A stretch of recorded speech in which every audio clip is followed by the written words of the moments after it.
Welcome, everyone. This is your friend, the DN What If, here with another exciting fanfiction. Today, we're diving into the story of What If Deku returned as a villain named Revenant? If you enjoy this video, don't forget to hit that like button and subscribe for more fanfiction content just like this. Now, let's get started with the fanfic. The city smelled of burnt ozone, rusted metal, and old blood. Everything that had once been bright was now covered in soot.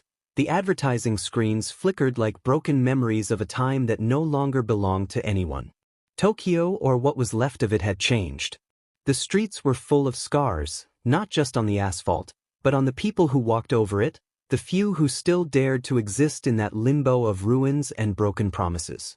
Katsuki Bakugo walked with his hands in his pockets and his eyes half closed, the crimson glow in his gaze contrasting with the greenish mist that descended from the skyscrapers like a radioactive sigh. He was 23 years old, and although he was still one of the most feared heroes, something in him had changed. The uniform he wore was black, without the H of hero that once marked him. He no longer believed in symbols. Not since the disappearances began. First, it was a support corps student. Then a mid-ranked hero.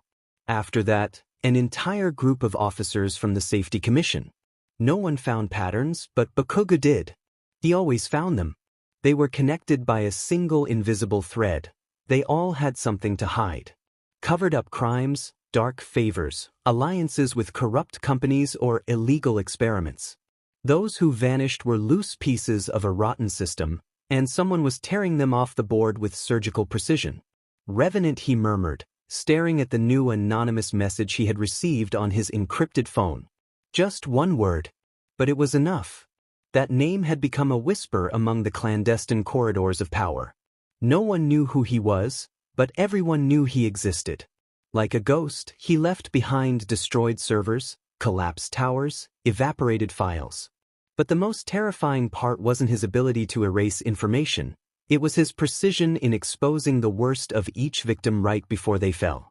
There was style in his brutality, a kind of twisted art that Bakugo hated for how much he admired it. Revenant wasn't a common villain. He didn't belong to the League or to any known organization. But he operated as if he knew them all. As if he had designed them from the inside. And he, Bakugo, had sworn to find him. The Shibuya precinct was half empty when he arrived. The lights hung from stripped wires, and the silence was sliced by buzzing interference. The security systems had been hacked earlier that week. The files had disappeared, and in their place, someone had left a single document, a list of names. Names crossed out in black ink.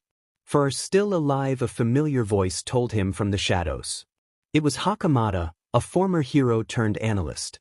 He had scars on his face and the sunken gaze of someone who had seen their faith die. Do they have anything in common?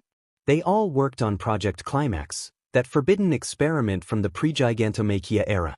We assumed it had been destroyed. Apparently, someone remembers. And doesn't forgive. Bakugo gritted his teeth.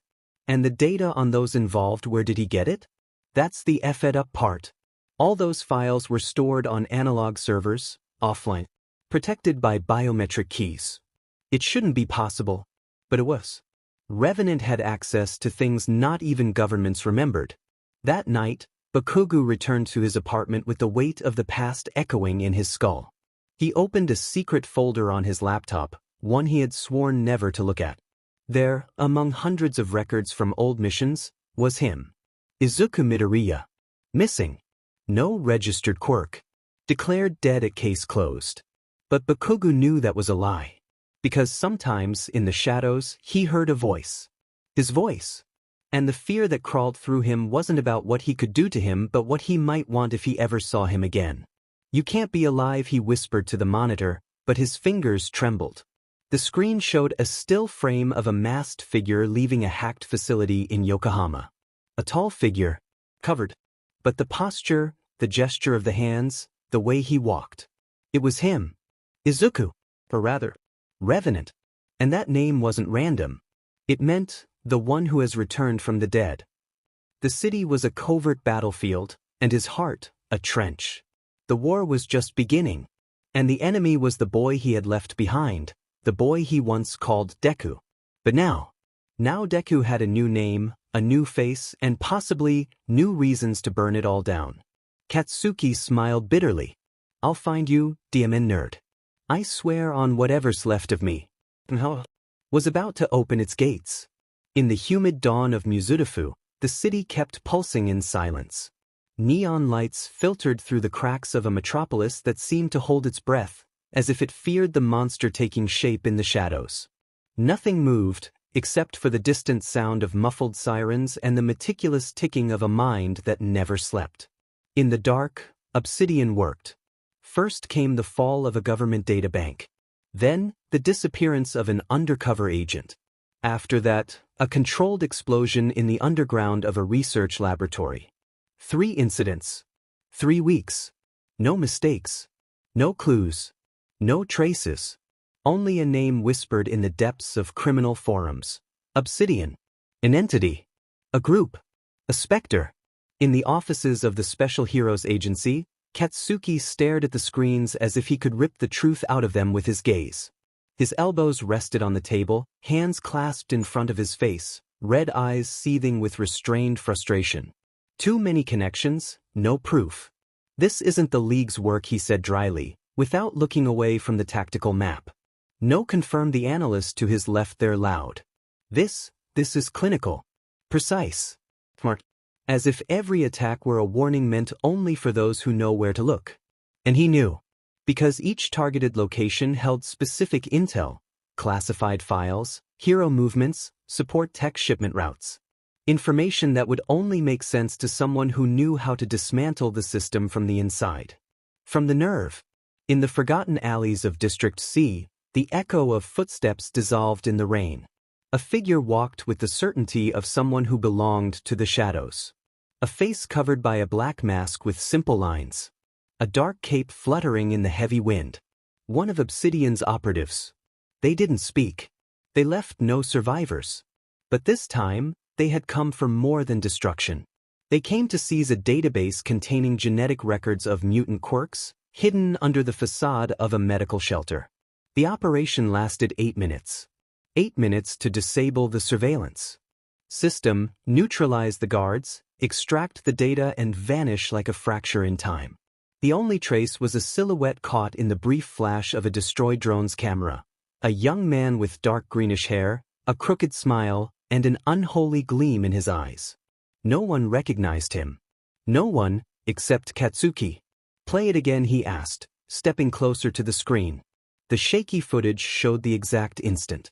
It was barely a shadow, but the posture, the way he moved, even the fleeting gesture of disdain, all felt painfully familiar. What do you see? Asked the director. A ghost, Katsuki answered, jaw tight. He didn't say the name. Not yet. But deep in his chest, the memory of bright green eyes, sharp as blades, pulsed hard. It couldn't be. Not after all these years. Not after Midoriya Izuku vanished without a trace at the age of 14, swallowed by nothing after a string of dark reports and silenced rumors. But his instinct, the same that had saved his life countless times, was screaming that he was wrong. Obsidian wasn't just an organization. It was a mind. A vision. A meticulously planned revenge. And that mind had a name. On the other side of the city, in an abandoned building that had once been a library, the air was thick with smoke and secrets. Screens displayed the faces of the country's most active heroes, their habits, their routines. Among them, Katsuki Bakogu held a central position. Beneath his image, lines of code danced as if reciting an encrypted prophecy. Izuku Midoriya watched. He had grown. He had changed. The trembling glow of hope that once lit him up had turned into a dark flame of iron will. His offensive quirk, kinetic fragmentation, could destroy structures by touching key points with his hands, triggering accumulated vibrations. His mental ability, epitaph, or emotional distortion. A mental quirk that allows him to project induced emotions, alter recent memories, and manipulate sensory perception. A whisper could shatter even the firmest will. He was a tactical mind, sharp as a scalpel. And now he was using that edge to cut through the hero's web thread by thread. Soon, Kaken, he murmured, his voice like a knife among wilted roses, very soon, you're going to see me again. And this time, you won't recognize me. Night had fallen like a dirty shroud over Mizudafu, dimmed by the smoke from fires still burning in the industrial sectors. From his apartment in the high zone, Bakugo Katsuki watched the lights flicker in the distance like open wounds, refusing to close. His body, exhausted from patrol rounds, refused to surrender to rest. And yet, sleep came without asking permission. In it he returned to high school.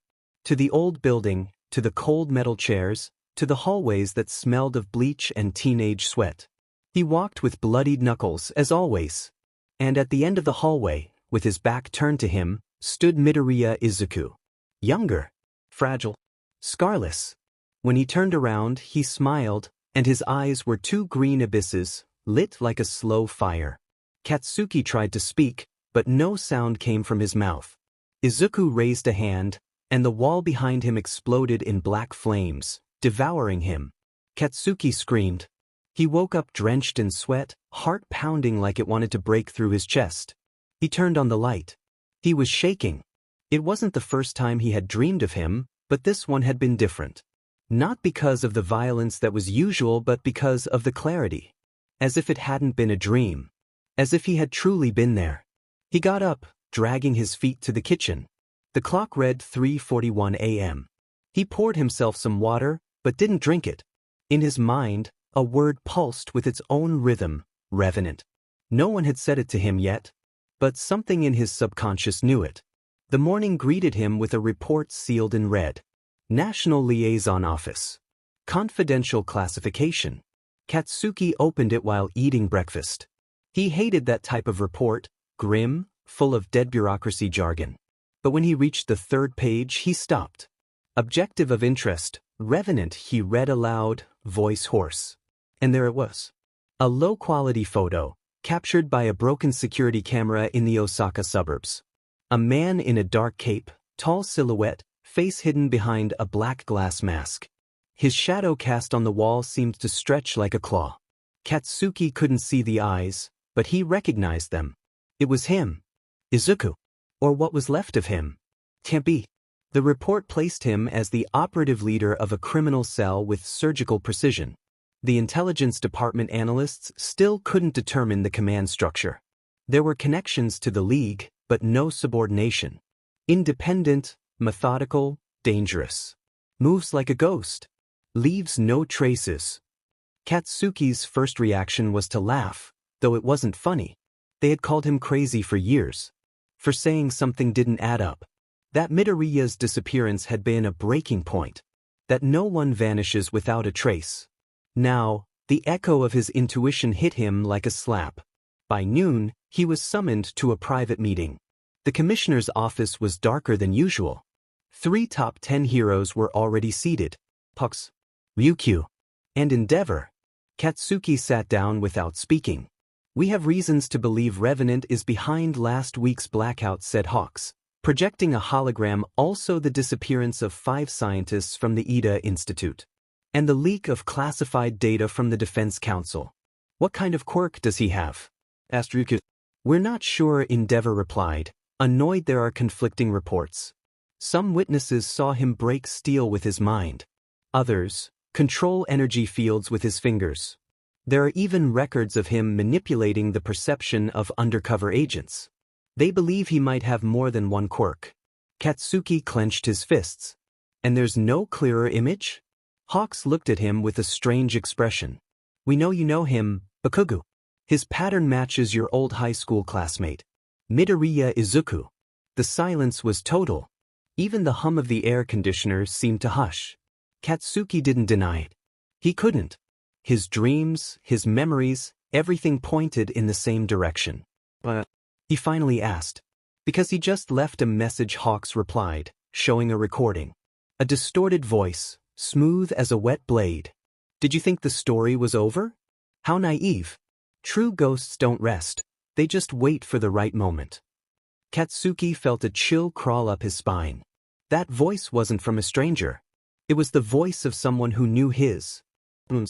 That night, upon returning home, he didn't turn on the light. He sat on the couch and let the gloom surround him. Outside, the wind howled like a wounded animal. Katsuki closed his eyes. Izuku was back.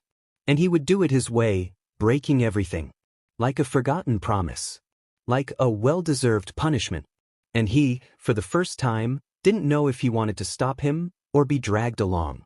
Because he remembered everything. Even what he had chosen to forget. And in his chest, between ashes and rage, something new began to beat. Something dark. Something inevitable. The night fell like a bloody veil over Mizurufu. It had been snowing a few days ago. The neon lights flickered in sync with the electric hum of contained chaos. Katsuki had followed the clues to an old abandoned train station on the outskirts of district. It wasn't official, much less authorized, but that never stopped him.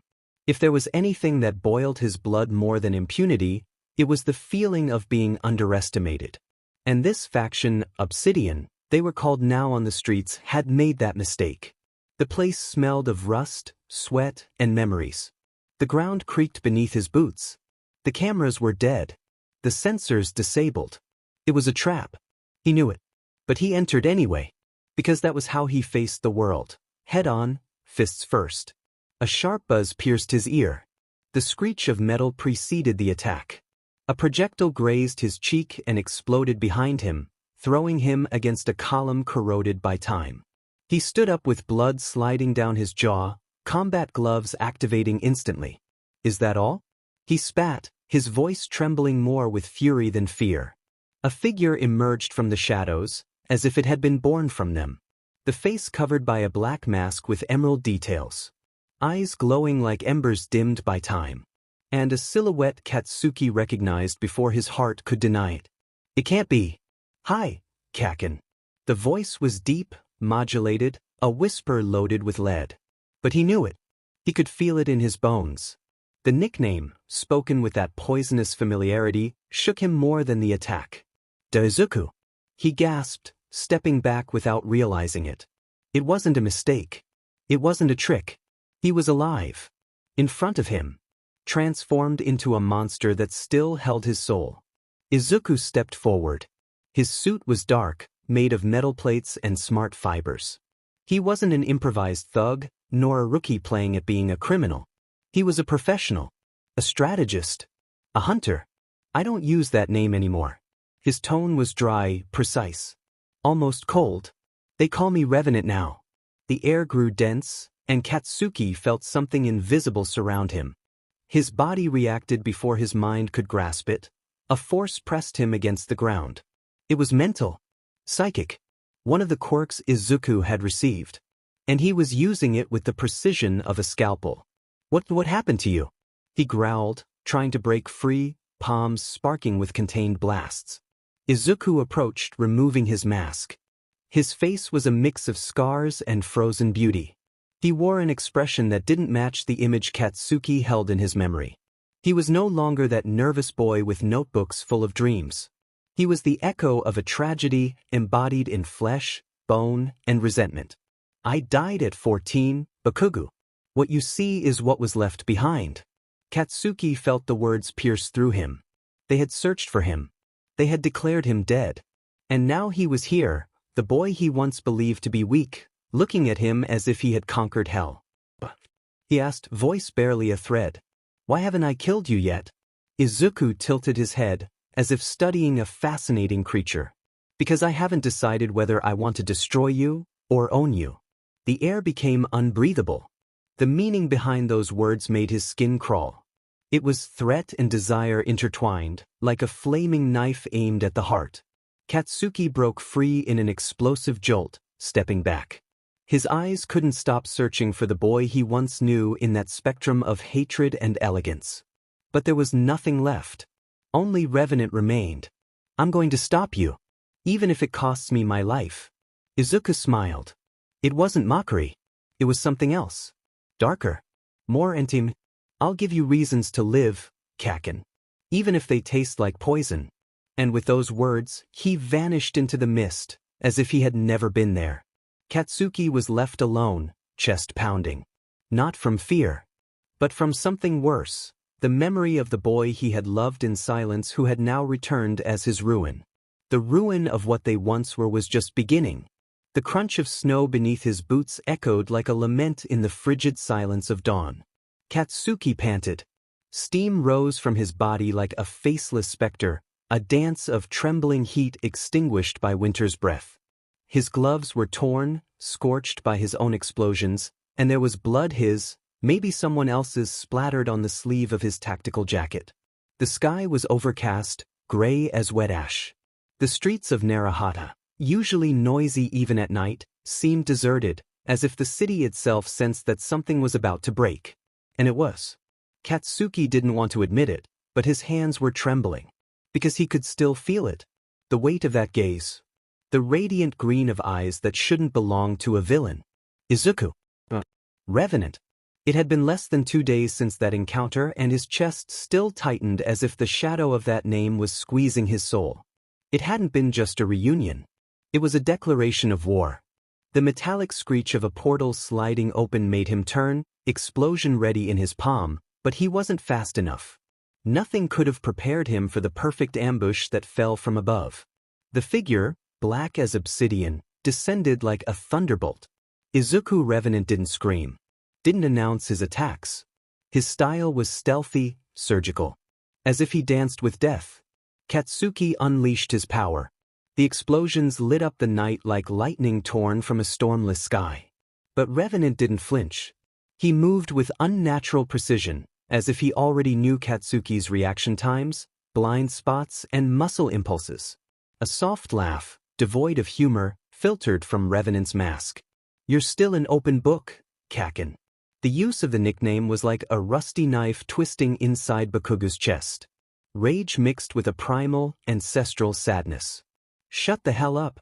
He charged. He wanted to hurt him. Not just physically. He wanted to rip off that mask and see if anything remained of the boy who used to follow him around the schoolyard, notebook in hand. But what he found was skill. The activation of the quirk was sudden. Kinetic fragmentation. The ground burst in an invisible wave when Revenant raised an arm. It wasn't a blow, but a compressed vibration. The air itself shattered. The particles around Katsuki began to collapse, as if space was being rewritten in real time. Concrete columns gave way, his own explosions distorted into erratic trajectories. Katsuki screamed as the kinetic wave hurled him like a broken doll against a building. He felt the bone in his left shoulder crack. He coughed blood, crawling through the crimson-stained snow. His vision wavered. Revenant's silhouette appeared before him. Unshaken. Slow. As if he had all the time in the world. Snow fell on his black coat, collecting on his shoulders, in his dark hair, as if winter itself claimed him as part of its realm. Katsuki readied one last explosion, more reflex than strategy. But Revenant didn't move. "Is that all?" he asked softly. The great hero dynamite reduced to this?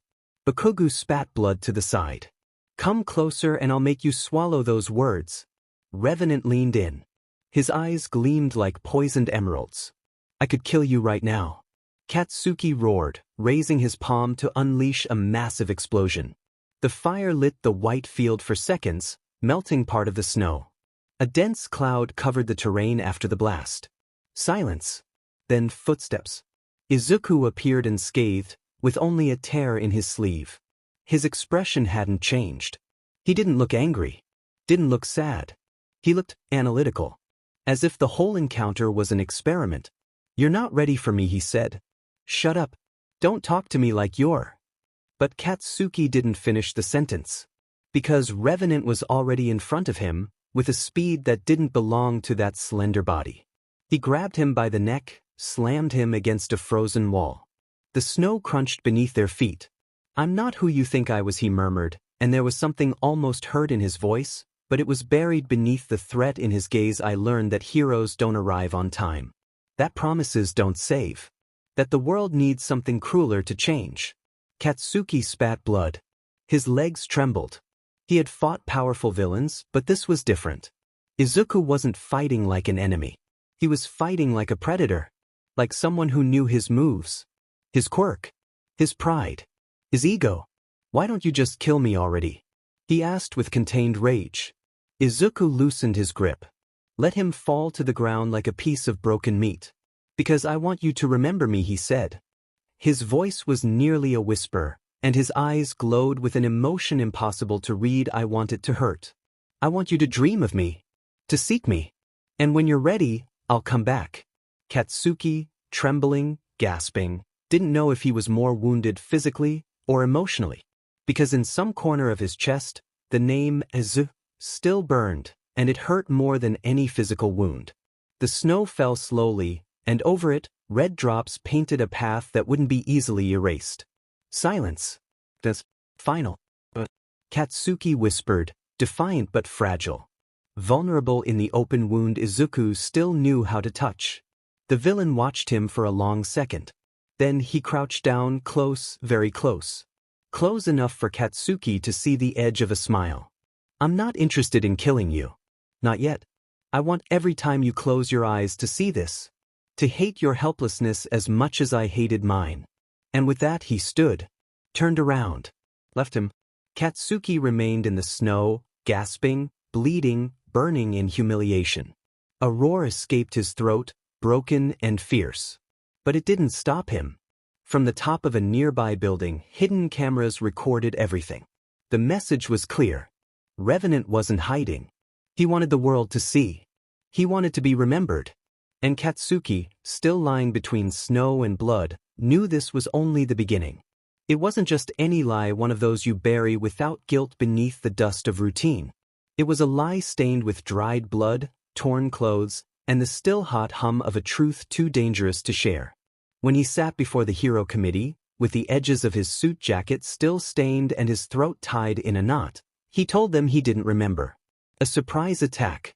I didn't see who it was. Darkness. Noise. I escaped. Fight. The gaze of the committee president, a woman with an eidetic memory quirk, pierced through him like a scalpel. But Katsuki bore the weight.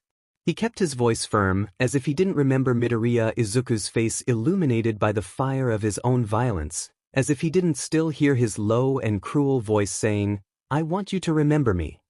Later, alone in his apartment, he pulled off his shirt with clumsy hands.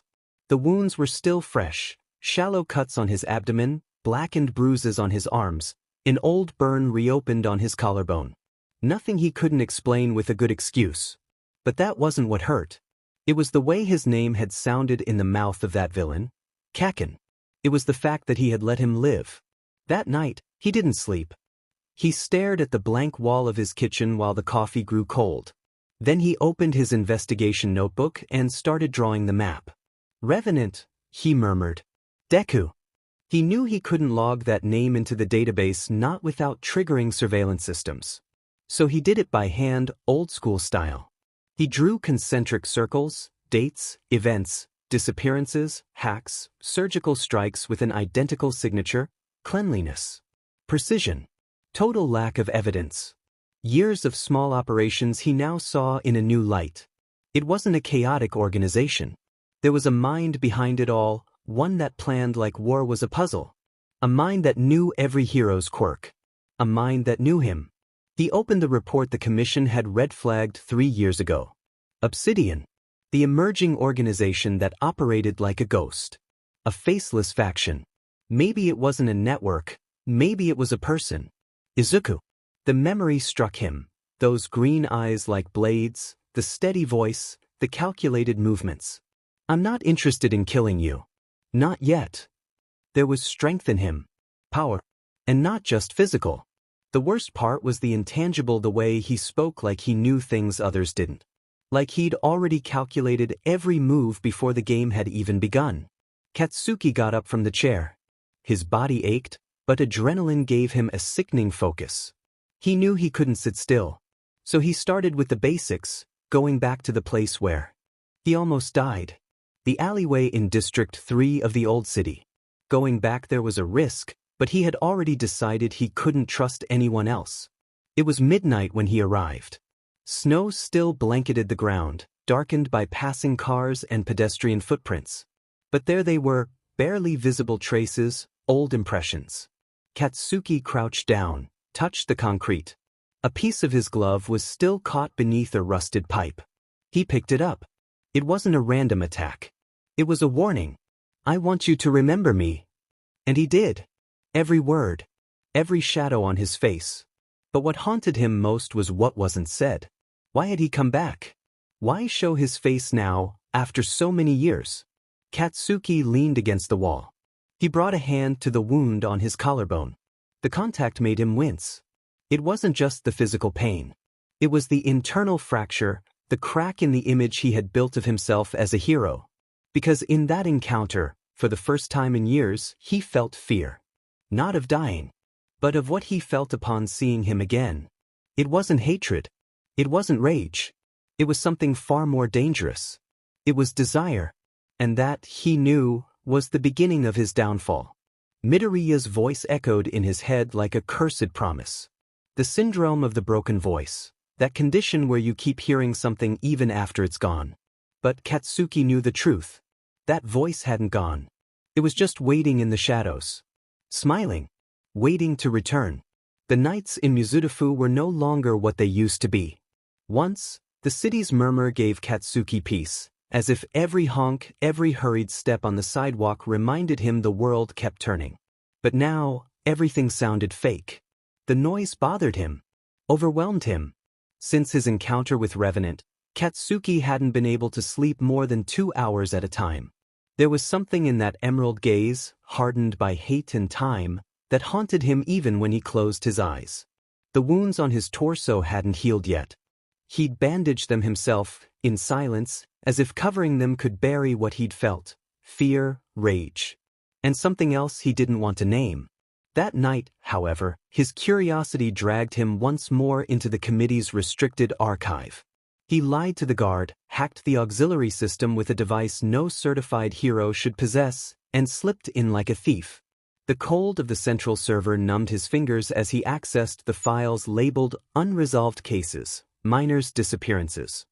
He typed the name, Midoriya Izuku. One result. The report was incomplete. It had been written when Izuku was 14 years old and was marked as a possible suicide. According to the document, an anonymous witness had seen him on the ledge of an abandoned building in District 3 before he vanished without a trace. There was no body, no formal search. No one investigated past the first month. Someone had closed the case with an almost sickening urgency.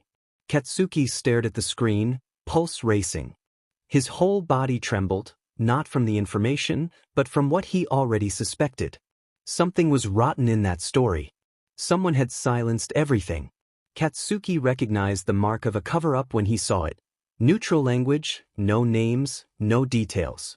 It had been swept under the rug. And then he saw it. An attached file, hidden behind layers of security. Confidential annex. FOI. He opened it. The document contained images, clinical notes, and letters. Handwritten letters. Scanned copies. Some in green ink. Katsuki recognized them instantly. It was Izuku's handwriting. If you're reading this, I guess something went wrong. I don't know how much more I can take. Today I tried talking to Mom, but she didn't listen. She said to stop making things up, that heroes don't want a quirkless kid and maybe it'd be safer for me to live a normal life. She's right. All Might could never look at me. Neither could Kaken. No one sees me, and if no one sees me, do I even exist? The page crackled in his hands. Katsuki felt a knot tighten in his throat, one he couldn't cough out or scream. It was a silent pain, ancient, as if that letter judged him from the past. There were more.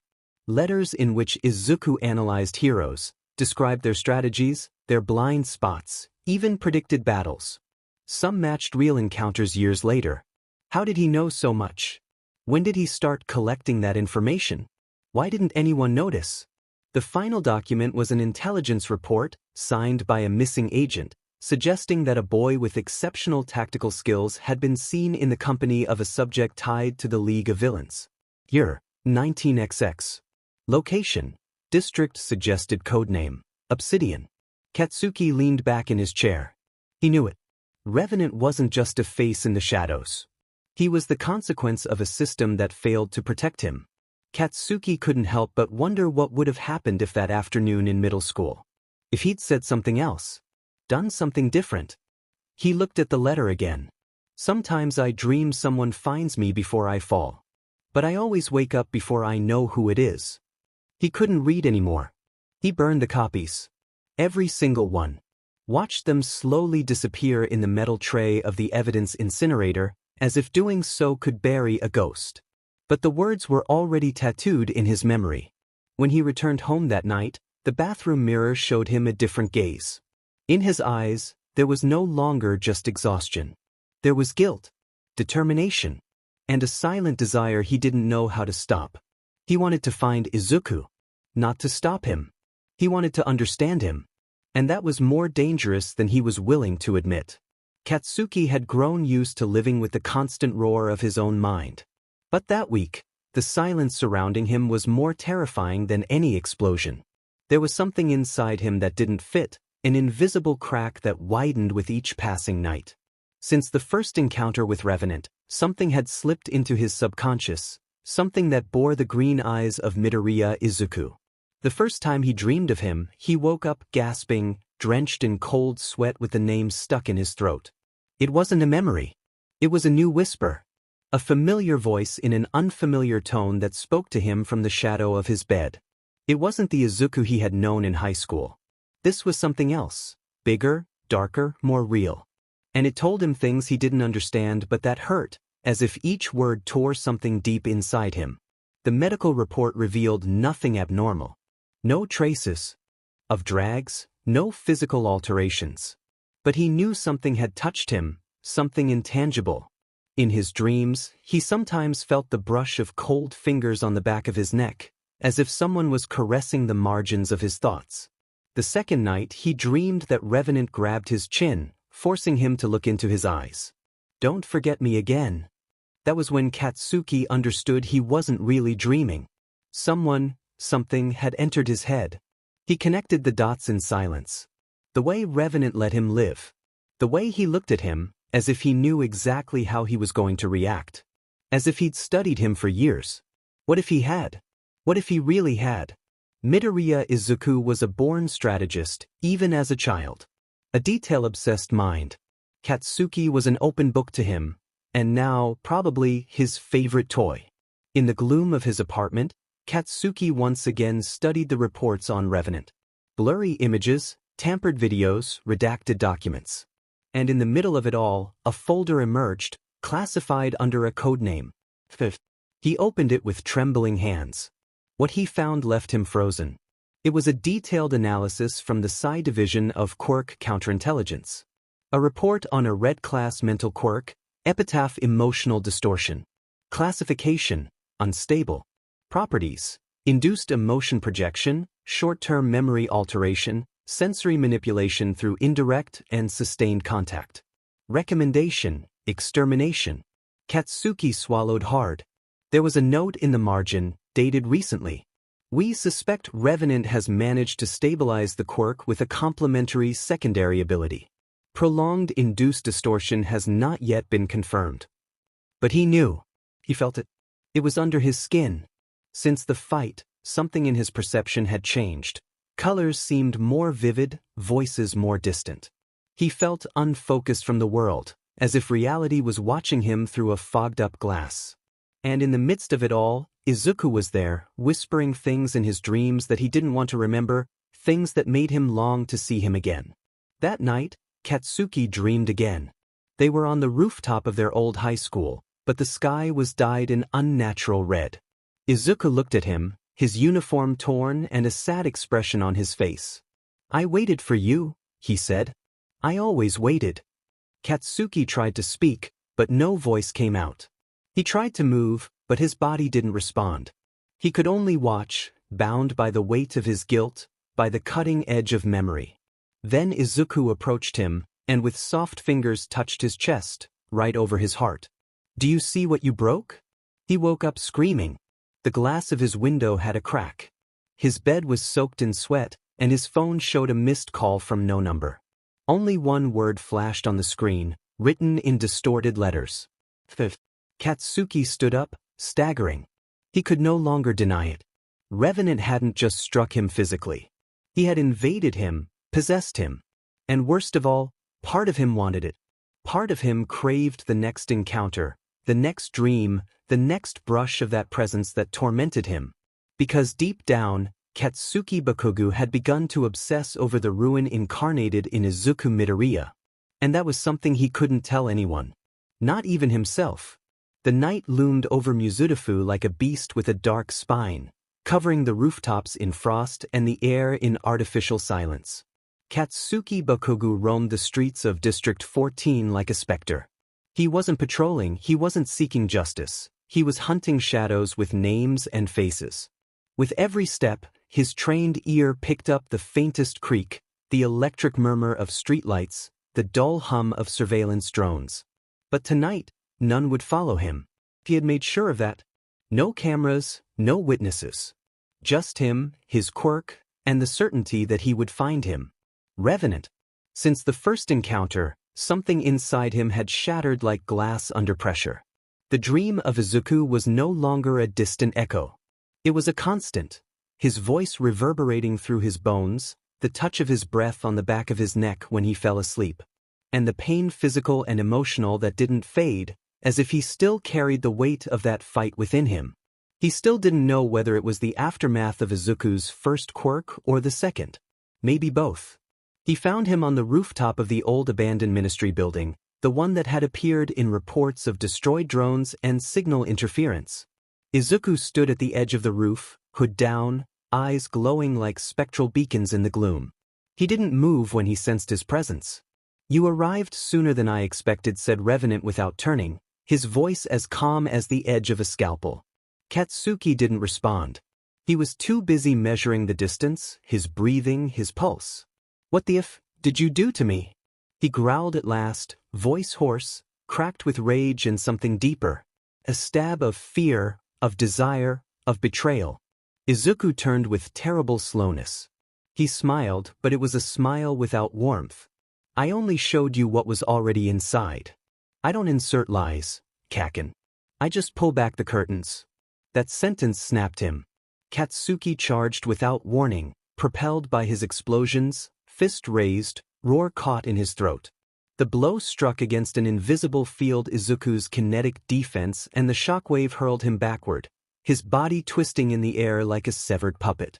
He landed on the rooftop gravel, shoulder digging in, teeth clenched with frustration. Izuku stepped toward him, calm, relentless. As if he had all the time in the world. As if he knew Katsuki couldn't win. "I keep wondering," murmured the villain, "whether this fury of yours is because of what I became, or because of what I awaken in you when you see me like this." Katsuki spat blood. Tried to rise. "You're sick. We all are." "But I wasn't taught to deny it." He crouched in front of him. A gloved hand brushed Katsuki's jaw with cruel tenderness. "I wanted to see you again. Not for the past. For this. For how you refuse to accept it. For how you tremble." A weak explosion crackled in Katsuki's fingers. Izuku stopped it with his bare palm. The fire didn't burn him. "Do you want to kill me?" he whispered, "or do you want this not to end?" And then came the strike. It wasn't a punch, nor a slash. It was a clean, precise slide of a blade hidden under his coat. It sliced the flesh at his side, just above the hip. A warning. A mark. Katsuki screamed, body snapping tight like a spring. The blood poured hot, staining his tactical uniform. Izuku straightened at once, stepping back just once. There was no joy in his eyes, but there was determination. "I want you to chase me," he said. "I want you to find me. But not now. Not like this." And with that he vanished. Slipped over the ledge like a ghost, like a memory that hurts. Katsuki was left there, gasping, the wound burning like a tattoo etched into raw flesh. At midnight, with no witnesses. Only the city, the silence, and the echo of a forbidden name burning on his tongue. Izuku. The crunch of the bandage as he changed it was almost as painful as the wound on his abdomen, though neither the gauze nor the blood were the center of his torment. It was him. It was Revenant. No Izuku. The way his eyes melted into the shadows, his voice like a sharp whisper, his dead way of moving, as if the world owed him something and he'd already collected with interest. Katsuki looked at himself in the bathroom mirror of the agency. The cut was barely healing. He had made up an excuse, a skirmish with one of Obsidian's remnants. The committee swallowed the bait without even chewing. They didn't dare question him too deeply. He was Hero No, the pride of the urban battlefield, the miracle child turned shadow hunter. But if someone just scratched the surface, they'd find the pus of the lie pulsing beneath. Since that night, he hadn't slept more than 3 hours straight. When he closed his eyes, he saw him, not as a boy broken by the cruelty of the world. He saw him as he was now, upright, lethal, beautiful in his most devastating form. There was something in the way he looked at him. As if he knew him better than Katsuki knew himself. As if he knew that, sooner or later, the obsession would turn into hunger. Katsuki didn't say it aloud. But he already knew. The infection had begun. It started with ignoring small orders. A report he didn't deliver. A report he manipulated. He diverted a patrol to look for spots where Revenant might be hiding. He used old connections to leak classified information linking ancient files to the dissolution of minor organizations which, in retrospect, bore the same surgical pattern as Revenant's faction. No one saw it yet. But he did. And every bit of intel he gathered was another splinter under his skin. There was something inhuman in the way Revenant's faction operated. They weren't ordinary criminals. They were specters with purpose, a calculated echo of chaos. And everything was orchestrated under the shadow of its creator. Katsuki suspected that Izuku's physical ability, that molecular burst that nearly tore him in half, wasn't his only weapon. Something else hummed in the way his words stuck to memory. Like a whisper you couldn't unhear, even if the world screamed over it. Your obsessed Kirishima had told him days ago, unaware of the full weight of his words. I'm doing my job, Katsuki had replied, unable to meet his gaze. He returned to his apartment every night, not for rest, but because that was where he connected his terminals. That was where he analyzed patterns, routes, the distorted audio recordings from Revenant, as if in the raw electricity of that data he could hear his voice, the venom in his words, the unspoken reasons behind, I want you to remember me. He couldn't understand why he'd been spared. Izuku Midoriya had never been cruel for fun. Even now, in that dangerous and refined version of himself, he wasn't. Not with him. That indulgence wasn't mercy. It was something worse. It was interest. The infection wasn't just in his body. It was in his head, in his dreams, in the chill beneath his skin when he remembered those seconds they looked into each other's eyes. The blood on the snow. The breath they shared across a distance that burned. He wanted to see him again. With every fiber of his being. To stop him. To understand him. To destroy him. Or to surrender to him. And that idea was the most dangerous of all. For the first time in his career as a hero, Katsuki Bakugo wasn't sure which path was the right one. The only thing he knew was that if he wanted to find him, he'd have to fall deeper. And that didn't scare him. It thrilled him. An alert lit up his phone. Anomalous energy spike in Zone C. He had hacked that surveillance himself hours earlier to track potential energy patterns linked to the kinetic fragmentation quirk. The system didn't lie. Izuku was close. Katsuki clenched his fist. He didn't call for backup. He didn't inform anyone. He didn't turn on his GPS. Because sometimes, to hunt a ghost, you had to become one first. The night smelled of burnt metal and old ash. At the top of District 7, a hero committee building burned like a sacrilegious offering to the sky. The fire was not born of chaos, but of a meticulous decision. Planned. A message. The Commission's observation tower had been deemed impenetrable by its architects. But that night, the blueprints disintegrated along with the windows, classified files, and surveillance terminals. A green flash crossed the rooftop before the initial explosions spread like a carnivorous flower in spring. The fire danced with violence and beauty. The culprit wore no mask, but his face was shadow and silhouette in the smoke. Revenant.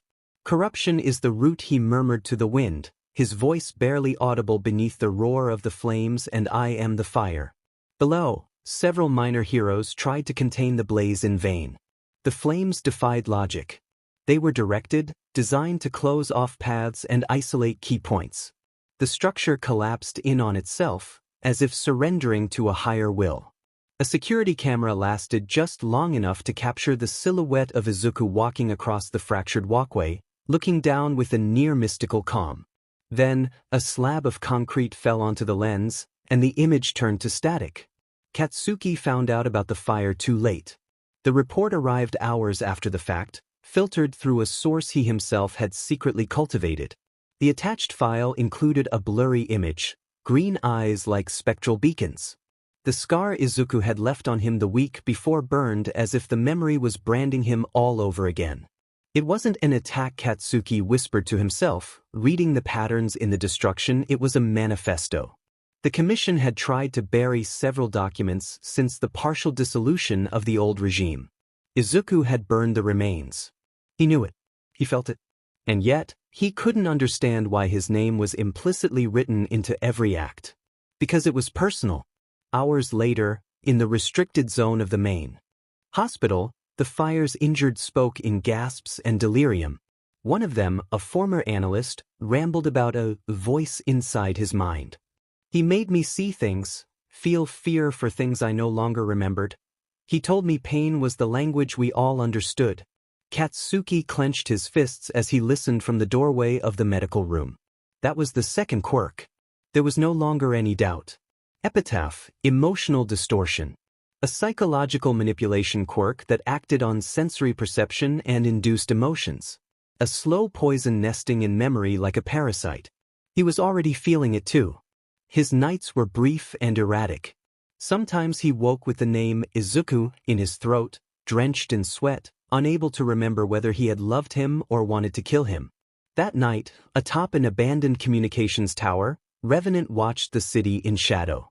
His fingers played with a shard of burnt glass. Inside it, the reflection of a boy with curly hair, wide and timid eyes. That boy no longer existed. Izuku spoke to him in dreams. Not to himself. To Katsuki. You remember how I was, don't you? He said to the wind, you remember me broken. Humiliated. The glass cracked in his fingers. I want you to remember me like that, so that when you see me burn, you'll know it was me who struck the match. And then he vanished into the smoke, as if he had never been there at all.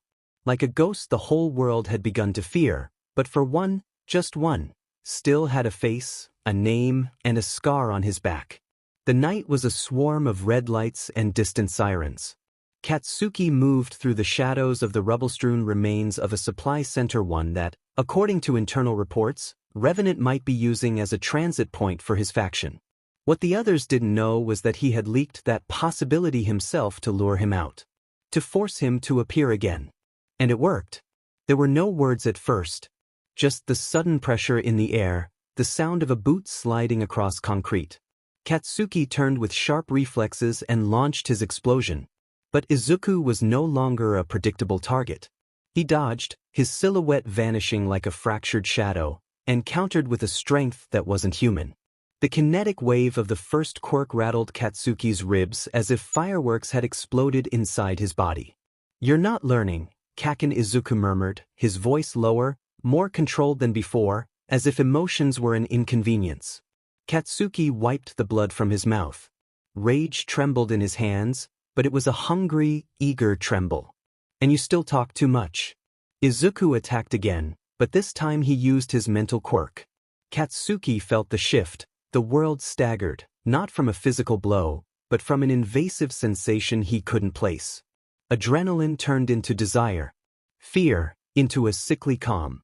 And then, with a single touch of Izuku's gloved fingers on his neck, an implanted memory exploded inside his mind. The two of them, alone, a moment that had never happened, but that his body believed real. A fantasy. A dream. Katsuki stumbled back, gasping. What the F are you doing to me? I'm just showing you what your subconscious keeps under lock and key. I'm not making it up. You already wanted this. Izuku crouched to his level, that lopsided smile bordering on cruelty. You've always been more honest with your body than with your mouth. Katsuki roared and fired an explosion at his enemy's face. Izuku deflected it with his physical quirk, creating an energy field that shattered the blast into directionless sparks. Your patterns haven't changed. 7 possible moves after a direct explosion. But you always pick the second. You're easy to read, Kaken Izuku whispered, now right behind him. Katsuki turned, but it was already too late. He was hurled against a wall. He coughed blood, heard the echo of approaching footsteps, and despite the pain, found himself waiting for that touch again. He hated it. He wanted it. "Why don't you kill me?" he growled. Izuku leaned down and whispered into his ear. "Because I want you to understand me. I want you to see me clearly. I saw you Diamant in middle school. Always with your FING notebooks. Your notes. You think you're better than us because you know our weaknesses? I don't think. I am." He touched his chest right over his heart. Katsuki tensed at the way his body responded. Traitorous. Izuku's fingers lingered just a second longer than necessary. A line was crossed. Katsuki shut his eyes, trying to regain control, but his breathing was ragged. His heart, a frantic drum. And in the middle of the hate, in the middle of the blood, something pulsed with desire. "Pura. I hate you," he spat. "I know. And that makes it more interesting." In a blink, Izuku vanished again, as if he'd never been there. Katsuki collapsed to his knees, struggling to breathe. In his mind, Izuku's image didn't fade. His voice still echoed, like a melody embedded in his memory. But stronger than that was the feeling of his fingers. The touch. The desire. He touched his chest, as if he could erase the fire beneath his skin. As if he could deny what was beginning to bloom in the cracks of hatred, an infection called obsession. The rain fell over the city like a confession you never asked for, dripping through the ruins of a system that pretended to work. Katsuki hadn't slept well in weeks, and it wasn't just because of the twisted dreams where Izuku Revenant appeared with that smoke-laced voice and eyes sick with knowledge. It was the signs, the marks in the files, the truths no one seemed willing to say out loud. The corpse was in an abandoned operating room, beneath the bowels of the old and used hospital. Katsuki had found it by following a trail not listed in any official records. The body belonged to Azome Hiroshi, a former mid-level hero retired 3 years ago after what was recorded as a severe emotional collapse and loss of cognitive abilities. No one visited him. No one spoke of him. And yet, someone had left a withered black flower on his chest and the obsidian symbol painted in blood on the wall, an oval split by a line, like an all-seeing eye, closed by will. Hiroshi's face looked asleep, as if his mind had evaporated in one precise blow. No signs of physical torture, no open wounds, but the vacant expression of someone emptied from within. Katsuki knelt beside the body, feeling the uncomfortable tingle of his quirk under his skin. The air felt contaminated not by death, but by the intent behind it. Something intangible, like an echo. "Epitaph, huh?" he murmured, remembering what he'd discovered about Izuku's second quirk. That ability didn't just alter emotions, it fragmented memories, induced sensations, bent perception until the victim could no longer tell now from never. He returned to the notebook he carried, writing down every detail: body temperature, corpse position, the symbol. Everything. If there was one thing he'd learned from Deku back in high school and now more than ever, it stabbed at him between desire and rage, it was that seeing the invisible could save your life. Or DM it. Someone entered the hallway at that moment. Katsuki felt them before he saw them. The faint sound of steps, like someone unafraid of being heard. He activated his quirk but didn't launch anything. Just turned his head, body tense. "You shouldn't be here," Dynamite said, a female voice. It was Hakamura, an agent from the Hero Commission's internal forensic department. Her face was partially covered by a surgical mask, but her eyes were sharp. "Neither should you," he replied, closing the notebook. She looked at him, then at the body. "You know what this is, don't you? The first documented victim of Revenant. Officially, he died of natural causes. But there was nothing natural about it. They emptied him," Katsuki said through clenched teeth. Hakamura hesitated, then nodded. He talked to himself. Said things about a faceless man who appeared in his dreams. Described sensations that shouldn't exist. Pleasure mixed with fear. Pain without wounds. He started ripping out his fingernails before falling into a coma. "And you didn't investigate?" "We did. But the report was sealed." "Very high up," she whispered, her gaze heavy with warning. "There are people who don't want Revenant's name on the records. They say naming him makes him more real." Katsuki felt his heart tighten in his chest. This was no longer just a hunt. It was a silent epidemic. A virus of distorted emotions. A war fought in the mind, not the streets. Do you know what this hero was working on before he broke? Yes, Hakamura replied. Opening a file on her tablet, he worked in quirk potential research. He classified reports on children with anomalous abilities. Mutated quirks. Katsuki felt like something had yanked at his soul. The air turned heavy. What? That report exists? It's sealed. But there are dangerous ways to access it. If you choose to go down this path, you'll be alone. And I don't think you want to know everything that file says, she warned him, before turning and disappearing into the shadows of the hospital. Katsuki was alone again, with the corpse of a hero who had known Izuku before he vanished. Who had possibly known who he really was and paid for it with his sanity. The symbol on the wall seemed to watch him. He remembered Izuku's touch during their last encounter. The desire throbbing in his spine like sweet poison. He remembered how his voice sounded like it knew all his weaknesses. "What are you doing to me, nerd?" He whispered, but he knew there was no answer. Or worse, that there was, and it was inside his head, growing like a black root. That corpse wouldn't be the last. And Revenant wasn't finished with him. And he wasn't sure he wanted to stop him at all. The droplets struck the ceramic with a monotonous cadence, in sync with the slow, methodical rhythm of water sliding down Katsuki Bakugu's skin.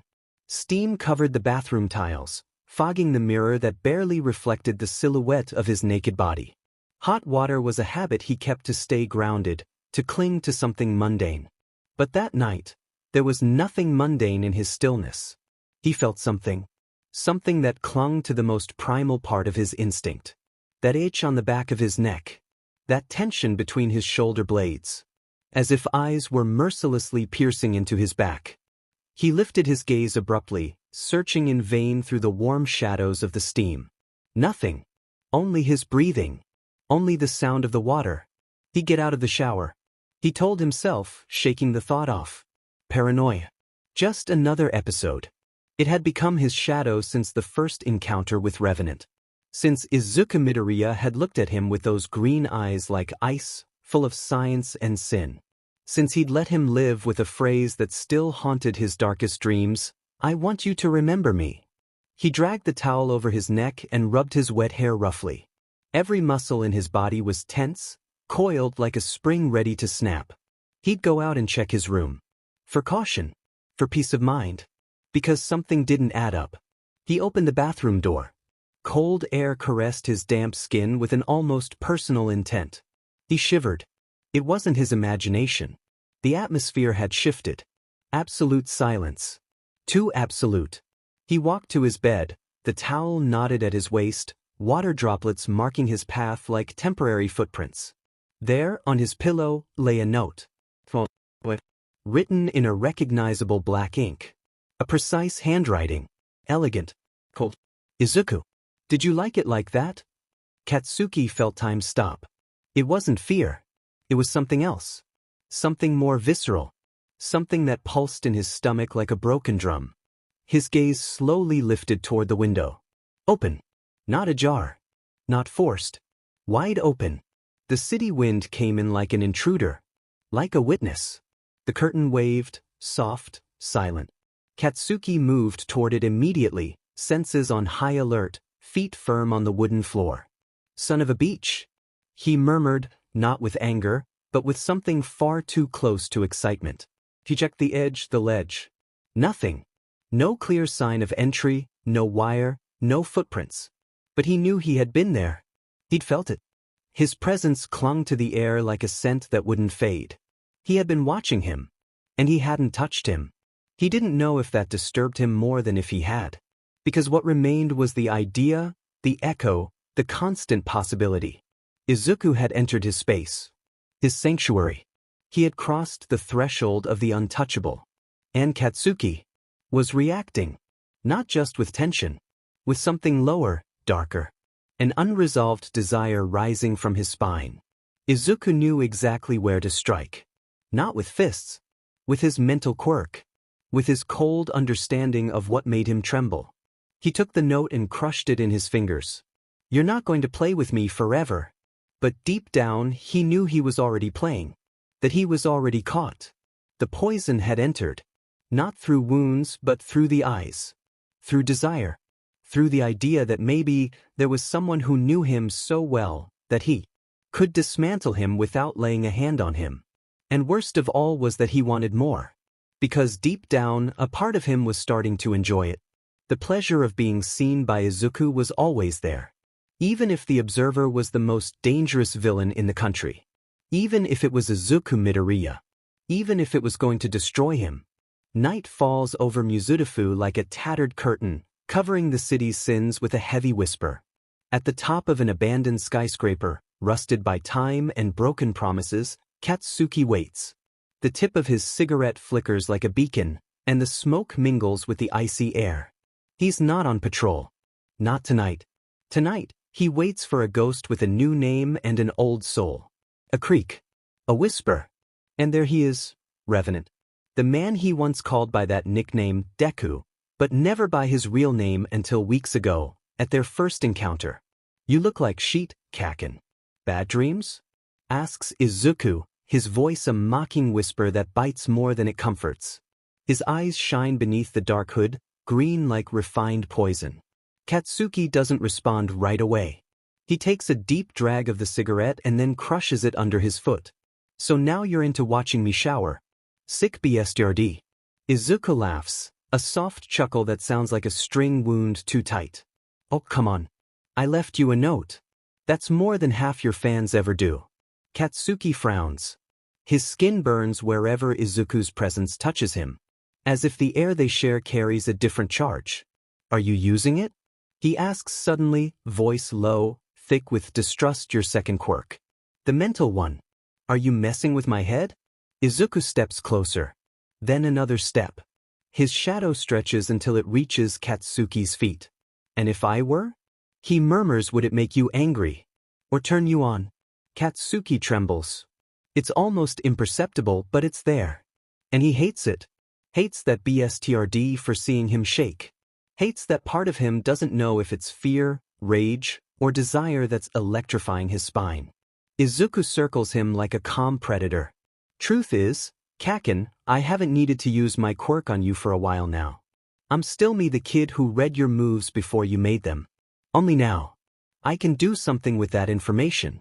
Katsuki reacts like a spring. Fires an explosion from his palm aimed at Izuku's chest. Izuku dodges effortlessly as if he saw it coming. He glides in, his face barely a breath away. Still predictable at your core, he whispers. Katsuki shoves him back hard, manages to create distance, but can't shake the feeling that he's caught in an invisible net. His body reacts like it knows that danger. Like his heart remembers something his mind refuses to admit. Go to hell, I'm not Deku. Not Izuku either. That boy died a long time ago, says Izuku, and the hardness in his voice is a frozen blade. I'm Revenant. And I'm here because you made me this way. You all did. Katsuki stares at him, caught between guilt, anger, and something else he doesn't want to name. Shut up. I didn't know that. Izuku steps closer again. His fingers lift, almost touching Katsuki's face, but stop mere millimeters from his cheek. But now you do. And you're still here. You didn't run, Kaken. The blonde feels a knot in his throat. Everything is wrong. The closeness. The heat on his skin. The tingling of doubt. Is this real, what he feels? Or is it a mental trick? I hate you. He spits. Izuku smiles, slowly, like he's been waiting for those words. That's good. Hate is just another way of loving. An explosion erupts between them. Katsuki jumps back. Breathing heavily, hands trembling. Izuku steps back too, but without tension. He observes carefully, like he's studying a piece of art. We'll meet again soon, Kaken, he says, and his figure fades into the night, like a crack folding in on itself. Katsuki is left alone. Breathing ragged. Heart pounding like a war drum. He knows he'll come looking for him again. Knows he's falling. And the worst part is, somewhere deep in his soul. He wants to keep falling. Not for justice. Not for redemption. Just for him.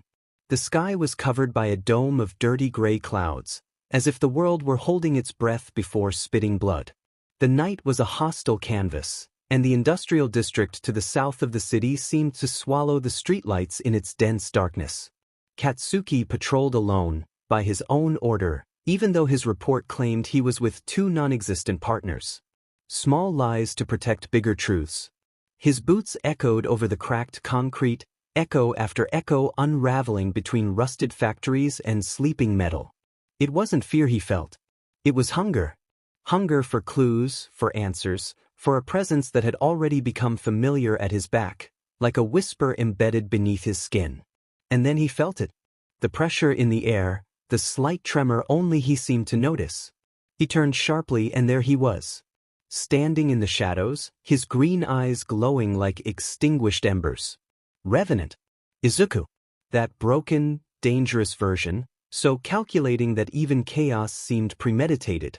You again? Katsuki growled, igniting his hands. Don't tell me you didn't miss me, Izuku murmured with a broken smile. The clash was immediate. No words, no warnings. Their bodies launched at each other like inverted magnets, repelling and attracting with the same force. Katsuki struck first, point-blank explosions lighting the air with violent flashes. But Izuku was a demon dancing through ashes, his kinetic fragmentation quirk tearing through the impacts, redirecting the energy like a deadly mirror. Katsuki took a deep cut to his side, but he didn't fall. He clenched his teeth, the metallic taste of blood filling his mouth, and launched again. This time he landed a hit. A crash. A wall came down. Izuku grunted, staggered back, and for the first time, his smile twisted in irritation. Blood ran from his lip, and his right eye began to darken. You're getting better, he said, and his voice sounded like it hurt to admit it. And you're getting cockier, Katsuki spat, panting. Izuku didn't respond. Instead, he walked toward him. Slowly. As if the fight had only been a prologue to something more NTMT. More dangerous. Katsuki stepped back, but his legs trembled not from fear, but from something worse. Anticipation. Izuku stopped a meter away. He studied his face, his mouth open with ragged breaths.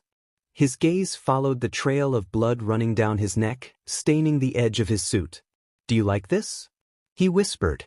Shut up. But his voice held no strength. Or is it that you don't know if it's me? Or the quirk that makes you tremble like this? Then it happened. A second. A pull of the soul. The kiss was brutal. It had no tenderness, no lead-up. Izuku grabbed him by the collar and slammed their lips together with a violence that felt like rage but tasted like desire. Like hate. Like everything that goes unsaid aloud. Their mouths bled. Katsuki tasted the salt mixed with saliva, with the electricity pouring from the other's body like a current. His mind screamed to push him away, to run. But his hands didn't move. His body was anchored to that feeling. To the burning fire rising through his chest, clouding his reason. Izuku pulled away first. He looked at him with narrowed eyes, his expression unreadable. Don't follow me if you're not willing to burn, Kaken. The least. Just want you to search for me, remember me, desire me. And he vanished. Katsuki was left alone, in the middle of the dust, with his legs failing and his heart pounding so hard it hurt. He braced one hand against a broken wall, and when he looked down, he saw blood dripping from his abdomen. But he didn't know if that was what hurt more. Or the way his body still wanted more. Was he being manipulated? Was it Izuku's mental quirk, playing with his desires? Or was it, simply, that there was a part of him the most broken, the most hidden that found pleasure in being seen by someone like him? And if that was true, then maybe he didn't want to escape. Or be saved. The city sky bled in shades of magenta and charcoal, as if it sensed what was about to happen. Katsuki Bakugu, coat reaching down to his knees and eyes injected with a determination bordering on madness, walked alone through the underground hallways of a forgotten library. That night had not been commissioned by the agency. There was no official order. It was just him, a fragmented trail of coordinates recovered from censored files, and a desire he no longer knew if it was born from himself or something Revenant had installed deep in his mind. Zone C12, Abandoned Transfer Area. 2312. His breath froze in the air. His boots echoed over rusted metal. The world seemed suspended in a silent, expectant pause, as if even time itself hesitated to move forward. Then he saw him. Leaning against a broken column, bathed in shadows that seemed to obey him, Izuku Midoriya. Or rather, Revenant. That name heavy with death and resurrection. His long coat waved with the underground breeze, green eyes shining with a glow that wasn't human. A faint, tilted smile formed on his lips. "I knew you'd come." Katsuki stopped. Swallowed hard. His heart beat so loud it hurt his chest. "This isn't an arrest." Katsuki's voice came out hoarse, uncertain it's not a fight either. "Then what is it?" Katsuki took another step. Then another. He was close now, so close he could smell the scent of metal, dust, and something warm emanating from Izuku's body. He stared at him with burning eyes, trying to ignore the tremble in his fingers, the fire in his gut. "It's the dim need to understand why you let me live," his voice cracked, barely audible, "and why I can't stop thinking about you." The silence was like sandpaper scraping both their chests. Revenant didn't speak. He walked. Closed the distance. With unbearable slowness, he raised a hand and brushed Katsuki's wounded cheek with his knuckles. He wasn't manipulating him. Katsuki knew it. He felt the mental quirk like a dormant buzz, contained. "That night was because you're broken, just like me," Izuku whispered, brushing his lips without kissing him, and sometimes the wreckage recognizes itself. There were no more words after that. Just lips crashing in urgency, bodies pressing together as if heat was the only thing that could save them. They kissed with rage, with hunger. Katsuki pulled on Izuku's shirt until buttons scattered, while the villain pushed him against the wall, marking him with his hands, exploring the map of scars and tension that was his skin. Clothes turned into the sound of tearing fabric. Air became gasps. Izuku didn't stop, but he didn't take anything that wasn't offered either. Katsuki guided him, invited him. In his gaze there was no SBMson, only furious surrender. Every touch was a challenge, a declaration of war against who he had once been. Against what the world said they should be. The cold floor didn't matter. Nor the dust. Nor the old blood on the walls. Izuku laid Katsuki's coat on the ground and them over it. Only the brush of their hips, Izuku's fingers gripping him tightly, Katsuki's rough voice begging for more without knowing if he meant pleasure or punishment. When it was over, they said nothing. They just breathed. Sweat cooled over their bodies. Katsuki felt his mind split in two, and in both halves, Izuku was the center. There was no confession. No redemption. Just desire. Just the certainty that this could no longer be ignored. Izuku dressed first. Before leaving, he leaned in to whisper something in Katsuki's ear. "Your limits were never real. You just needed someone to break them." And then he was gone, leaving behind the echo of a truth that hurt but also lit something new, something dark. Something crackling inside Katsuki like a clandestine flame. Something that he knew he could never extinguish again. And he was a fing mess. Night had fallen over the city like a mask of soot. Under the flickering lights of a broken street lamp, Katsuki crouched at the edge of a ruined building, his knuckles numb from the cold and the tension. The leaked intel had led him there, a second Hero Commission building with old records of covert operations. He had to stop it. He knew he would come. The sensors on his communicator vibrated silently. Movement to the south. Two figures. Katsuki adjusted his night visor. There he was. Revenant. Izuku Midoriya. The most feared figure in the underworld, walking with the confidence of a crowned ghost. Beside him, a woman with silver hair and pupil-less eyes. His ally. He didn't recognize her, but the way she moved made it clear she wasn't an amateur. Katsuki descended like a shadow, rolling as he landed, silencing his breath. He moved through the rubble until he stood before them. Revenant, he spat, like a poison he'd never meant to swallow. Izuku turned with that inhuman calm, that smile that never reached his eyes. "Kaken. Right on time again," he said, as if it were just a casual reunion. His tone was mocking, but there was something else, something denser than sarcasm. The woman halted, scanning the scene with feline caution. "You're stopping here. You're not touching that building." "Because you asked me to." Because I care about you so much I just have to listen to you. Katsuki launched the first explosion. Instinctive. Izuku blocked it with emotion, raising an invisible barrier of kinetic fragments that hovered around him like controlled dust. The air exploded in shockwaves. They were fighting again. Violent. Shredding. Every blow was a statement, every dodge a broken promise. Izuku was stronger, colder. The second quirk, that mental whisper that distorted emotions, still wasn't fully there. Not yet.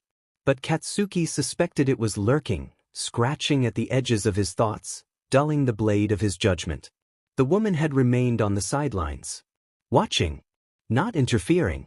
Katsuki realized, this wasn't a fight. It was a test.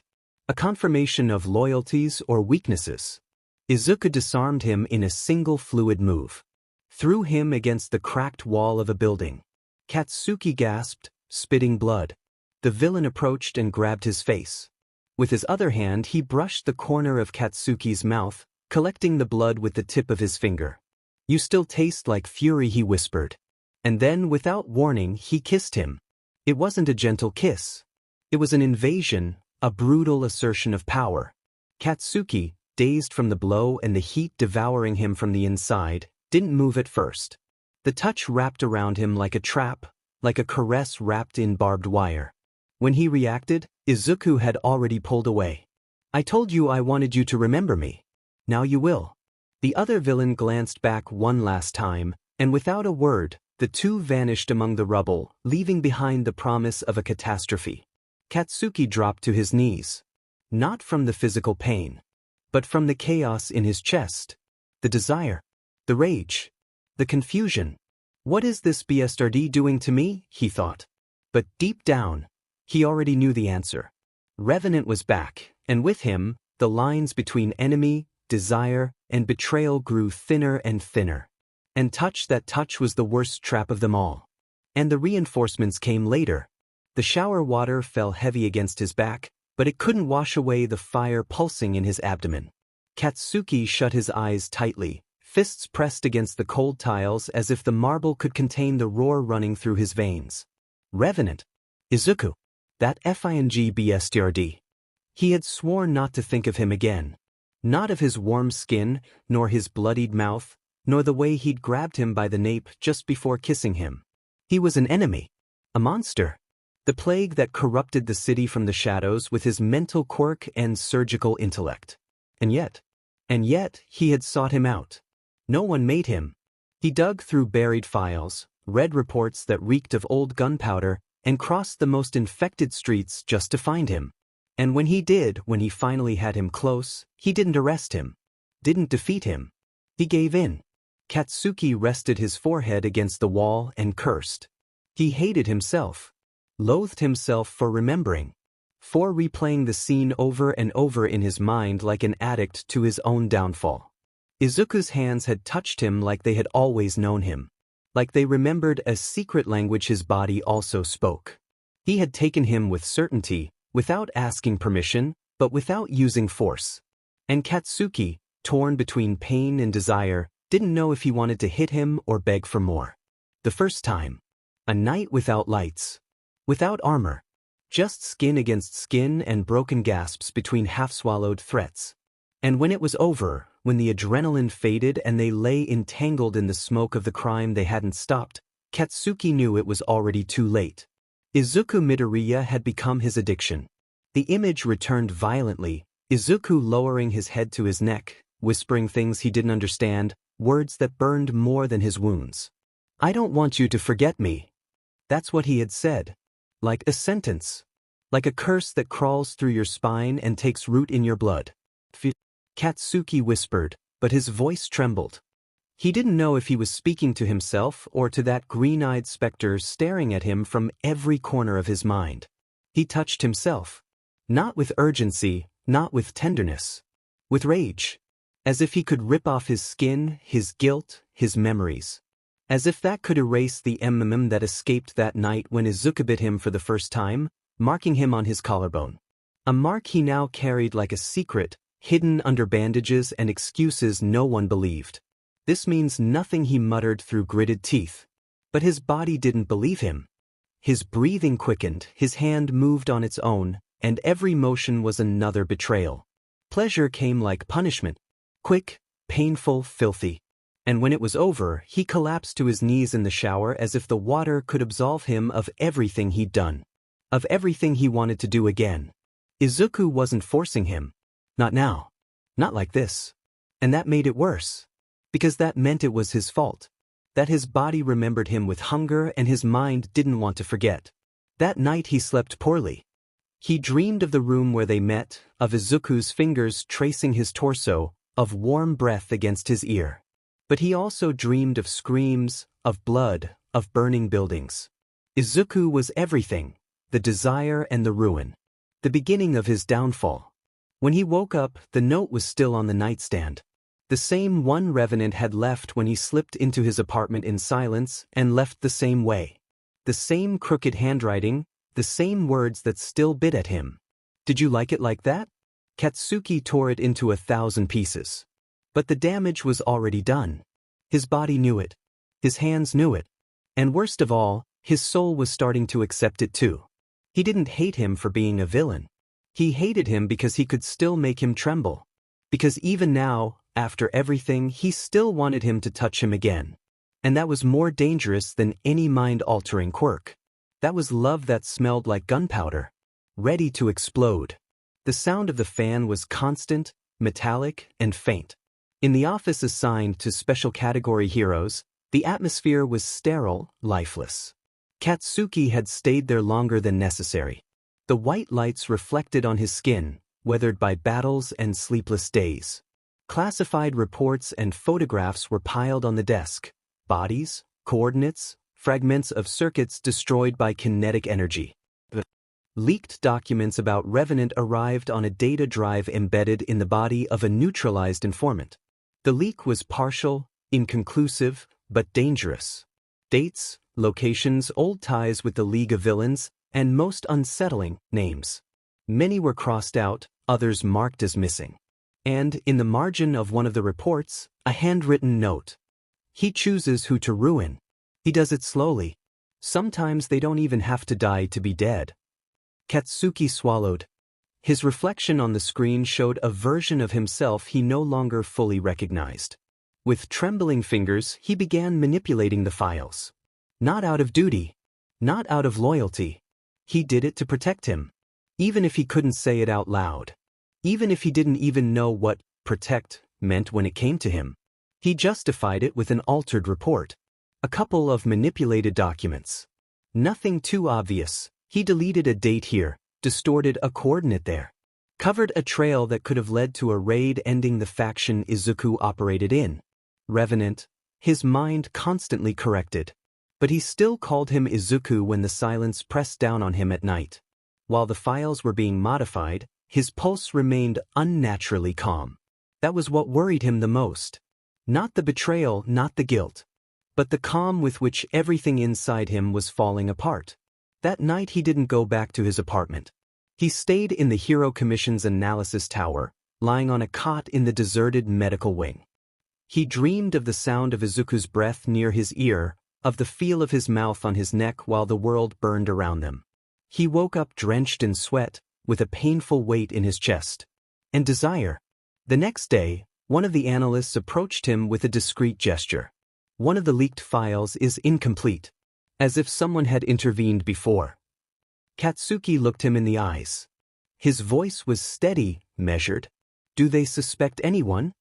Not yet. But we should trace the activity. If Revenant has a mole. He didn't finish the sentence. Katsuki nodded. Pretended to be surprised. Pretended everything. And when the analyst left, he leaned against the cold wall of the hallway and closed his eyes. A bitter laugh rose in his throat, but it didn't come out.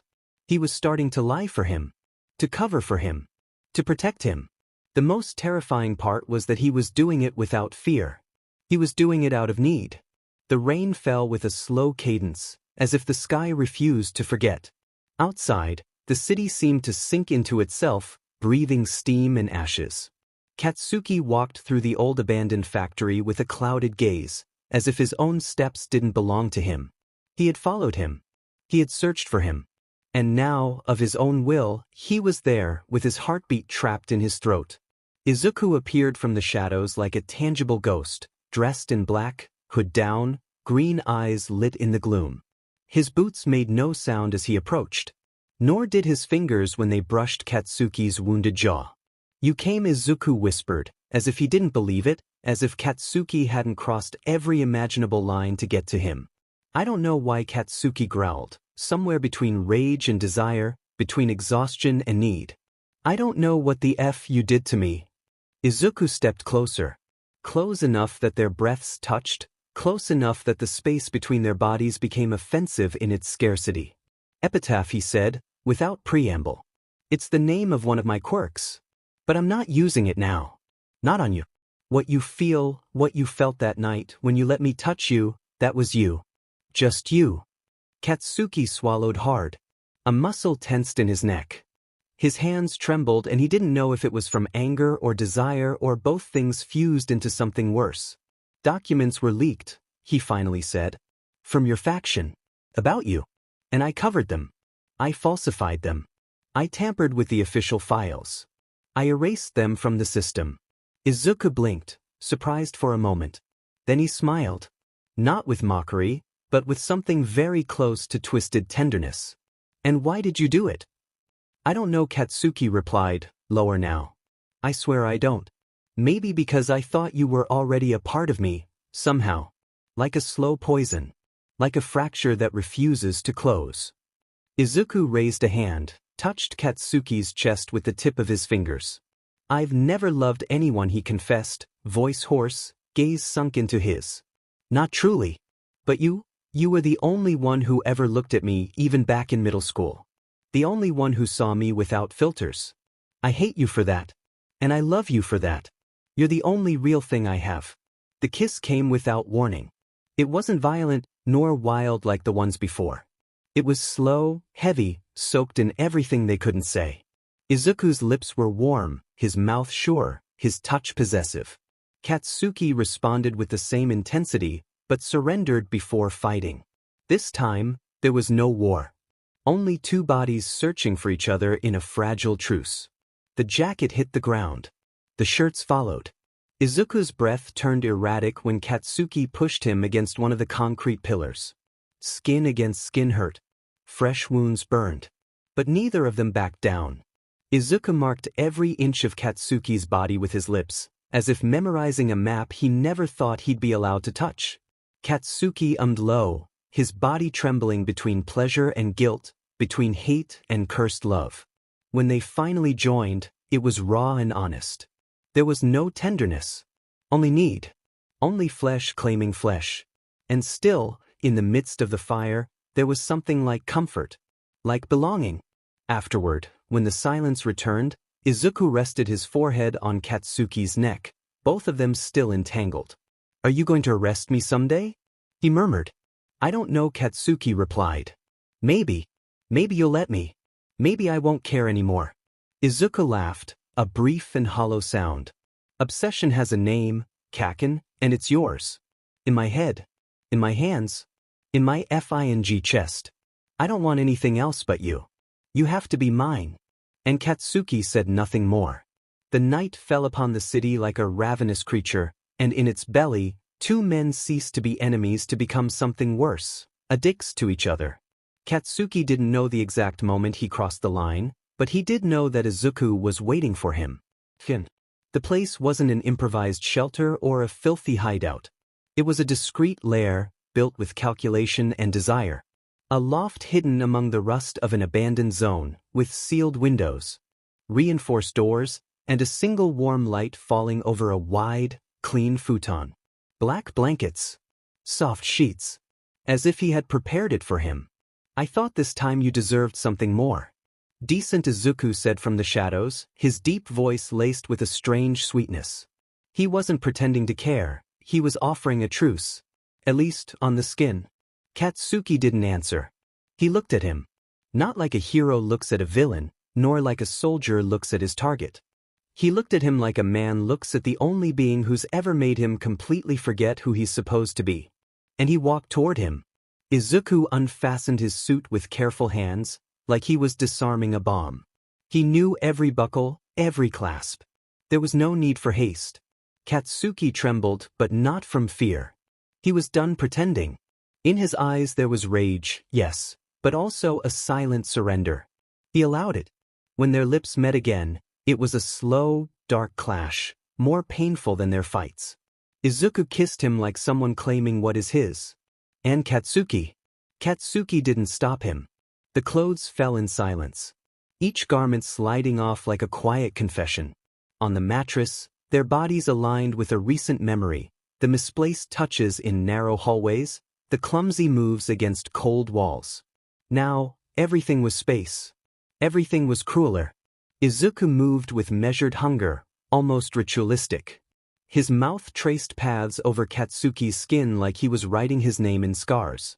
There was no tenderness, but there was devotion. He worshipped him like something sacred and cursed. His tongue slid down his collarbone, like a wound that hadn't closed yet. And he smiled. "You don't know how much I wanted you like this." Surrendered. "And you don't know how much I hate you for knowing what I like," Katsuki growled, but his body didn't lie. Their sighs mingled with gasps and the wet friction of their bodies. Pleasure came like a flaming knife, painful, glorious, inevitable. Katsuki arched his back, miming in a tone he didn't recognize. Izuku held him, guided him, marked him. There was no room for lies. Afterward, when the sweat began to cool on their backs and their breathing settled amid the remains of desire, Katsuki let himself fall to the side. He didn't run. He didn't push him away. He let Izuku wrap an arm around him. As if they were that, then us. "Why did you bring me here?" he murmured, voice rough. "Why now?" "Because I don't want you to think that everything between us has to happen in dust and broken walls," Izuku replied, not looking at him. "Because, in my own way, I respect you too. Even if that breaks you." Katsuki closed his eyes. Guilt tightened around his ribs like a rope. He had crossed a line he didn't know how to return from. He hadn't just slept with the enemy. He had entrusted him with his weakness, his skin, his cracks. "Tell me," he whispered, not knowing if he wanted to hear the answer or not. "Are you using your quirk on me now?" Izuku laughed, low and sad. "You don't need me to use epitaph to want me, Kaken. You were already mine since you pushed me in grade school and never forgot me after that." Silence. A confession bleeding through the teeth. Katsuki felt his body open like an exposed wound. He wanted to hit him, kiss him, beg him to shut up. But he did nothing. He just stayed there, with his head on Izuku's chest, listening to his heart beat calmly. As if they hadn't just committed another crime. As if what they were doing wasn't a shared sin. "And what if tomorrow I have to arrest you?" he asked, just to mess with him, to start a fight, to not lose his mind. Izuku looked down. A shadow crossed his face. "Then you'll do what you have to do. But tonight let me have you." And Katsuki let him. Not because he believed him. Not because he forgave him. But because, that night, in that cursed place where bodies surrendered before souls did, desire was stronger than duty. And because, even if he didn't say it, he too needed to belong to someone. Even if that someone was the monster he himself had allowed to grow. Silence was a different kind of creature in that underground shelter. Katsuki realized it by the third sunless day, when his muscles began to adjust to the echo of Izuku's footsteps rather than the alarm of his watch. It was a cavern disguised as a sanctuary, made of scarred metal, blinking green computers, and sheets far too clean for a villain. Katsuki slept and woke within those windowless walls, and in the middle of it all, there he was. Revenant. Izuku. The same and yet not. They hadn't said anything about staying. He just didn't leave. The first night had been a shared sin, the second, a need. The third, a silent declaration. Now the days intertwined with the same tacit violence with which they sought each other in the shadows. SEC as language. As response. As punishment and refuge. "You're not leaving," Izuku said one morning, holding a mug he hadn't even filled with coffee. He was barefoot, wearing only black pants that still bore traces of Katsuki's blood on the hip. "Not yet," Katsuki replied, his voice rougher than usual.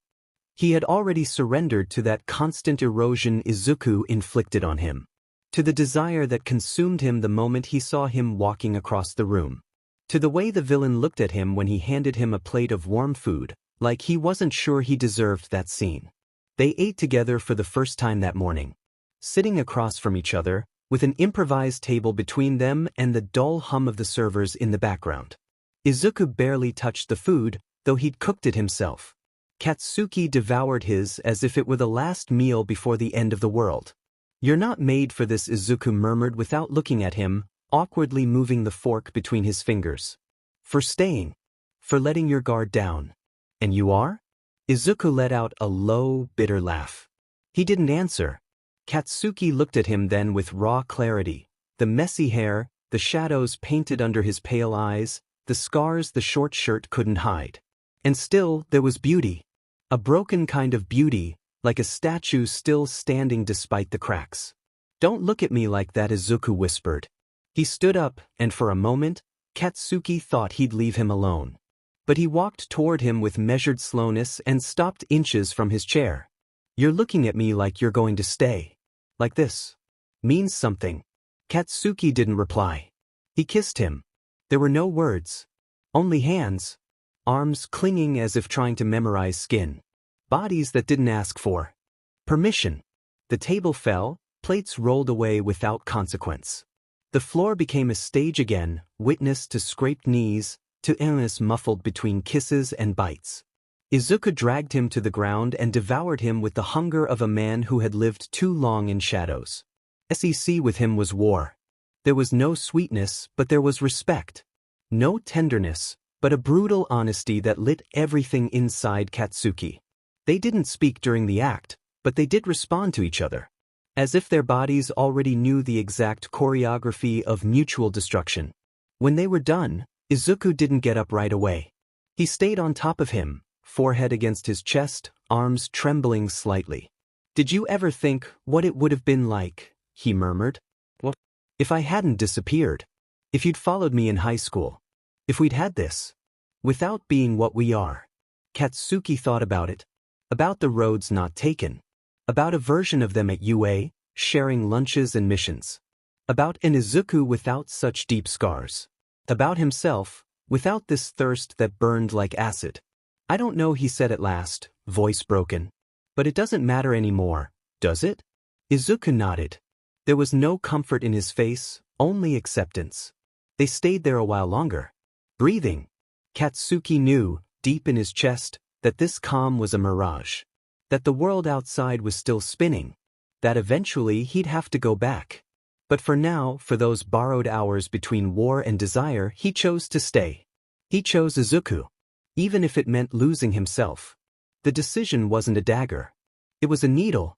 A small and constant puncture that pierced Katsuki's heart ever since he left that shelter with a marked body and a staggering soul. He had returned to the surface with Izuku's scent on his skin, the taste of his name stuck between his teeth. But also with the awareness that every second spent without taking action was a betrayal to the world he had sworn to protect. Revenant was still a criminal. The #1 enemy of the Commission. And he, Bakugo Katsuki, was still a hero. That's why, when he placed the forged documents on his supervisor's desk, his voice barely trembled. He was good at lying. He had been all his life, especially to himself. "I have information. About Revenant." The words were oil on fire. The system's gears activated swiftly. Drones, surveillance, protocols. Katsuki was included in the operation not as a threat, but as an asset. A lure. Just a few nights later, the mission was underway. An ambush, carefully designed so Izuku would lower his guard. Katsuki knew his routines, his ways, his rhythms. He had learned to read him in the midst of SEC and battle, in the silence of shared dawns. He waited for him in an abandoned building, with shattered lights and air thick with dust. His heartbeat was so loud he could barely hear the approaching steps. Izuku came alone. "You're here earlier than expected," he said, smiling as if they were lovers reuniting, not ghosts at war. He came closer without fear, with that gaze that disarmed Katsuki without needing any psychic quirk. And because of that, it hurt more. The signal was silent. A barely visible blink on the communication device Katsuki had hidden. The agents swarmed in. Izuku reacted fast, but not fast enough. A paralyzing shock to the back. A stifled cry. Knees to the ground. Electrified chains. Surprise he didn't manage to use any of his powers. Izuku's voice cracked. He didn't scream. He didn't beg. He just looked at him with a mix of disbelief and something worse. Understanding. I knew this would happen. Katsuki couldn't move. His boots nailed to the ground. His chest heaving. But not yet. The agents dragged him away. They pulled a black hood over his head. One of them turned to Katsuki, waiting for some kind of confirmation. Izuku had let them grow too confident. He nodded without a word. Every fiber in his body was screaming, but his face remained firm. When the commission closed the operation, they declared it a success. They congratulated him. Said his loyalty to the system was unbreakable. That he had proven to be a true hero. But Katsuki knew the truth. He had betrayed the only person who had touched him with honesty. Who had caressed his hatred as if it were love. Who had loved him from the shadows without ever asking him to change. Now that love had turned to ash. And the system, satisfied, didn't realize it had just broken its best soldier. Hate is inverted love. And Katsuki, that night, knew he could never stop loving the one he had just destroyed. Or at least, if that could even be considered love-sick as it was. The darkness was dense in the underground halls of the commission. The alarms shone like blazing pupils, and the echoes of footsteps merged with the hum of collapsing security systems. In the midst of the confusion, the world seemed frozen except for him. Revenant. Izuku Midoriya. He had arrived like a whisper of death. With his face covered in shadows, incandescent eyes, and a torn jacket, he moved through reinforced doors as if metal meant nothing. Kinetic fragmentation. The molecules of the titanium collapsed under the pressure of his will. The particles vibrated until they disintegrated in the air, as if time itself unraveled with each step he took. The guards stood no chance. One fell without a sound, blood painting arabesques on the walls. Another tried to activate a shield, but Izuku had already extended his hand. With his mental quirk, epitaph, he distorted his perception. The guards saw fire where there was shadow, heard orders that never existed. He shot his comrade. The echo rang like a shattered bell. And then he saw him. Katsuki Bokugu stood at the end of the corridor. Tousled hair, clenched jaw, hands burning with doubt. He had brought Izuku here. Had given away his location to the commission. But he didn't move. He didn't step back. He didn't stop him. Days had passed since that betrayal. Izuku's eyes searched for his without fear. There was no visible resentment. Only a piercing clarity, a kind of unholy calm, as if everything had already been decided before either of them ever took their first breath. You didn't come to stop me, did you? Izuku asked in a low voice, almost tender. Katsuki swallowed. His throat dry, his hands trembling beneath the gloves. In front of him, two fallen bodies. Two heroes. With names. With families. And still, he couldn't move. Izuku took a step forward. His presence was overwhelming. Not because of his power, but because of his calm. That he had of dragging the world to the edge without ever raising his voice. You said you wanted to understand me. Now you can see me without filters. I saw you kill. And what did you see in my eyes as I did it? Katsuki didn't respond. Because he had seen it. Because Izuku had killed without cruelty, without pleasure but also without hesitation. As if those lives were necessary pieces on a larger board. As if his own pain no longer allowed him to feel anyone else's. Izuku stopped in front of him. He could touch him. He could rip out his heart if he wished. But he didn't. I won't justify myself, he said, his eyes two green fires in the gloom, but I don't regret it either. Silence. Invisible cracks opening between them. Katsuki clenched his teeth. Damn it. He could stop him. He could fight. His quirk trembled in his fingers, begging for action. But his body didn't obey. There was something stronger than training, than law, than pain. Why don't you hate me? He whispered, almost against his will. Izuku tilted his head, looking at him as if the question came from a lost child. Because your hate kept me alive. But now, I don't need it anymore. And without another word he passed by him. Katsuki turned slowly, watching the silhouette walk away, like a mirage escaped from his dreams and nightmares. He let him go. Watched him walk through the smoke, disappear into the chaos. The system hadn't broken. But there was a new crack in the heart of its structure. Katsuki knew he was no longer a whole hero, that he had crossed an invisible line, and that the spilled blood could no longer be cleansed with fire or with glory. Only one thing remained: to move forward and burn. The communique arrived with the cold precision of a clean shot, Operation Sentinel. On the headquarters screens, Revenant's face took center stage. But it wasn't a regular face. It was a mask of binary code, a pixelated and shifting shadow, almost a living distortion. Only Katsuki knew, with a silent knot in his stomach, what lay behind that specter. "We begin the hunt," announced the director of the commission, her voice metallic and resolute, as if she were speaking of a rabid animal and not of a man she once loved. They didn't look at him. None of them did. Katsuki felt the exclusion before it was confirmed with words. His name wasn't among the agents summoned. His battle-hardened face remained impassive while something cracked inside. "You won't participate. The committee has decided to remove you from this operation due to a conflict of interest." The words fell like molten lead onto his conscience. They knew. Or, at the very least, they suspected. They couldn't prove it yet, but his absences, his unexplained injuries, the false reports, the silences between the lines. It was all a puzzle missing just one piece. And he was the broken one. He clenched his teeth. He didn't respond. He just nodded, jaw set like an unspoken promise. When he left the room, the murmurs rose like the venomous buzz of a swarm. He didn't care. He walked straight fast. He had something more important than defending his pride. He had to find Izuku before they did. Meanwhile, the city trembled. The news spoke of evacuated zones, falsified reports, heroes dead under anomalous circumstances. Revenant had become a public demon, an enemy of the state, a mythical figure. But for Katsuki, he was still a wound with a name. The world wanted him dead. It didn't know what he wanted. He locked himself in his apartment, sealed the windows, disconnected everything. Activated the secondary network he had created months before. An underground mesh of information, riddled with codes and interference, where he could still look for clues without being tracked by the commission. "If I were you, where would I hide now?" The question floated in his mind like a mantra. The attack pattern wasn't random. It wasn't chaos without direction.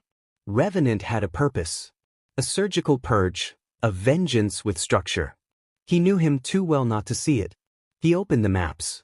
Overlaid attack zones with old records of covert operations. A pattern began to emerge. A spiral closing in on something. On someone. His heart pounded. Izuku was sending a message. One no one else could read. And if he was the recipient, then he had to find the next station of hell. Meanwhile, the commission deployed its web. Armed heroes, surveillance drones, emotional detection systems. The entire country turned into a hunting trap, with the monster as the prey. "He is to be shot on sight," the director said in a new communique. "There is no room for redemption." Katsuki laughed. It wasn't a joyful laugh. It was a rough, broken cackle, lost between the walls of his apartment. Redemption. That word was never meant for them. Never meant for someone like Izuku. He had searched for it in the dark, with blood-stained hands and eyes full of fear. And all he'd found was the world's betrayal. The memory of the day he turned him in haunted him like a ghost. The cuffs vibrating with contained energy. Izuku's gaze, silent, unsurprised. As if he already knew. As if he'd always known. Not all sins get punished. Some are repeated. Others choose you. And now, while everything burned, Katsuki felt he no longer had the right to choose. He had to find him. Not to save him. Not to protect him. But to look him in the eye and ask just once to tell him how he felt. Even if it was hatred. Even if it was rage. Because the silence between them could no longer stand. So he returned to the network, to the white noise of information. To the encrypted clues. to the cameras that trembled before going dark, to the pattern that repeated like a whisper in his ear. Revenant was close. The devil the world hunted was nothing more than a boy with 2 gifts and a heart full of scars. And Katsuki, the only one who knew his real name, wasn't going to let them kill him before he could say it out loud. The war had begun. And he didn't plan to stay behind. The sun sank slowly, swallowed by the dark jaws of the horizon, painting the sky a deep red like the blood that still stained the hands of the system. After the national order against Revenant, the entire country stirred like a wounded animal, desperately searching for the monster the system had created. However, while radars scanned cities and patrols knocked on doors, Katsuki Bakugo moved in the shadows, determined to get there before anyone else. He knew him better than anyone. He knew his nocturnal habits, his tendency to leave the lights off, and the metallic scent of his. He also knew that if he wanted to see him again, he would have to cross an invisible line. One not blurred by blood, but by loyalty. He had rewritten his criminal record. Katsuki had written himself a new past. Deserter, disillusioned, cast aside by a system that never protected those who deserved it. Obsidian was his destination. Not as an enemy, not as an official infiltrator, but as a traitor. The lie became flesh in his voice, in his posture, in every glance cast to the ground while speaking to the right contacts. With patience and precision, he wove his way into the most feared criminal network. Obsidian was not an organization. It was a living organism. Its core pulsed with an alien, cold intelligence, and its members were faceless cells obeying a higher purpose. When Katsuki was taken to the nucleus, he didn't know if the tremor in his spine was fear or excitement. The place was underground, impossible to trace. There, beneath layers of abandoned concrete, Katsuki walked among other deserters, mercenaries, and orphans of the system. No one asked his name. Only his usefulness. "What can you offer?" asked a voice without gender or emotion. Surgical explosions, tactical information, and hatred for the commission. His response was as dry as it was calculated. 3 days passed before they brought him to him. There was no ceremony, no escort, just a hallway, a rusted gate, and the faint creak of a chair on the other side. Katsuki felt him before he saw him. The mental quirk, the emotional distortion, vibrated in the air like damp electricity. When the door opened, he knew his decision could no longer be undone. Izuku was there, sitting, unmasked, voiceless, with shadows kissing his cheeks. His eyes, darker than before, devoured him instantly. "You got here before them," he said, and his tone was a mix of disappointment and relief. Katsuki didn't reply. Not yet. The room smelled of dust and ash, but it was warm. They were alone. The silence was more NTMT than a touch. "Tell me why," Izuku asked, lifting his gaze just slightly. It wasn't a command. It was a plea in disguise. "Because I don't trust anyone else," Katsuki answered, and every syllable cost him an inner wound. Izuku stood slowly, as if every movement was a confession. He came closer, without touching, without speaking. His eyes searched him like someone trying to find out if a memory still breathes. "Obsidian is not a refuge. It's a sentence. Are you willing?" "I sentenced myself the night I didn't stop you." The blonde clenched his fists. The memory of the fallen bodies, of his own paralysis in the face of destruction, was a tattoo on his mind. Izuku smiled. Not with mockery, but with something resembling sadness. Or twisted gratitude. "Then welcome to what's left of the world." That night, Katsuki didn't sleep. He was interrogated by faceless figures. They asked for proof. He showed falsified files, internal strategies, patrol routes. Everything the commission had hidden, he offered like raw flesh. It wasn't just infiltration. It was a sacrifice. Izuku didn't intervene. He watched him, distant, from the threshold of a door. As if he still didn't know whether to believe him. As if watching him lie so well hurt more than any betrayal. In the end, when protocol was fulfilled and Katsuki was admitted, the other approached, crossed the room, and stood before him. "I want you to know that if you're lying, I'll know. And if I'm not, what will you do?" Izuku didn't answer. He just looked at him. That look was a mirror.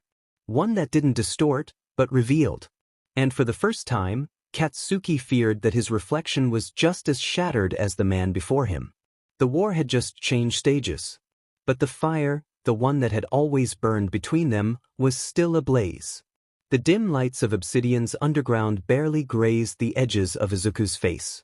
Beneath the weight of the tactical silence that saturated the base, his green eyes swept across the room as if every object might betray secrets.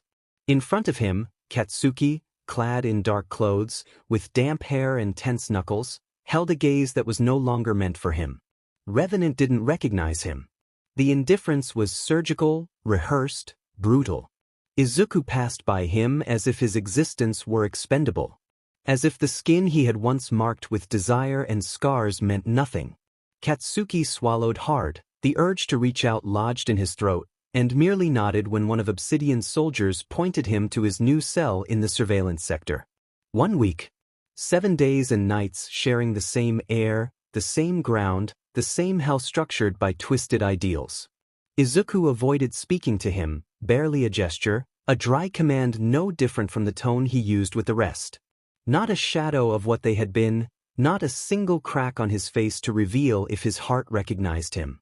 Katsuki became a ghost within the base, a false name in unfamiliar mouths, waiting. The indifference wasn't silence, it was torture. Every foreign gesture, every averted glance, every time Izuku touched another recruit's back while teaching them how to handle explosives, was a dagger between Katsuki's ribs. The worst part wasn't the disdain, it was the complete neutrality. The worst part was that Izuku knew exactly what he was doing. And he did it with surgical precision like everything else. One night, while everyone slept, Izuku entered the corridor of the north wing. His steps were silent, almost ghost-like. He stopped in front of the door where he knew Katsuki pretended to sleep. He opened it, entered. Katsuki sat up on the mattress like a spring. The air grew thick, charged with electricity. Izuku said nothing. He walked to the table, touched the surface with one finger where Katsuki used to write false reports for the commission. He observed the space like it didn't belong to him. "You're not a very good infiltrator," he finally said, his voice hoarse, without apparent emotion. Katsuki tensed. The urge to respond was replaced by the hunger to know what he was thinking. If he hated him, if he still wanted him. "And you? Are you a good actor?" He spat back with a sharpness meant to cut through the distance. Izuku didn't answer. He came closer. His fingers grazed the bed frame, the same one he had once pushed him against with lips full of blood and need. But this time there was no contact. No desire. Only scrutiny. "I'm not going to turn you in, if that's what you're worried about," Izuku added at last. The lie wasn't in the words, but in his eyes. Katsuki stood. Very close. Too close. His breath was restrained fire. Then why pretend? Izuku smiled. Not like Revenant, the ruthless leader. He smiled like a ghost. "Because it'll hurt you more this way." And he left. The door closed with a soft click, but the echo was an explosion inside Katsuki's chest. The torture continued. Small moments of absurd closeness. Missions assigned together with only the strictly necessary interaction. Izuku gave him instructions like to any subordinate, but Katsuki noticed the nuances. A word with a double edge. A prolonged pause. A brush of shoulders that seemed accidental but never was. It was a slow dance. A war without weapons. And Katsuki was losing. One afternoon, while reviewing maps for the next raid on a commission lab, Izuku pointed out a route with his finger. He leaned over him, his breath brushing his neck. "You'll go through this passage. Avoid the thermal cameras," he murmured. Katsuki nodded, but when he looked up, their eyes met for the first time in days. And he saw it. He recognized it. The pain. The fury. The restrained desire. It was all there, camouflaged beneath layers of indifference. But it lasted only a moment. Izuku pulled away, closed the map, and left him there, alone, with his throat burning. The infiltrator wasn't Katsuki. It was him. Izuku was the imposter in his own skin. Pretending not to love him. Pretending not to hate him. Pretending he didn't remember every word, every betrayal. But his indifference was proof that everything hurt more than he would ever admit. And Katsuki, even knowing he was being punished with subtle gestures, even knowing this was a form of emotional torture, couldn't help it. I needed him close. Indifference was an invisible noose. And it was already starting to choke him. The room was steeped in thick silence, almost tangible, as if the very walls were holding their breath. Outside, the rain marked its rhythm against the opaque glass, filtering in a grayish light that seemed to hold the world in pause. The underground refuge of obsidian hummed in the distance with the footsteps of its inhabitants, but in there, between four walls of concrete and dust, there were only two bodies and a tension that no longer sought to explode, but to endure. Izuku said nothing at first. He just looked at him. That kind of look that hurt more than any open wound. The kind used to study a memory that aches, to contemplate a broken possibility. Katsuki stood firm, until he felt Izuku's fingers brush his cheek, barely a caress, as if he didn't dare to touch him completely. "Why you still here?" Izuku murmured, without venom or mockery this time. Katsuki didn't know what to answer. It wasn't a matter of logic. It wasn't strategy, or guilt, or even desire. It was something more primitive, more NTMT. Something born right at the center of his chest and dragged him toward him, like a dog with a broken leash returning to the fire. "Because I don't know how not to be." Izuku smiled, barely. A shadow of tenderness drew itself on his face, and that was worse. Because Katsuki knew how to face hatred, sarcasm, bullets, and knives. But not that. Not the sweetness of someone who had once been everything he wanted to protect. Not that Izuku. What came next was slow. Careful. Izuku moved as if he were afraid to break him, to scare him away. He slipped Katsuki's jacket off and kissed his marked knuckles, the wounds still fresh. His lips barely touched the cracked skin. There was no ravenous passion this time, no battle of hungry mouths. It was something else. More intimate, more cruel. Izuku undressed him with a delicacy that felt like an open wound under the rain. He whispered nonsense against his collarbone, soft words that seemed not meant for him, or maybe they were, and that was the terrifying part. Katsuki didn't know if he cried for the hands that touched him or for what they evoked. For the memories his muscles still recognized. For everything they no longer were. "You're trembling," Izuku said, still caressing him. "Is it because of me?" Katsuki nodded. It was all he could do. Because yes, it was because of him. Because of his voice, his warmth, what he stirred inside. Because of the weight of betrayals, the nights he wanted him more than he hated him. They melted into clean sheets that smelled of old dust and ash. This time there was no blood, no struggle, no bites meant to leave marks. There were slow kisses. Shared breaths. Izuku held him as if he were building him from the inside out. And that was the most painful part, that he did it right. That he did it with love. Katsuki looked into his eyes when it was all over. His chest still rose and fell with the weight of satisfied desire, but his pupils said something else. They held the moisture of unshed tears. "Don't cry," Kaken Izuku whispered, as if saying his old nickname were a tender stab, as if trying to return a bit of the childhood they lost. But Katsuki was already crying. Silent tears ran down his cheeks, no sobs, no screams. They just fell, as if they had been building up for years. "What did you do to me?" he murmured. "Broken, what the F did you do to me?" Izuku didn't answer. He just held him. Held him like he was afraid too. Like he knew the tenderness they gave each other was the same one that would destroy them someday. Katsuki felt his lips on his forehead, a kiss so soft it hurt. Like a promise that couldn't be kept. Like the final touch before the end. "I'm not manipulating you," Izuku confessed, "I swear. This has been real since the first encounter." And maybe it was. But that didn't make it any less devastating. The silence returned afterward. They dozed in that suspended space between pain and truce, between touch that soothed and memory that poisoned. Katsuki didn't know how much time passed like that. He only knew that at some point he fell asleep with his head resting on Izuku's chest, listening to his heartbeat. A heart that, for a moment, seemed to belong to him. And while the world burned outside, inside that room, two bodies shared the echo of what once was meant to be love. Even if they no longer knew how to name it. The nights were no longer silent, not even a truce. They were blades sliding slowly across the throat of consciousness, and Katsuki let them glide. Sometimes they hurt, sometimes they didn't. Sometimes the edge seemed to cut something deeper than flesh, what was left of his identity. Since arriving at Obsidian disguised as a traitor, his steps had become rituals. He walked the damp corridors of that clandestine base like a silent guest, carrying a broken mask no one seemed to care about. He was a hero among shadows. Or maybe he was nothing at all. Maybe just the echo of someone who no longer existed. But when Izuku entered the room, everything changed. Because it was no longer about the war. Nor the plan. Nor the dead. Katsuki looked at him with a fierce, broken devotion, as if his heart had tipped over sideways. As if he were no longer able to tell the difference between what was right and what was necessary. And what was necessary was Izuku. Only Izuku. "Don't talk to Kale," the green-haired boy told him once. Without raising his voice, "I don't like the way he looks at you." Katsuki, without hesitation, stopped talking to Kale. No protests. No questions. He ignored the other deserters or villains by instinct, as if their existence were irrelevant to him. Because it was. None of them mattered.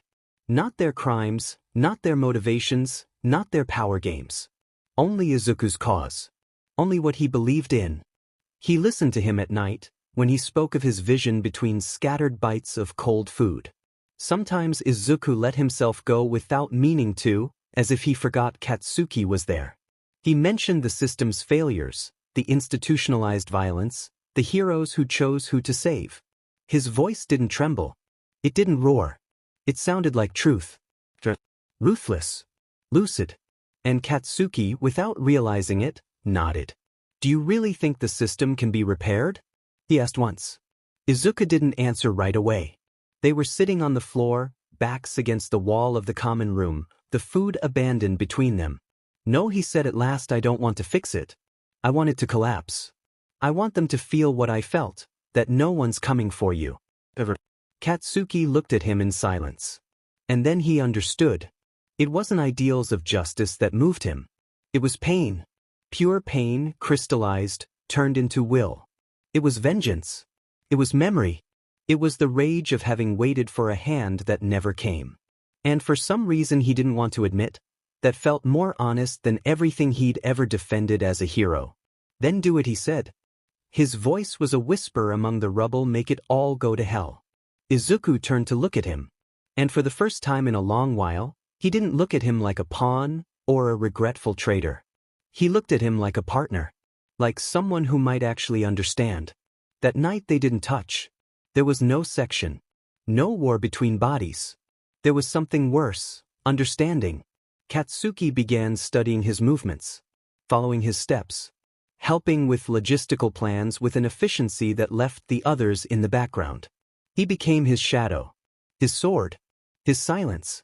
He no longer thought about stopping him. He thought about protecting him.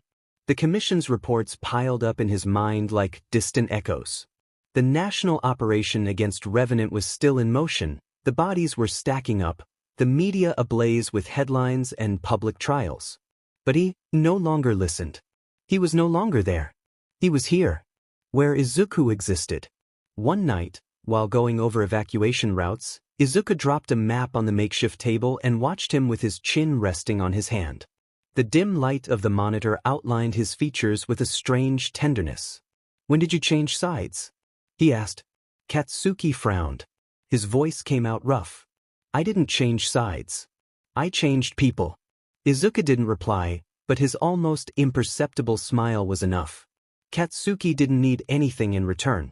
He wasn't looking for forgiveness or love or redemption. He only wanted to be close. To protect that broken ideal that carried a proper name. Izuku. Revenant. The boy who had once been his everything and who now burned with a fire that consumed the world. And if his cause was ruin, he would be the most loyal soldier of hell. Because every wound Izuku carried was a promise. And he who was willing to fulfill them all. It was fast. Brutal. Unequivocal. Obsidian's silence shattered with a dry scream, one of those that gives no warning, that rips the throat and breaks the calm built on lies. Kale, the rookie villain with tinplate ideals, didn't know how to keep secrets or stay quiet about discoveries. And he had found the worst one of all. Katsuki Bakugo had never stopped working for the commission, nor had he left his agency. The data was there, hidden fragments buried deep in an abandoned terminal that still emitted encrypted signals. Kale, curious and clumsy, decoded them without knowing what he was opening. When he saw the name, the code, the official seals, he ran. Literally. He ran through the hallways to find Revenant, to expose the false ally. But he never made it. Izuku intercepted him first. Katsuki saw the body hours later. It was stacked like scrap metal near the vents, neck twisted at an impossible angle, eyes still open. No visible marks. Emotional distortion. An internal death, silent. Izuku said nothing. No explanation, no reproach. He only looked at him from the shadows of his room, green eyes burning like half-extinguished embers. You didn't lie well, Kaken. The voice was a knife. Not because of the tone, but because of the use of the nickname. As if he had summoned it from the past just to bury it deeper. Even though Izuku had known from the beginning, he hadn't wanted to believe it. Katsuki tried to speak, but nothing came out. His hands were cold, his throat closed. He knew this was the end. And yet, Izuku didn't kill him. He saved him. He made up a story. Said that Kale had tried to betray the group, that he had sold their locations to the police. He showed a fake file. No one doubted him. No one wanted to doubt Revenant. But him he didn't forgive. That night, when he called him to his room, the air tasted like iron. Katsuki entered knowing he wouldn't leave the same. And it was true. Izuku closed the door calmly without looking at him. Then walked to him with a slowness that hurt, and kissed him as if he wanted to bleed him dry with his mouth. There were no caresses. No tenderness. Only teeth, tongue, hands that demanded and punished. The SEC was brutal. Not a surrender, but a penance. Every move was a question with no answer. Every scratch, a sentence. Izuku didn't he growled. He didn't touch, he marked. As if he wanted to leave in Katsuki's skin the imprint of his restrained fury. And Katsuki allowed it all. Because he had failed. Because he had betrayed him, even if now he no longer knew whom he even answered to. The commission had stopped requesting reports. His agency no longer named him. He was a ghost. A spy with no master. A traitor with no cause. And only Izuku had the right to break him. When it was over, when they both lay sprawled on the filthy sheets of the hideout, Izuku spoke for the first time. I could kill you right now. Katsuki didn't respond. Didn't move. He just stared at the ceiling, trying to steady his breathing. But I won't, Izuku continued, resting his forehead on his shoulder, because what you owe me isn't over yet. That night, Katsuki didn't sleep. Every part of his body hurt. But more than the flesh, it was his soul that was bleeding. He knew that from now on he was no longer an infiltrator. No longer a traitor. He belonged to Izuku. And that, in Obsidian, was worse than any death sentence. He was doing exactly what Izuku had wanted from the beginning, from the very first moment. I was completely lost. Chapter text. The confinement wasn't a regular cell. There were no bars, no chains. Just soft, soundproof walls, made to contain screams no one would hear. The white, empty room looked like a limbo. Katsuki Bakugo was breathing with difficulty, his sweaty back glued to the floor, and his mind lost in a field of dense fog. 3 days. He had been there for 3 days. The second punishment imposed on him.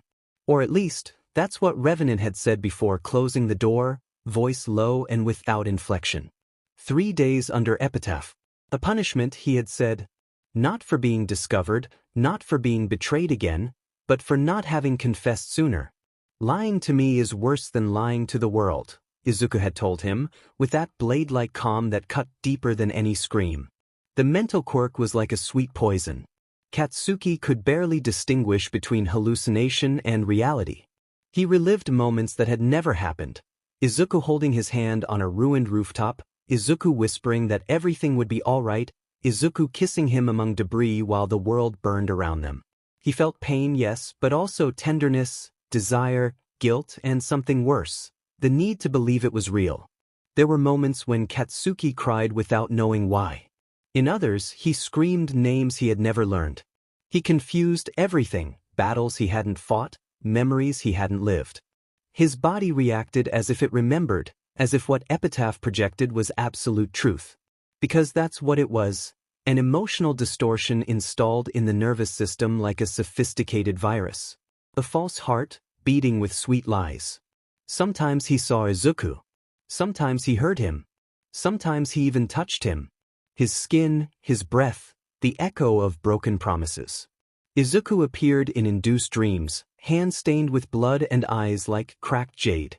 "You lied to me first," said the vision, before fading into green mist. When the door finally opened, Katsuki didn't know if it was part of the delirium or not. He walked, staggering as if his legs had forgotten how to be his. He was met by the frozen silence of a narrow hallway. No one else. No guards, no allies, no enemies. Just one figure at the end, Izuku, seated cross-legged, like an ancient statue, unbreakable. "Do you understand what Epitaph is now?" he asked without raising his voice. Katsuki didn't respond. His tongue was dry, his words tangled. He just looked at him. There were dried tears on his cheeks. He didn't remember crying. "It's not just a technique to control or destroy. It's a tool of truth," Izuku continued, slowly standing. "I've shown you everything you can feel if you stop lying to yourself." He approached with calculated steps. And Katsuki didn't move back. Didn't even think about it. Fear was a luxury his body no longer recognized. He was broken in a place that no longer hurt. "I broke you because you lied. Because you doubted. Because you entered my world without deciding if you wanted to stay or destroy it," Izuku whispered, now standing in front of him. Izuku raised a hand. And Katsuki didn't blink. The touch was slight, like a memory. A thumb sliding down his cheek to his chin. A hollow caress, filled with restrained rage. "And now?" Izuku asked, "Do you hate me?" Katsuki, without knowing why, smiled. Painfully. With irony, with resignation, with something akin to love. "I don't know," he murmured, "but it hurts less than before." Izuku held his gaze, and for a second, he looked sad. A deep, hollow sadness, like a rotting root. But it vanished as quickly as it had come. "Then the punishment is over." Katsuki fell to his knees. It wasn't a collapse. It was a release. The body recognizing it could let go. That there was no longer a need to resist. Izuku crouched beside him and held him. Not with tenderness. Not with coldness. He just held him. "I gave you 3 days of hell," he said in his ear, "because I need you to learn something. Every decision has a price. And being with someone like me costs more than you're willing to pay." And yet, Katsuki gasped, "Here I am." Izuku closed his eyes. Held him tighter. "Then maybe you deserve to stay." Epitaph had left its mark. Not visible, not tangible. But it was there. In the way Katsuki breathed, in the way he thought of Izuku, in the memories he no longer knew whether they were his or not. A controlled heart doesn't heal. It learns to beat differently. It learns to live with the scar.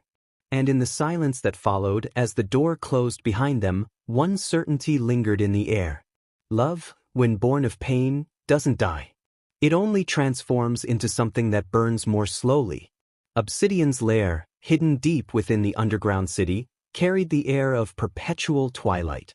The walls were made of a dark metal that devoured light like a starving beast, and the atmosphere saturated with dense stillness seemed to whisper secrets that couldn't be spoken aloud. There, among shadows that asked nothing, Katsuki Bakugo woke up each morning beside Revenant. Or Izuku. He no longer knew which name was more real.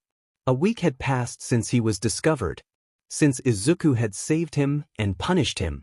3 days under the power of Epitaph, 3 days with his mind in ruins. His will, torn apart by hands he loved and hated all at once, was still healing like an open wound, learning to bleed in silence. Katsuki no longer sent reports. At first, it was because he didn't know how to justify what he felt. Now, it was because he didn't want to. He had left it behind. All of it. The codes, the loyalty, the ideals of justice that once burned in his chest like a banner. In their place, there was fire. A fire more NTMT, darker. More Izuku. The others still watched him with suspicion.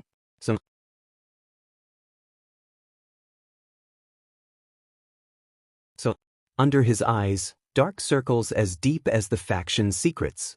His skin marked by fingers, by lips. His back, straighter than ever, looked ready to break. But he didn't linger. He didn't want to see the boy who had given up. Didn't want to see the man who had become what he swore to destroy.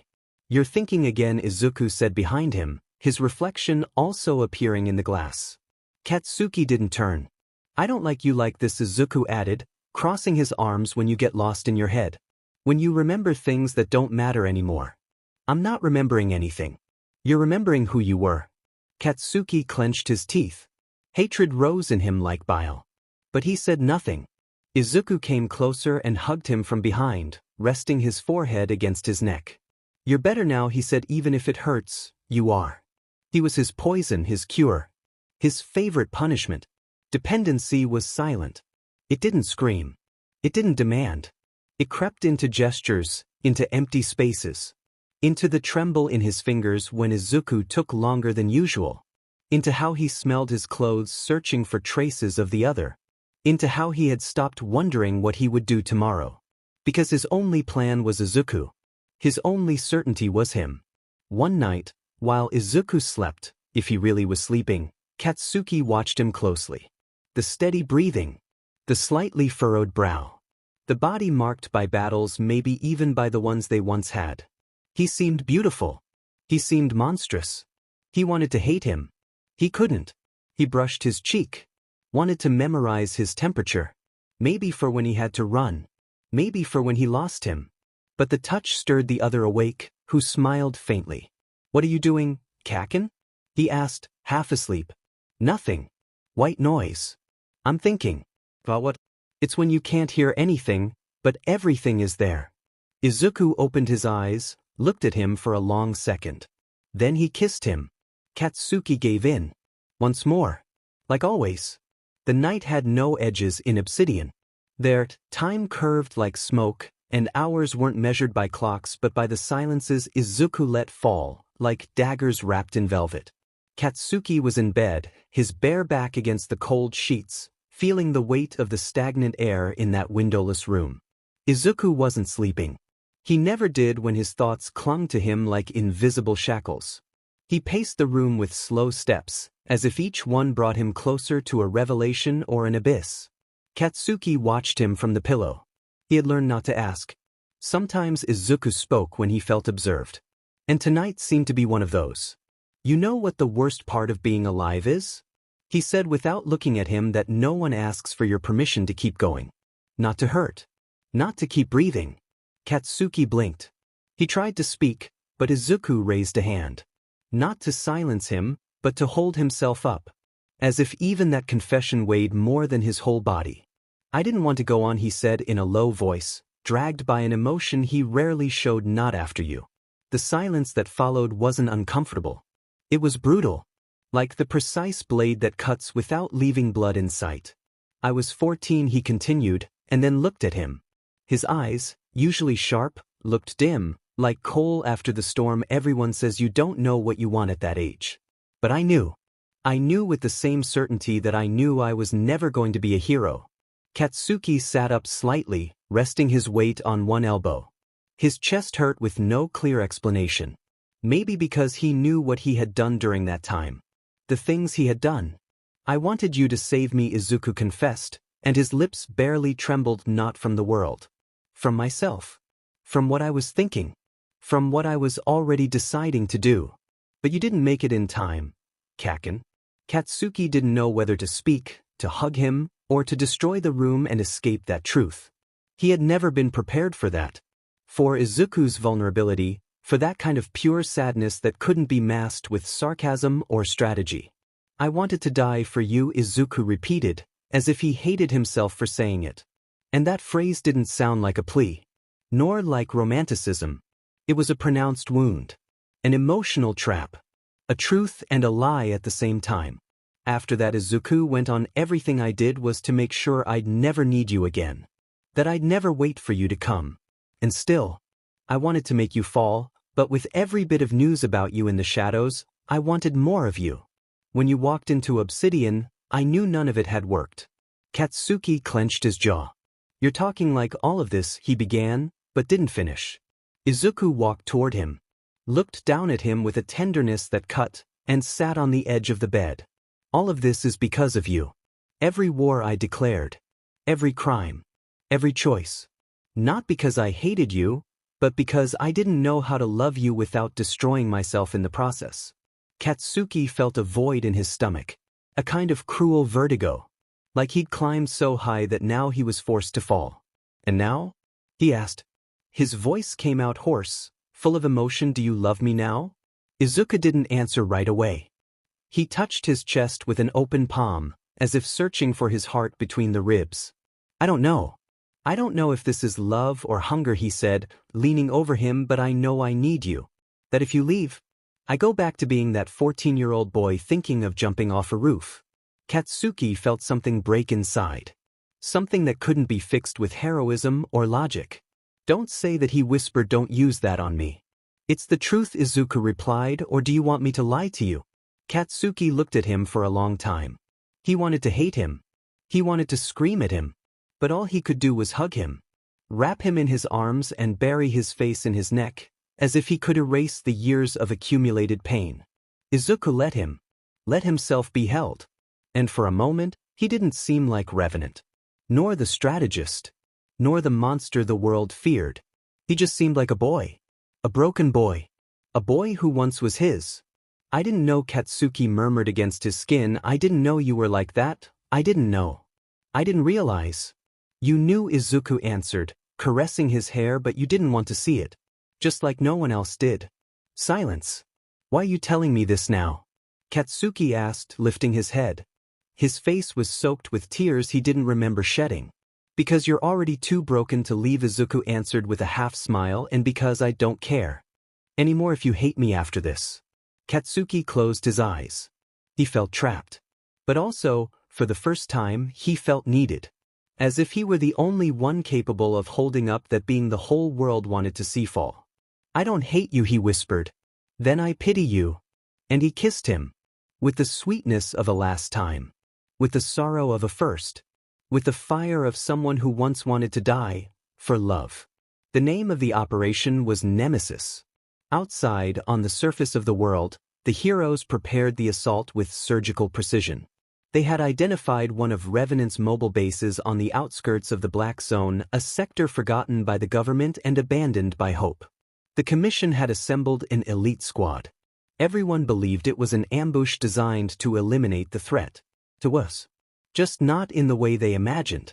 Deep within Obsidian, Izuku observed the maps projected in the air by one of his terminals. The greenish light painted his sharp cheekbones, and his eyes danced across coordinates with the coldness of a surgeon. Beside him, standing still, Katsuki looked like a shadow. Silent, tense, but not regretful. Are you sure these are the right names? Izuku asked without looking at him. Katsuki nodded with a curt motion. Yeah. They were my teammates before. I won't forget them. The information was precise. Coordinates, weaponry, psychological profiles, weak points. Katsuki had memorized it all. He didn't do it out of betrayal. Not even for strategy. He did it for Izuku. For the cause he represented, for the pain he carried. For that 14-year-old boy who once wanted to jump off a rooftop. Don't intervene in the operation, Izuku ordered, with a voice that allowed no cracks. I wasn't planning to, Katsuki replied. It wasn't a lie. When the night of the attack came, Obsidian was empty. The active members of the faction moved with the synchronicity of a dark swarm. Katsuki watched them leave, and he stayed. Alone. In the room where he used to sleep with Izuku, where the faint scent of his skin still lingered. At midnight, the news arrived. Total success. 10 heroes dead. 3 missing. The squad leader, mutilated. Katsuki read the reports without blinking. One of the missing was an old friend of his. He felt nothing. No disgust, no guilt, no triumph. Only a strange vibration, as if someone had ripped out an organ he no longer used. When Izuku returned, there was blood on his boots and dry mud on his clothes. His gaze was sharper than ever, but his hands were trembling. "Underscore, do you regret it?" Katsuki asked, while helping him take off his coat. Izuku shook his head. "And you?" Katsuki looked at him in silence. "No," he said at last. "Not for them." Izuku stared at him for a long time. As if he wanted to memorize that face. As if, for a second, it hurt to see what he had done to him. "I'm dragging you into the mud," he whispered. "I was already there before you," Katsuki replied with a broken smile. They kissed. Not with desire, but with rage. With the urgency of two souls condemned to share a fate that neither fully chose, but that wrapped around them like an invisible net. Izuku pushed him against the wall and kissed him with teeth, with tongue, with a desperation that smelled of revenge and redemption mixed together. When they were done, they collapsed to the ground like airless bodies. Izuku rested on his chest and closed his eyes. "We killed people," he said, as if the words still tasted of iron. "Real people." "It wasn't your fault," Katsuki whispered. "Of course it was. And yours too." "And even so," he sat up. "You know what's the worst part?" "Say it." "That if I had to do it again, I would. For me. For my cause." Katsuki didn't ask if he was included in that cause. He didn't need to know anymore. He had decided the moment he leaked that information. The exact moment he stayed in Obsidian when he could have escaped. The moment he stopped being a hero, even if the word was still etched in his commission file. "I don't care about the rest," he said. "I just want to know how far you're going with this." "Because I'm going with you." Izuku looked at him like he didn't deserve that loyalty. Like it was some cruel joke from the universe that he, the one who had been his childhood tormentor, was now his accomplice. "What are you now, Kakin?" The blonde smiled without a trace of arrogance. "Yours." And that was more terrifying than any detonation. Outside, the world still believed he was missing.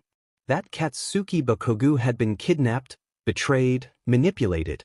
No one knew he had chosen to stay. That every step he took inside Obsidian was one farther from the world he used to know. That night, they slept entwined.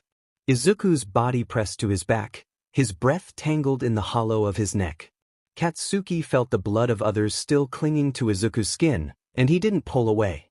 "I don't know if I'm a hero anymore," he thought. And for the first time in his life, he felt no shame. Later, in the dense silence of the hideout, Izuku found him sitting, knuckles clenched on the table.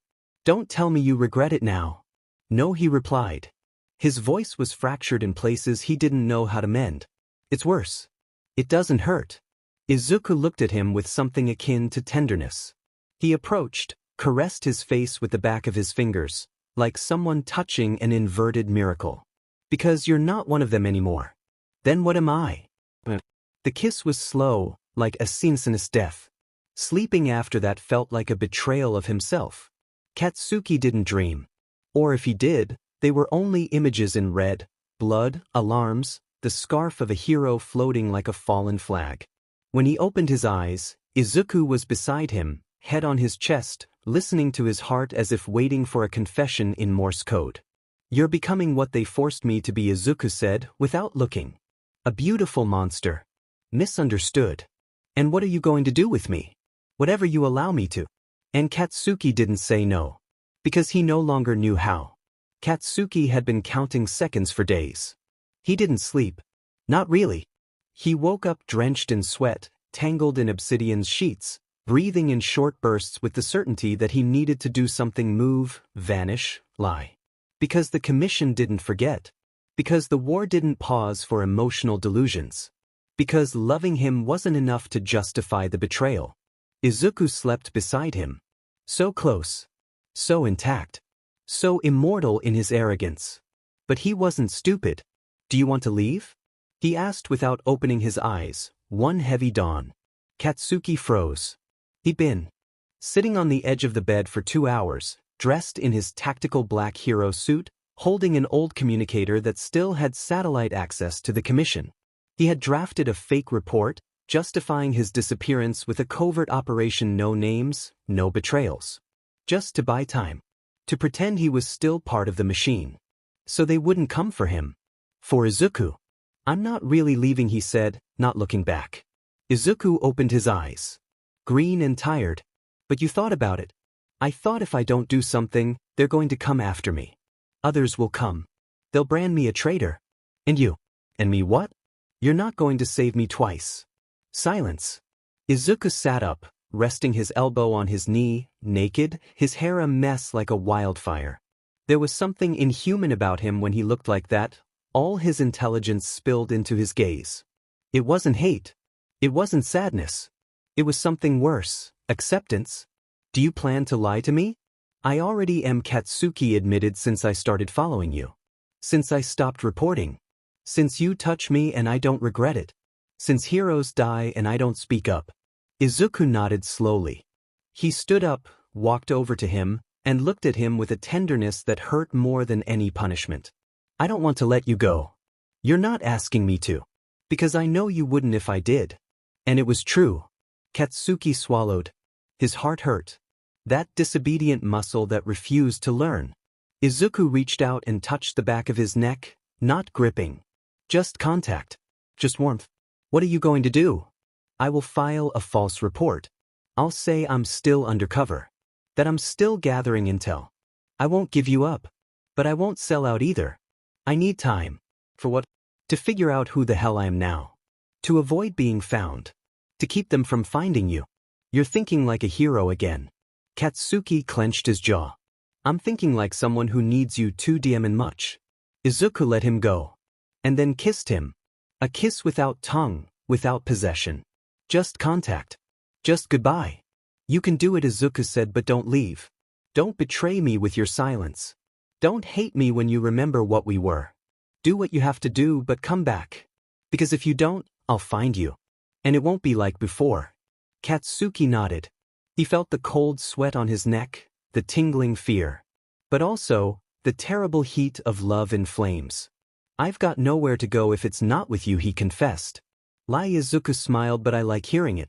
That afternoon, Katsuki left Obsidian for the first time in a month. He didn't escape. Izuku let him go.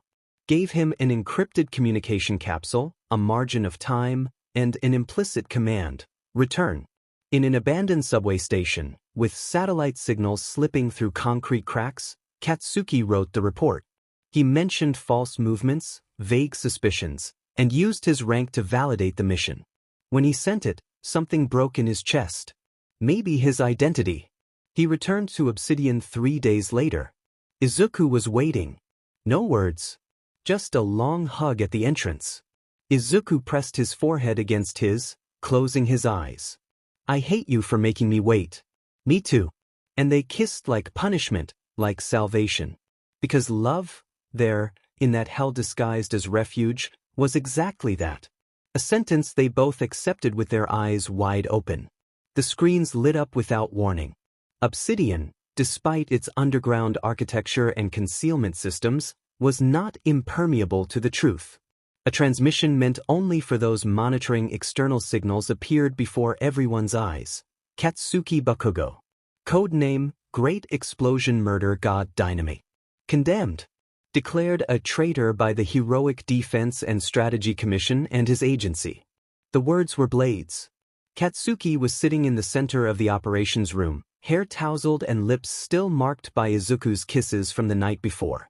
The red letters blinked on the screen, projecting his face as if he were a war criminal. Traitor to the people. Traitor to the truth. He whispered, breathless. The other members of Obsidian looked at him with contained respect. Some with curiosity, others with doubt. But no one dared speak. Because they knew Izuku would come. And he did. Walking, calm, as if he had been expecting it. With a stillness only someone who carries chaos under their skin could wear. Did you know? Katsuki spat, voice in pieces. I suspected, Izuku answered, without evasion. And you didn't say anything? There was nothing to say. They had already condemned you the day you decided to stay with me. Katsuki's world cracked with an inner snap. He stood up abruptly, sending the chair flying into the wall. He wanted to run. To punch something. To throw up. Anything that could make him feel human again. Am I still a hero? He asked, or am I just your DMN creation? Izuku didn't answer. Tell me, Izuku. What the f am I now? You are what you chose to be, he finally said, approaching carefully, like speaking to a wounded beast. You're someone who chose me. Not because I ordered you to. Not because I manipulated you. Because you wanted to. Because you saw me and because you know that what I do, though brutal, has a purpose. Katsuki stepped back. I didn't want to see you die. I didn't want to leave you alone. But that doesn't make what you do right. I'm not like you. And what are you then? Katsuki stayed silent. He had no answer. He wasn't a hero. He wasn't a villain. He wasn't free. Panic coiled in his throat. Anxiety crushed him like an invisible dome. Everything spun. The air was lead. The walls of obsidian closed in like an emotional prison. Izuku tried to touch him. Katsuki dodged. Don't touch me. Not now. Izuku looked at him, wounded in a way he didn't show on his face, but that revealed itself in his eyes. That subtle crack where pain hides when one no longer has the right to cry. You can't run now, he said, softly. I'm going to try. If you go out, they'll kill you. Then at least I'll know if I still have any soul left. Katsuki didn't wait. He ran through the hallways like fire chased him. A few members tried to stop him, but no one dared use lethal force. Because even as a traitor, he was still one of them. Or so they thought. When he reached the hidden exit, his heart was pounding wildly. Behind him, Izuku's voice didn't rise. He didn't call. He didn't beg. Because he knew. Katsuki fled into the dawn, devoured by his own chaos. He entered the silent streets of the peripheral city, where no one knew his name, where the wanted posters had yet to be updated. He ran without direction. Thought without logic. Each step was a question. Each street, a sentence. Was he running from Izuku? Or from himself? Because the truth was that Izuku already lived inside him. In his body. In his mind. In the way he breathed. In the reasons he had for no longer fighting. And even if he ran, even if he erased his name, even if he hid in the deepest shadows, none of it changed the fact that his love for Izuku was an impure flame that water couldn't extinguish. That night, Katsuki slept on an abandoned rooftop under a gray, starless sky. He dreamed of Izuku watching him from afar, without reproach, without chains. Just watching him. And that hurt more than any sentence. The concrete was still wet from the rain that had stopped a few hours ago. Katsuki was gasping in a dirty alley, his soaked hood stuck to his face, knuckles broken from hitting unresponsive walls. He had been out of obsidian for 2 days. 2 days without sleep. 2 days without direction, like a ghost in the city he once protected. He didn't know if he was still running or if, deep down, he wanted to be found. And they found him. It wasn't Izuku who appeared first, but a hero. One who had shared a mission room with him. A familiar face with different eyes now, eyes that didn't seek to save, but to capture. Dynamite, the hero growled, activating his quirk. You were given many chances. But this is over. Katsuki barely had time to stand. His legs trembled, his mind spun like a broken roulette. He raised an arm, tried to create an explosion. He failed. The other didn't hesitate. He threw him against a wall, tearing the skin off his shoulder. The blow to his rib was sharp and precise. Katsuki didn't scream. He just clenched his teeth. The judgment had already been passed days ago. This was the execution. Is that all you have left? The hero spat with contempt. Is this what you were worth without the hero's name? But he never finished him. The shadow fell violently. A buzz in the air. Time compressed. The first impact was psychological, a whirlwind of anguish, nostalgia, and ancient terror. Then came the real blow, a shockwave charged with kinetic force that threw the hero against a wall, breaking his arm on impact. Izuku, Revenant. His green eyes shone with rage. His hands trembled with contained power. Kinetic fragmentation. Emotional distortion. Both gifts vibrated in the atmosphere like a divine warning. Don't touch what's mine, he spat in a voice that was no voice, but a sentence. The hero didn't have time to counterattack. He fell, wounded, trembling, mind invaded by the deepest fear. Izuku didn't kill him. Because Katsuki kept watching him. Katsuki, lying on the ground, covered in blood and trash, said nothing. He just looked. Hating him. Loving him. Hurting. Izuku approached, lifted him without asking permission. Katsuki didn't protest. He had no strength. He just let him lift him as if he were just another fragment among the many he had broken. The return to Obsidian was silent. He carried him to his personal room, laid him on the bed, cleaned his wounds with alcohol. Katsuki didn't react, not even when it burned. Izuku didn't speak. He just breathed deeply, carefully, as if holding back was an act of survival. But when he closed the first aid kit and turned to let him rest, the unexpected happened. Katsuki jumped up, a knife in hand that he had hidden in his boot. "Don't lock me up again," he shouted, out of his mind. Izuku stood still, didn't step back. "Are you going to kill me, Kaken?" "Shut up," the other roared, trembling. "This is all your fault. You erased me. You rewrote me." The knife trembled in his hand. Izuku didn't defend himself, didn't provoke him. He just looked. "Do it," he whispered. "If it gives you peace, go ahead. But you know that if you kill me, you will never be anyone again." Katsuki gripped the handle tight. His legs gave out. He fell to his knees before him. "I hate you," he cried, shameless. "I know. Don't let me keep going like this," he begged. "I can't anymore. I can't keep needing you if all we are is this sheet." "Let's end it," Izuku said. His voice was a wound. He also knelt before him. But Katsuki didn't. Instead of the knife, it was his mouth that sought redemption. He kissed him. With violence. With rage. With hunger. It was a dirty, bloody, imperfect kiss, but it was human. Izuku responded. One's fingers tangled in the other's hair. The knife fell silently to the ground. All that was hate turned to flesh. All that was betrayal turned to desire. When they parted, neither said a word. They just breathed. They gasped. Alive, despite everything. Izuku touched Katsuki's cheek, very gently. "There's no heaven for us, Kaken." Katsuki closed his eyes. "Then make me a hell that feels like home." Izuku's room was plunged into twilight as always. Not out of necessity, but by choice. The light hurt more than it healed.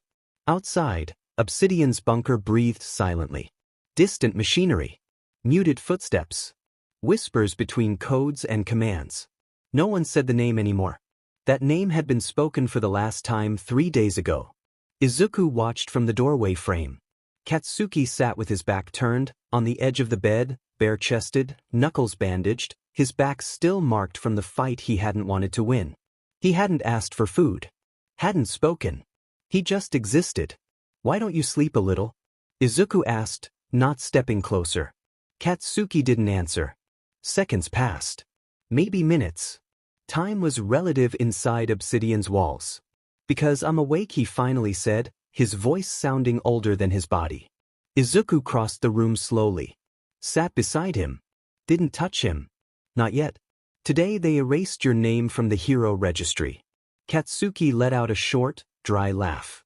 "I done that first. When I started obsessing over you and began looking for you." Izuku looked at him in profile. There was a broken beauty in that face. Fresh scars, worn eyes, split lips.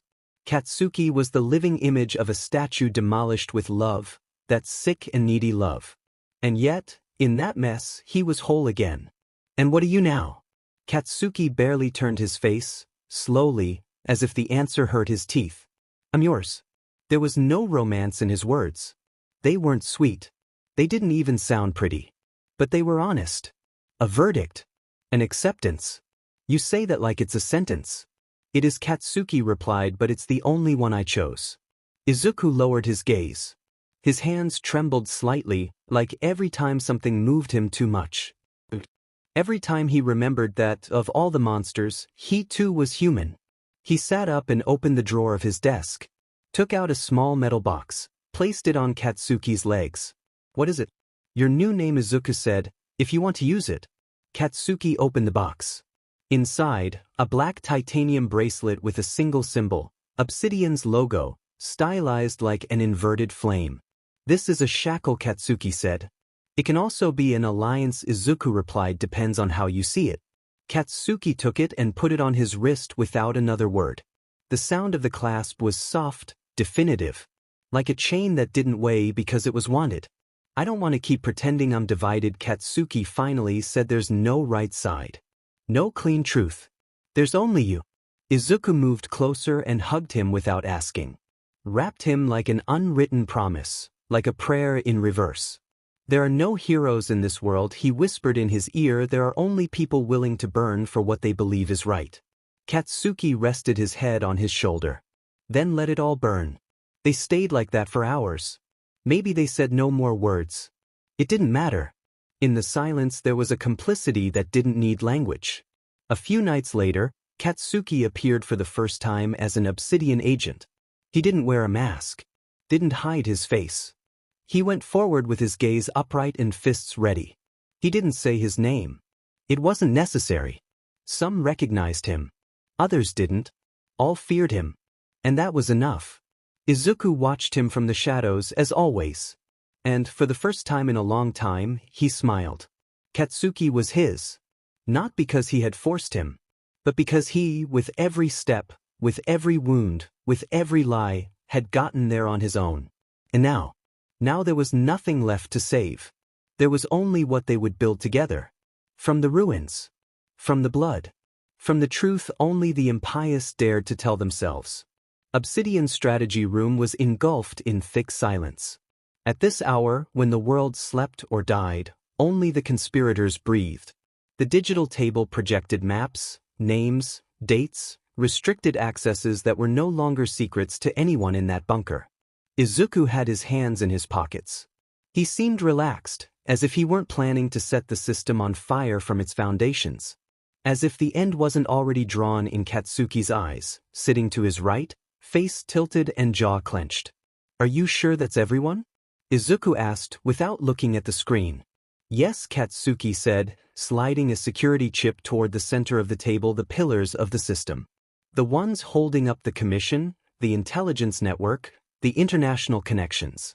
All the names, locations, routine dates, weak points. It took me years. Izuku took the chip. His fingers didn't tremble. But his eyes had that feverish light from when the plan finally fits like a bloody piece of the puzzle. People don't know that the Hero Commission is older than the heroes themselves. That it was created to control, not protect, he murmured, more to himself than to Katsuki. They brainwashed them until they became consumers of false ideals. "And we're going to destroy it all," Katsuki said. "Not as a threat. Not as a promise. As destiny." Izuku raised his gaze. There was no mercy in it. Not just destroy it. We're going to bury it so deep it never rises again. On the screen, the faces of the so-called pillars lit up one by one. Politicians bent over decades of power, retired heroes with hands stained by bribes, CEOs of companies that turned salvation into business, and younger faces, agents like thorns in the flesh, invisible but lethal. "How do we do it?" Katsuki asked, leaning back with crossed arms. Izuku paced around the table.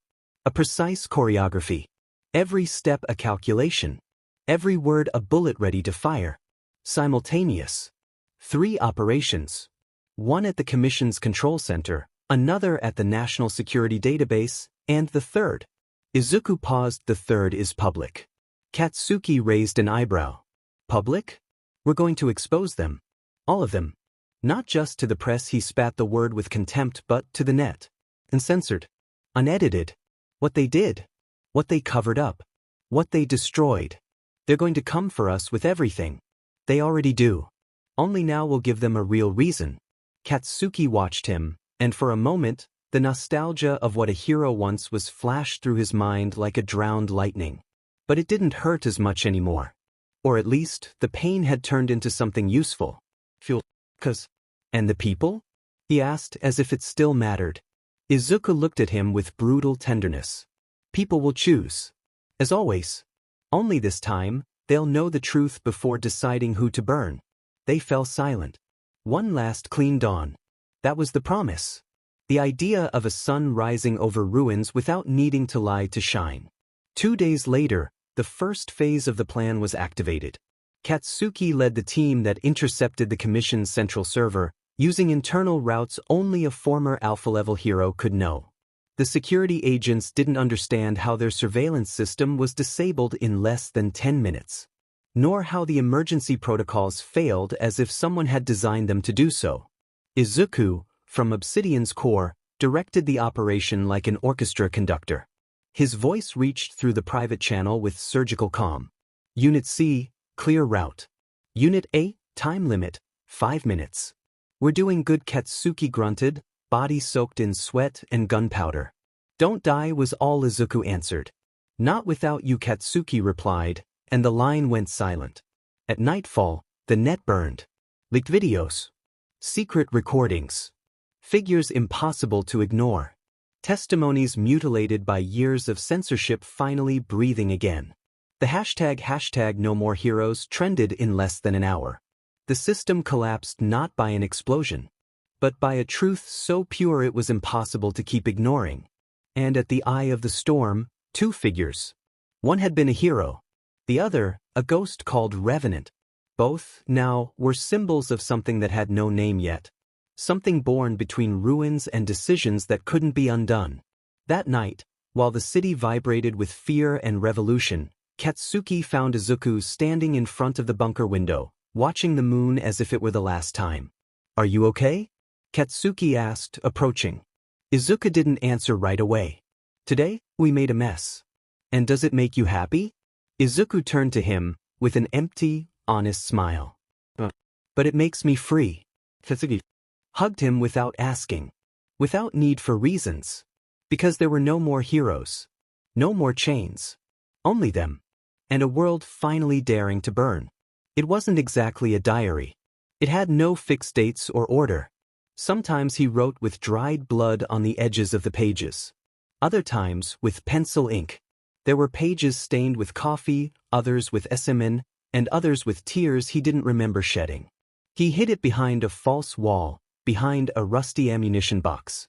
No one entered his room without permission, but with Izuku, no one was a fragile concept. Katsuki wrote, because if he didn't, he exploded. And he could no longer afford to destroy more than what he loved. Yesterday you fed me over a map of the system we're going to blow up. Your hands were stained with ink, and you kissed me as if I were also paper, as if you could write yourself inside me. You did. Now every time I close my eyes, I see your teeth on my neck and I think, this is the price of being alive next to a monster I learned to love. That night Izuku slept beside him. The room was cold, lit only by an emergency lamp. Katsuki wrote under the blanket, like an adolescent secret, as if by pouring those words out he could understand something slipping through his fingers. The why of all this. Izuku moved, murmuring in dreams. He said his name, but not sweetly. He said it like a command, like a plea, as if even asleep he couldn't let go. You said we were the new world. But I feel like a ruin you keep caressing out of nostalgia. Sometimes, when you're inside me, I don't know if I'm miming from pleasure or from the war that never ended. We're a line of fire. But I let myself burn. On missions, Katsuki was something else. Precise. Lethal. A shadow with tamed rage. But when returning to the bunker, that rage mutated. It became need. Flesh. A broken voice when Izuku opened his shirt without permission and said, I don't need you to save me, just stay. And he did. Like a dog, like a traitor, like a lover. I love you. Not because you make me well. But because you broke me so slowly that when I wanted to run away, I was already part of you. And I don't know if that's right or if it's sick, I don't care. One night he caught him writing. Izuku said nothing at first. He just watched from the doorway, head tilted, as if analyzing a bomb he didn't know if it would explode or confess. What are you writing? He finally asked. Katsuki closed the notebook without answering. Izuku came closer, sat beside him, with that false calm that preceded his worst moments. Are you talking about me there? Katsuki looked at him. His eyes were dry, but his throat was burning. I write about everything I don't know how to tell you without losing myself. Izuku smiled. And do you find yourself? The silence between them wasn't uncomfortable. It was dense. Like smoke before collapse. Let me read it someday, Izuku murmured, resting his head on his shoulder. Katsuki didn't answer. But he squeezed the notebook between his fingers as if his life depended on it. When we killed a commission agent, I threw up in the alley. And you held me against the wall as if the blood gave us permission to stay alive. I don't know what I am with you. But I don't care anymore. I follow you because I lost myself the day you stopped being Izuku and became Revenant. And yet, I love you as if I knew how to save you. Sometimes he wondered if writing was a way of surrendering, or resisting, or leaving proof, in case one day they got caught, that he was aware the whole time. That he wasn't manipulated. That he wasn't dragged by terror or passion, but by something worse, choice. Every word was a choice. Every shared every wound stitched after battle. Every silence shared. Tonight you told me the world was a corpse and we were going to dance on its back. And I laughed. Because if the world is dead, you were the one who shot it in the chest. And I was the one holding the lantern while you did it. Izuku read a page again in the dim light, one night when Katsuki forgot to hide the diary. He said nothing.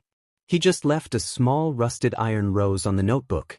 It was one of the ones he made in his free time, manipulating shrapnel scraps like they were art. When Katsuki found it, he didn't know if he was trembling with rage or tenderness. The day you die, I swear I'll follow you. Not out of duty, nor revenge, but because without you I am nothing but dust that refuses to settle. The last thing he wrote that week was a single line, without context, without metaphor. We are poetry in the rubble. And yet we read each other. The sky was so clear that day it hurt. 14 years old. Wrinkled uniform. Scraped knees. Izuku Midoriya walked the rooftop as if it were the edge of a world that never wanted him. There was no farewell letter. No tears. Only an inner voice repeating, "You have nothing. You are nothing." The wind tangled his hair. In the distance, sirens sounded. Very far away. Always too far to save him. He climbed onto the railing. And then, without noise, without shadow, he appeared. An elegant figure, serene voice, abyssal eyes. All for one. "Are you going to jump, kid?" Izuku didn't answer. He only clenched his fingers around the metal edge. "You could," the man continued. "Approaching no one would blame you. The world has turned its back on you. You have no quirk. You have no future." Silence. "But what if I told you I can give you both?" Izuku turned his head. There was hatred in his eyes, but also hunger. Hunger to belong. To stop being invisible. To have his name matter. "Why would you help me?" All for one smiled with paternal patience. "Because I know what it is to be more than the system that crushes you. And because you weren't born to be a pawn. You were born to be the mistake no one can fix." That was the first day Izuku died. And also the day Revenant began to be born. The first gift he received was physical. A violent, impure gift, tasting of ash, kinetic fragmentation. He could break molecules just by touching them. Turn the simplest objects into weapons. His hands became walking cracks. A touch, an implosion. The second, quieter, was a constant whisper in his mind. Epitaph. Emotional distortion. He could twist fear, sow desire, rip out trust, or ignite guilt like a match. At first, he vomited after every training. His body resisted. His soul too. But not for long. He learned to smile while torturing. He learned to stay silent while crying. He learned that love had no place in a world where his life had been a cruel joke. He was 15 when he first stepped into the hideout of the newly formed Villain League. He had empty eyes and a roadmap full of fire. Tamura looked at him like a rabid puppy, and Dabi underestimated him for 3 days. Toga adored him from the first time she saw him manipulate a hero until making them cry in public. But he wasn't one of them. He never was. Izuku worked for them, killed for them, learned from them by copying some things, behaviors. But he never believed in them. Too impulsive, too laid back, expecting too much, too slow for Izuku's quick mind. Because while the League dreamed of chaos, he dreamed of something worse. A new order. At 17 he already had contacts. At 18 he had maps. At 19 he had followers who would die for him without knowing his real name. Then he disappeared. He left behind the League. All for one. His master. His first god. All for one didn't care. Izuku had more worth than everything and great potential. He knew he would do something big that would dismantle heroes from within. And maybe in some future could be useful. And then Izuku founded something different. Something with his own rules. An organization crawling among the remains of the system, gathering the broken pieces of people like him. Obsidian. They weren't villains. They were instruments. They had no uniform. Only scars. And at the head, a ghost without a past, without an official registered quirk. A boy who had wanted to die on a rooftop, and who now dictated the end of the world from a dark chair, surrounded by monitors and silent soldiers. The first time Izuku killed by his own decision, he didn't tremble. It was a high-ranking officer trafficking information on rare quirks that could work for the Commission and its agencies. Izuku tore his chest from the inside. The second time, he killed a child. A spy. 13 years old. They caught him with a recorder. Izuku held his hand as they strangled him. He spoke in his ear. This world had already condemned you. I'm just sparing you the suffering. Sometimes he dreamed of the rooftop. But now it wasn't him who jumped. It was Katsuki. And he woke up sweating, with trembling hands, searching for him among the sheets. Katsuki, who had been everything he couldn't be. Katsuki, who had been hero, light, strength, fury. Katsuki, who had fallen. Who had broken. Who had chosen him. Who had loved him without asking him to change. Who fears the quirkless boy? Everyone. Because there is nothing more dangerous than a heart that was denied the right to dream, and yet learned to build empires with his nightmares. Izuku was no longer the powerless boy. He was power without a boy. But every now and then, when Katsuki slept with his face buried in his neck, and the air smelled of calm they didn't deserve, he remembered. The edge of the rooftop. The abyss. And the hand that didn't rise to save him, because no one was there. Now he was that hand. But not to save. To drag the world with him if necessary. And, by the way, destroy everyone who dared to ask if he still had redemption. Izuku had no regrets for what he became. The studio was hidden beneath 6 floors of concrete and secrets. In a digital cave surrounded by blue screens, with the world's signal hanging by a red, burning thread, Revenant prepared to speak. Izuku wore black. Everything about him was sharp geometry, tactical gloves, bulletproof vest, the broken mask barely covering his cheeks. His eyes, however, were exposed. Green, inhumanly alive. In front of him, tied to a metal chair with reinforced straps, bled the most dangerous man in the system, Hokuto Amai, new leader of the Public Safety Hero Commission.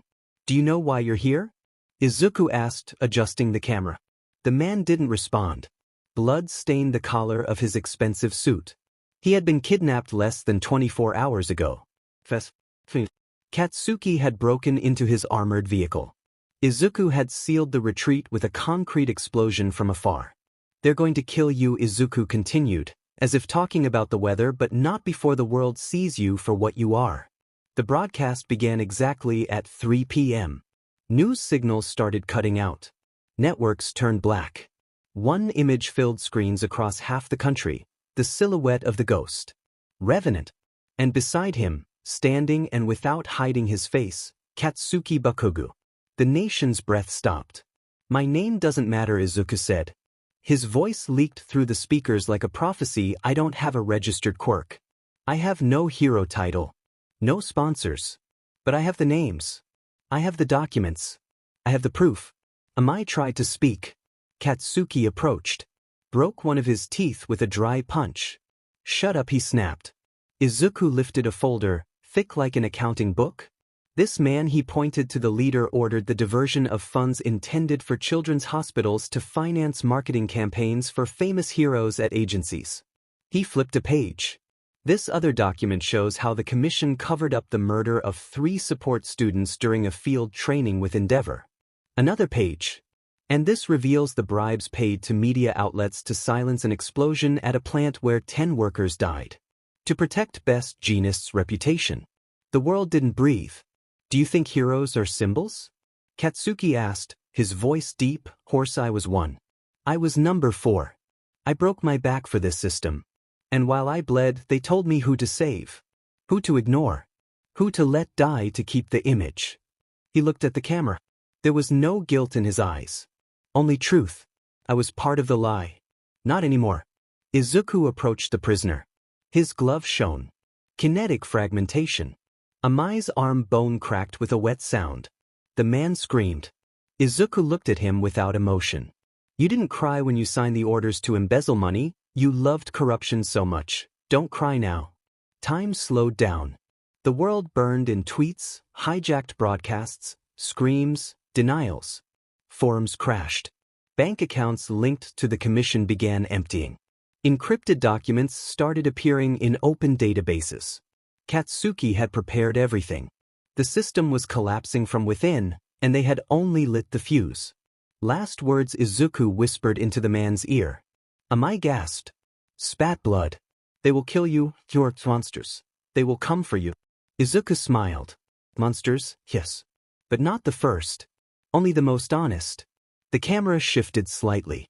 Katsuki crouched, looked at the prisoner. No one will cry for you. And he shot. A clean shot to the center of the skull. The screen turned red, and then black. Silence. Izuku stared at the body a moment longer. It's over, he said calmly. Katsuki approached from behind, placed a hand on his nape. It's just beginning. Izuku closed his eyes. For the first time in a long time, he looked tired. But there was fire beneath that fatigue. The same rooftop fever. The same that pushed him to exist. Do you regret it? He asked without turning. I regret not crossing the line sooner, Katsuki answered. And he kissed him. There, amid blood, broken cameras, and a system falling apart. They were not heroes. They were not villains. They were the last to speak the truth. And they were ready to burn the world with it. Outside, the moon hung like a tear suspended above the stained earth. Silver, serene, unshaken by the bloody echo of what had just happened. Inside, Obsidian's facilities were in absolute silence, except for the sound of the still warm body of the commission leader collapsed on the floor, and the faint crunch of Katsuki's boots as he walked across the room. The body of the commission's leader hadn't yet cooled when the echo of the last bullet stopped bouncing off Obsidian's walls. The broadcast had cut its signal minutes before, leaving a frozen image on the screen, the pale face of the dead man and a shadow behind him, a pair of eyes lit up red like flames that had learned to burn in silence. Katsuki lowered the gun without a trace of tremor, though the weight in his chest was different than that of the trigger. Using a gun was different from using a quirk. Izuku hated guns, which is why Katsuki had suggested doing it. The blood hadn't finished drying yet. And there, just after, in the silence following the chaos, where the city lights trembled like open wounds, two bodies were still breathing. Two bodies, two names, two sentences that could no longer be undone. In the secrecy of a room with no windows, while the world burned with the news of the transmission and the heroes faltered like broken idols, they found each other.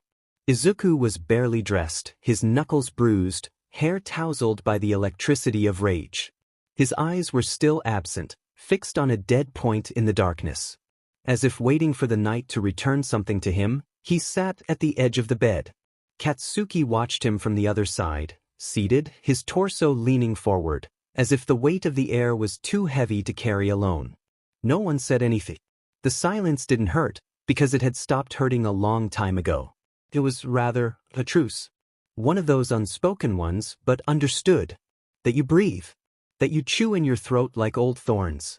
When Izuku turned around, the pale light from the ceiling drew an unfamiliar face. He wasn't the boy who once dreamed of saving everyone. Nor the monster the media painted him as. He was something more fragile. More ruined. What are you going to do now? He asked, barely a whisper. Katsuki looked at him as if the question hurt. Or as if he had no right to answer it. I already did, and lowered his head, the blonde in his hair stained by shadows. I stayed. Izuku said nothing. He just moved toward him and pushed him onto the mattress without violence. That night Katsuki climbed on top of him like someone claiming forgotten territory, as if physical contact was the only language they had left. They kissed with mute desperation, as if every movement asked for forgiveness without saying it. As if desire was another form of war. And it was. The way their bodies found each other wasn't romantic. It was devastating. It was brutal. It was NTMT in its rawest form. Neither sought redemption, only a moment of pause. A second of truth before the world trampled them. Izuku trembled inside, though his hands were steady. Katsuki didn't stop him, didn't guide him, only let him take him. Because that was also love, wasn't it? Letting yourself be consumed. And when it was all over, they didn't separate. Sweat, restrained gasps, marked skin. The mist in the air was their only witness, and the moon, motionless outside, would probably watch them without judgment. As if it had seen this 1,000 times before. Katsuki rested his forehead on Izuku's chest. He listened to his heart, the one he had wanted so badly to protect, the one he had once hated so deeply, the one he had betrayed before. And he spoke. Because if he didn't, he'd suffocate. I don't care who you are. His voice was low, hoarse, broken. Revenant. Izuku, a murder, a ghost, a kid no one saved. I don't care. I'm here and I'll keep being here. Until the end. Izuku didn't respond. He only slid his fingers through Katsuki's hair, with a dry tenderness, without a future. I'm not a hero, Katsuki added, like someone spitting out a confession he's been chewing on for centuries, and I don't know if I'm a villain anymore. I just know I chose to stay. And I regret it. I regret not doing it sooner. The phrase hung between them like a rusted pendant. Regret didn't come shaped like an apology. There was no forgiveness to ask for, no promise to swear. Izuku sighed. For the first time in a long while, that sigh wasn't tiredness, nor anger, nor resignation. It was emptiness. A shared emptiness. You didn't say that until now, he murmured, almost ironically. Katsuki looked at him. It wasn't necessary then, was it? And then they understood. It wasn't necessary. Not in that mute language they had created. Not with the moon as witness to all their defeats, all their broken pacts. Not after everything they had done. What they had done to each other. Izuku closed his eyes. His skin still burned where Katsuki had touched him. The end is near, you know that? It always was, Katsuki replied, and smiled sadly, but I'm not leaving. Not this time. And the silence returned. This time like an embrace. They weren't heroes. They weren't villains. They were two men sitting on the rubble of a system that had birthed them and then abandoned them. Two lovers, two accomplices, two mistakes that refused to be corrected. That night there was no redemption. But the moon, high and silver, watched them calmly. Without judgment. Without pity. Only as a witness. I think that... Don't say anything, Izuku interrupted with a shake of his head. I don't want you to explain. It's not necessary anymore. I understood. A while ago. And in that instant, they both knew there wouldn't be an I love you. Not that night. Not yet. Because love in their story wasn't a relief. It was a sentence. It was the space between two decisions that had no other way out but the other person. No, I'm going to stay with you, Katsuki said suddenly, until the end. Until something happens. No matter what comes, because I don't know how to live without this anymore. Katsuki interrupted himself, because even if this is the sentence, it's mine. And because you made me this way. Izuku didn't open his eyes, but a tear rolled silently down his cheek. It made no sound. Didn't tremble. It was just a line of salt on a face that had learned not to falter. There were only two broken bodies that refused to separate that dawn after the day of the execution. Two shadows that understood that sometimes, tenderness doesn't need a name. That sometimes, love isn't said out loud. That there are nights when the only possible promise is not to leave. And that night, the bed bore witness to the blood. To the forgiveness. To the shared emptiness. And to a wordless vow that, though they didn't know it yet, would be the last before everything began to burn to give them an ending. They knew it at some point, they would have an ending. But until then, Katsuki would still be there beside Revenant, beside Izuku. That boy he hated in high school. The one no one saved. The one who came back as something else. The antennas blinked red like dying fireflies. In less than 72 hours, Obsidian had taken control of the country's communication channels, satellite towers, digital repeaters, and data clouds. A swarm of code spread from the central headquarters deep within the exclusion zone. They called it the dead net, but now it burned alive, with thousands of files released. The final blow wasn't an explosion. It was a ping. It was a message. The truth needs no license. Izuku was watching the statistics on one of the floating screens. 80 million views in 24 hours. 46% credibility in digital polls, 36 cyberattacks neutralized, and more than 100,000 people had joined the forums created by Obsidian, a parallel network where the evidence against the commission spread like gunpowder in the rain alongside proof of heroes who only talked big. Some retired heroes called us voices of truth, Katsuki murmured, sitting beside him with an unlit cigarette between his lips. Others, terrorists. Izuku smiled without humor. Language has always been a cage, he replied, that's why we're breaking it. In the streets, the revolution had a face. A child holding a sign that read, "Who was protecting my sister then?" A mother shouting outside a hero agency's headquarters, "Give me back my son, not a martyr for your statistics." Low-ranking heroes resigning at the first sign of conflict, lacking true heroism. And above, the insignia of the commission and some agencies, now vandalized with a single symbol. Obsidian. Not an organization. A declaration. But not everyone watched with the same eyes.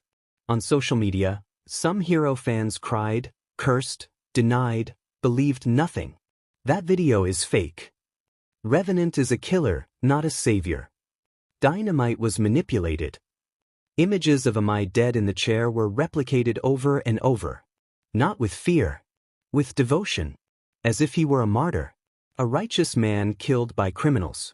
A girl in a school uniform cried in front of her fan channel's camera. How could they kill those who sent heroes to protect our hope? It was necessary to sacrifice some lives for order. That doesn't make him a villain. Fanaticism. Willful blindness. Izuku had anticipated it, but seeing it was something else. Some prefer to live in the lie, said Katsuki. While closing a hijacked radio transmission, they believe their heroes are pure because they need them to be. Not because of what they do, but because of what they represent. Purity is a myth, Izuku replied without turning around. No one wants to think their saviors were stepping over corpses to keep smiling. But they can't close their eyes anymore. We ripped off the BLNDFLD. And if they put it on again? Katsuki asked. Izuku was silent for a moment. His gaze far away. Lost in the web, in the reactions, in the lies that wouldn't quite die. Then we'll make them see with fire. Obsidian launched a new campaign. Listen to the forgotten. Testimonies recorded by victims of the system. A quirkless child rejected by 3 schools. An elderly woman whose grandson died due to low rescue priority. A neighborhood hero hunted for reporting corruption. Every voice was an open wound. Every video, evidence. And still, the cracks weren't enough to collapse the temple. It was hard to rip off every BLNDFLD. The protests grew, but so did the violence. Pro-hero groups began to form patrols. They burned shelters that supported Obsidian. Painted the streets with graffiti reading, "Justice is not negotiable," and "Revenant dies today." In the Factions Analysis Center, someone leaked an intercepted message from a special squad. Locate Katsuki Bakugu. Alias, Great Explosion Murder God Dynamite. We want him alive. Or dead. Preferably the latter if possible. Are you still sure about this? Katsuki asked one night, while Izuku took off his vest. They were alone, exhausted. Barely eating, barely sleeping. Izuku looked at him. And for a second he wasn't Revenant. He was that 14-year-old boy who once wanted to jump and found purpose in the abyss. I've never been more sure of anything in my life, he replied, brushing Katsuki's cheek with fingers numb from the keyboards. We'll lose everything, Katsuki said. We already had, Izuku answered. We're just reclaiming what we deserved from the beginning. Obsidian wasn't a trend. Wasn't a band. Wasn't an organization. It was the accumulated rage of silenced generations. And now it had a face. And a name. Izuku Midoriya. Katsuki Bakugu. Revenant and ruin. Truth and rage. The signals were theirs. The word was their weapon. And the fire hadn't finished burning. Silence had weight. A sweet, gentle weight, like a warm sheet that stretches over wounds and quiets them. After weeks of chaos, fire, death, and revelations, Izuku and Katsuki walked away from the world. They didn't say it out loud. They didn't plan it. They just looked at each other at the end of a bloody dawn, between wires and sweat, among the rubble of digital buildings and smoldering servers, and they knew they couldn't take it anymore. Not that day. Not with that world. The refuge was an abandoned cabin in the northern mountains. No connection. No cameras. No microphones or sensors. Just old wood, cold air, the creaking of trees swaying, and the sound of the wind that seemed to forget humans existed.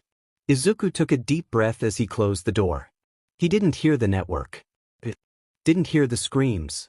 He didn't hear the ghosts. There's nothing beyond, whispered Katsuki behind him, just you and me. Izuku didn't reply. His hands were trembling. During the first few days they hardly spoke. They slept. Ate when the hunger was unbearable. Katsuki hunted rabbits to clear his mind. Izuku read. Sometimes they exchanged prolonged glances, the kind that said, I'm still here, even when the voice was impossible. Izuku didn't use his war name. He wasn't Revenant. He was just Izuku. That boy who still slept curled up, as if afraid someone would come to take him back to hell. Katsuki watched him from the table while he wrote in an improvised notebook, the same one where he had recorded bullets, movements, and kisses, even SXL thoughts. Now he only wrote silences. On day 9, it rained. And everything changed. Katsuki came in soaked, clothes clinging to his body. Izuku waited for him with a towel and a cup of tea. You're an idiot, he murmured, there's a roof for that. Katsuki didn't answer. He stepped closer. His lips trembled, his fingers, his soul. I dreamed you were dead, he said, voice breaking. Izuku blinked. For a moment, the past returned, gunshots, explosions, the blood he had cleaned off Katsuki's chest too many times. We're not dying today, he said with a voice softer than the steam of the tea. And then they embraced. Not like allies. Not like revolution leaders. Not as sin or redemption. Just as two bodies that had spent weeks being fist and shield, and now were skin and rib. Nest and trench. Promise. The SEC that night wasn't war. It was truce. Izuku undressed him carefully, as if afraid of breaking something precious. Katsuki let him, as if his body no longer belonged entirely to him, but to those green, trembling hands that seemed to memorize every scar. They didn't scream. They breathed in unison, like two survivors who meet after having shipwrecked for years. Don't go, whispered Katsuki with closed eyes, under Izuku. I never will. You're mine, Kaken, Izuku promised, and sealed it with a kiss on the forehead that tasted like eternity. The days that followed were different. Izuku cooked awkwardly. Katsuki corrected him with laughter. They read together. Slept together. Sometimes they cried for no apparent reason, as if the body remembered things the mind had buried. There were moments when Izuku stared at the sky for a long time, as if afraid the network would call him back. But it didn't. The network was mute. The world kept turning, but in that corner of old wood, it was as if it didn't exist. What if we don't go back? Asked Katsuki one night, staring at the ceiling. Would you regret it? Asked Izuku from his chest. No, never, he replied instantly, but I don't think we can stay here forever. I know. Then, let this piece of eternity be ours. And it was. On day 18, they heard a fox cry in the forest. Izuku got up, went to the door and opened it. Katsuki followed him. They stood looking at the horizon together. The sky was overcast. The earth smelled of rain. And the world still didn't matter. For now. Do you know why I stayed with you? Asked Katsuki, voice hoarse from so many days without pretending. Because I'm a walking bomb and you like things that hurt, Izuku replied with a crooked smile. Because you're the only one who knows my real name, said Katsuki, and kissed him on the cheek. And you're the only one who says mine without fear, whispered Izuku, intertwining their fingers. I swear, Kaken, if this world falls, I'll build you a new one from the ashes. All I need is a bed, a cup of tea, and for you to be there to remind me not everything was war. Izuku laughed. His laugh was slow, broken, but alive. Then we'll survive. Just for that. And so, in that corner of the world, without networks, without special powers, without enemies, they lived a pause. A stolen moment. A space that belonged only to them. Until the fire called them back. Because it would. It always does. But for now, it was just them and the world didn't really matter, as long as they were together. Peace didn't last. It never was going to. Calm was a breath before the fire, a second of silence before the blast. Reports arrived like blades. Heroes moving in squads, compromised bases, intercepted transmissions. The council had awakened, and it wouldn't do so to negotiate. Katsuki listened to the news with clenched fists. Izuku with empty eyes. They found us, he said, expressionless, with the hollow voice of someone who had already dreamed it in nightmares. Katsuki nodded. Then we're going to burn. Returning was like entering a grave that hadn't been sealed yet. Obsidian's headquarters, hidden in the bowels of a collapsed city, vibrated with screams, alarms, weapons preparing for their last song. Izuku put on his gloves. Revenants. The dark mask, the tactical coat, a cloak. When he looked in the mirror, there was no trace left of the boy who hunted rabbits in the mountain.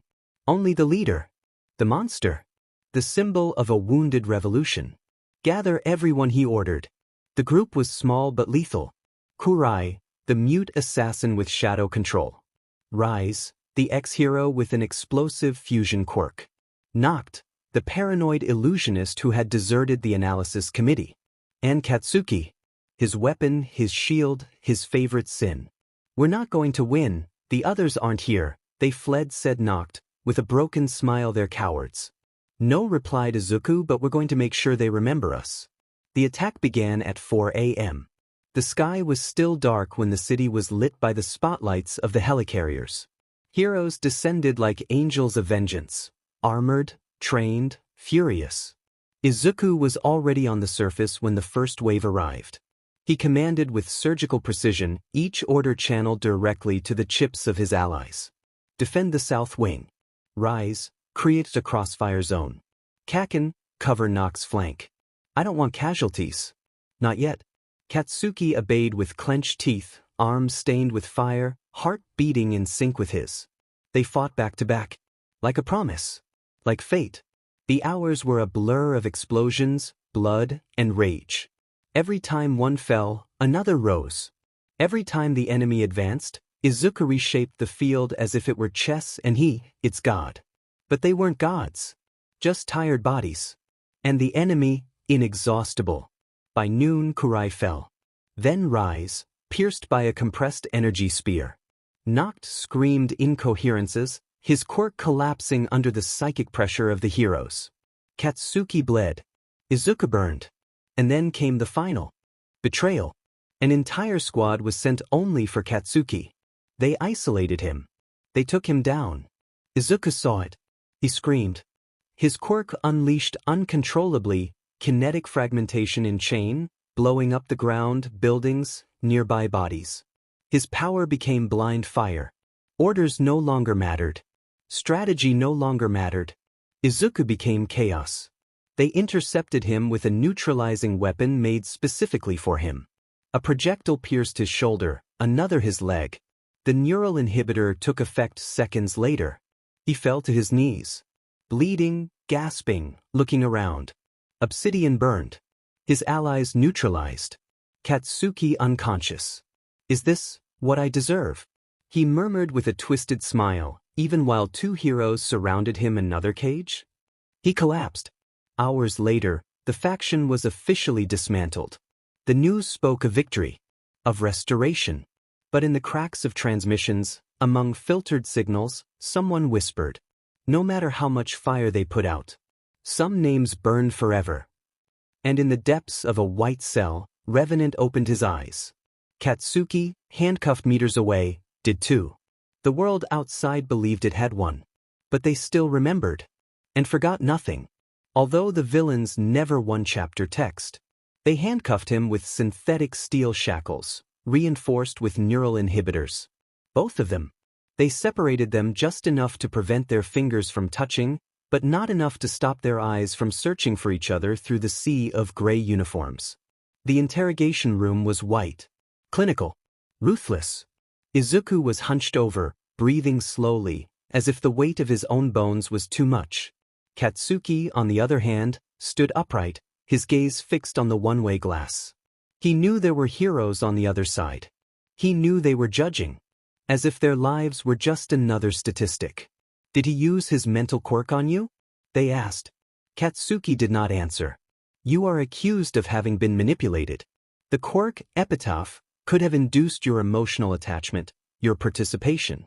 Do you know how many lives this alliance cost? Silence. You have the right to a rehabilitation process. Specialized therapy. You could even get parole in a few years if you cooperate. Katsuki slowly turned his head. I decided to stay, he said. I knew what I was doing.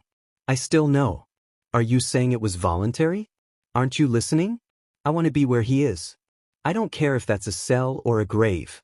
The committee dissolved behind the glass with murmurs.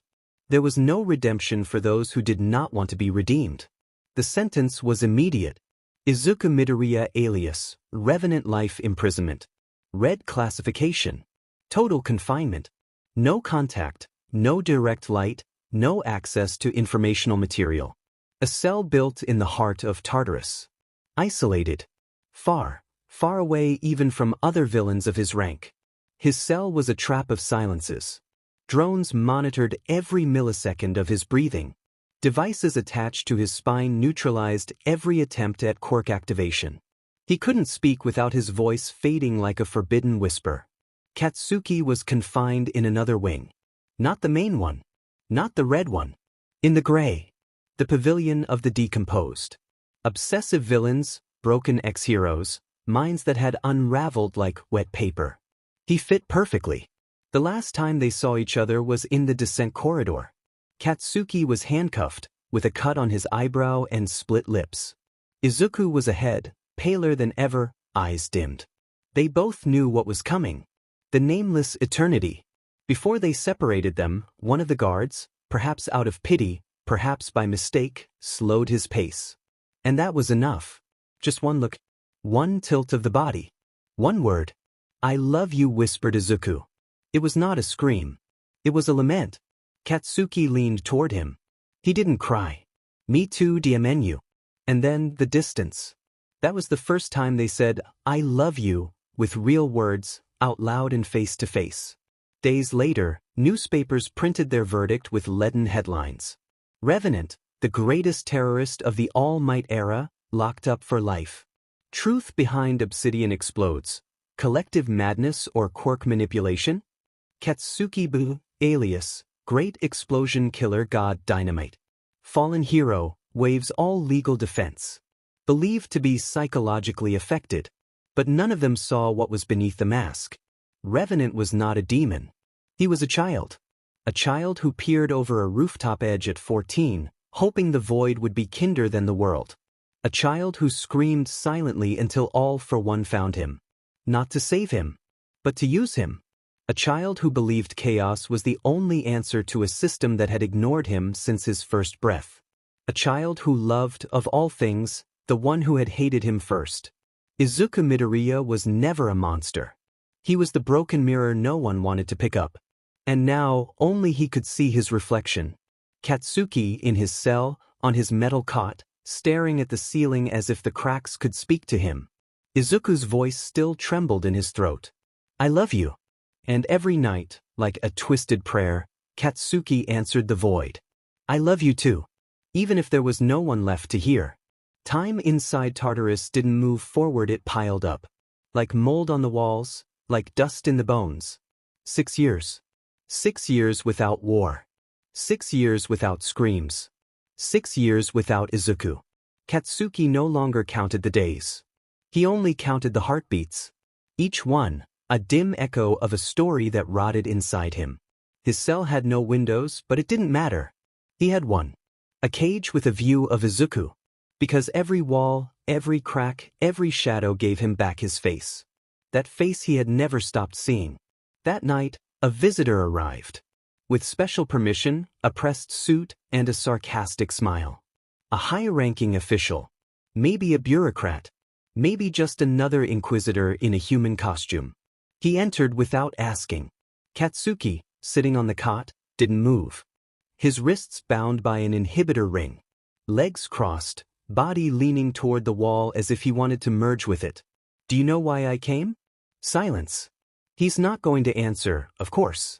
Doesn't matter. The man walked around the cell like it was a museum. I thought you should know. After all, you were lovers? Accomplices?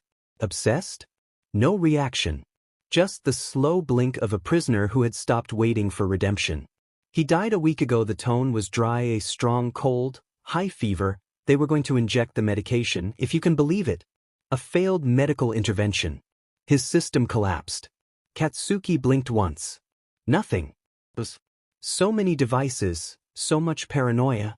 And in the end, a cold killed him. A botched injection by a doctor. Ironic, don't you think? He was alone. No one claimed him.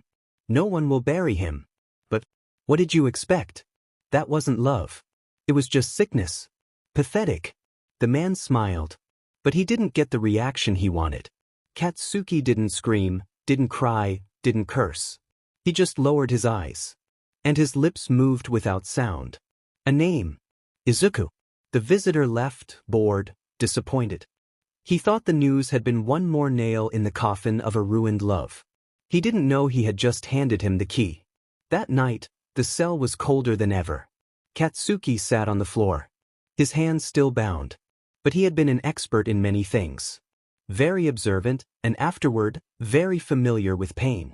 And in 6 years, he had learned every screw in his cell. Every vibration. Every microscopic flaw in the inhibitor. He pulled a piece of metal hidden in the frame of his cot. Harmless to the guards.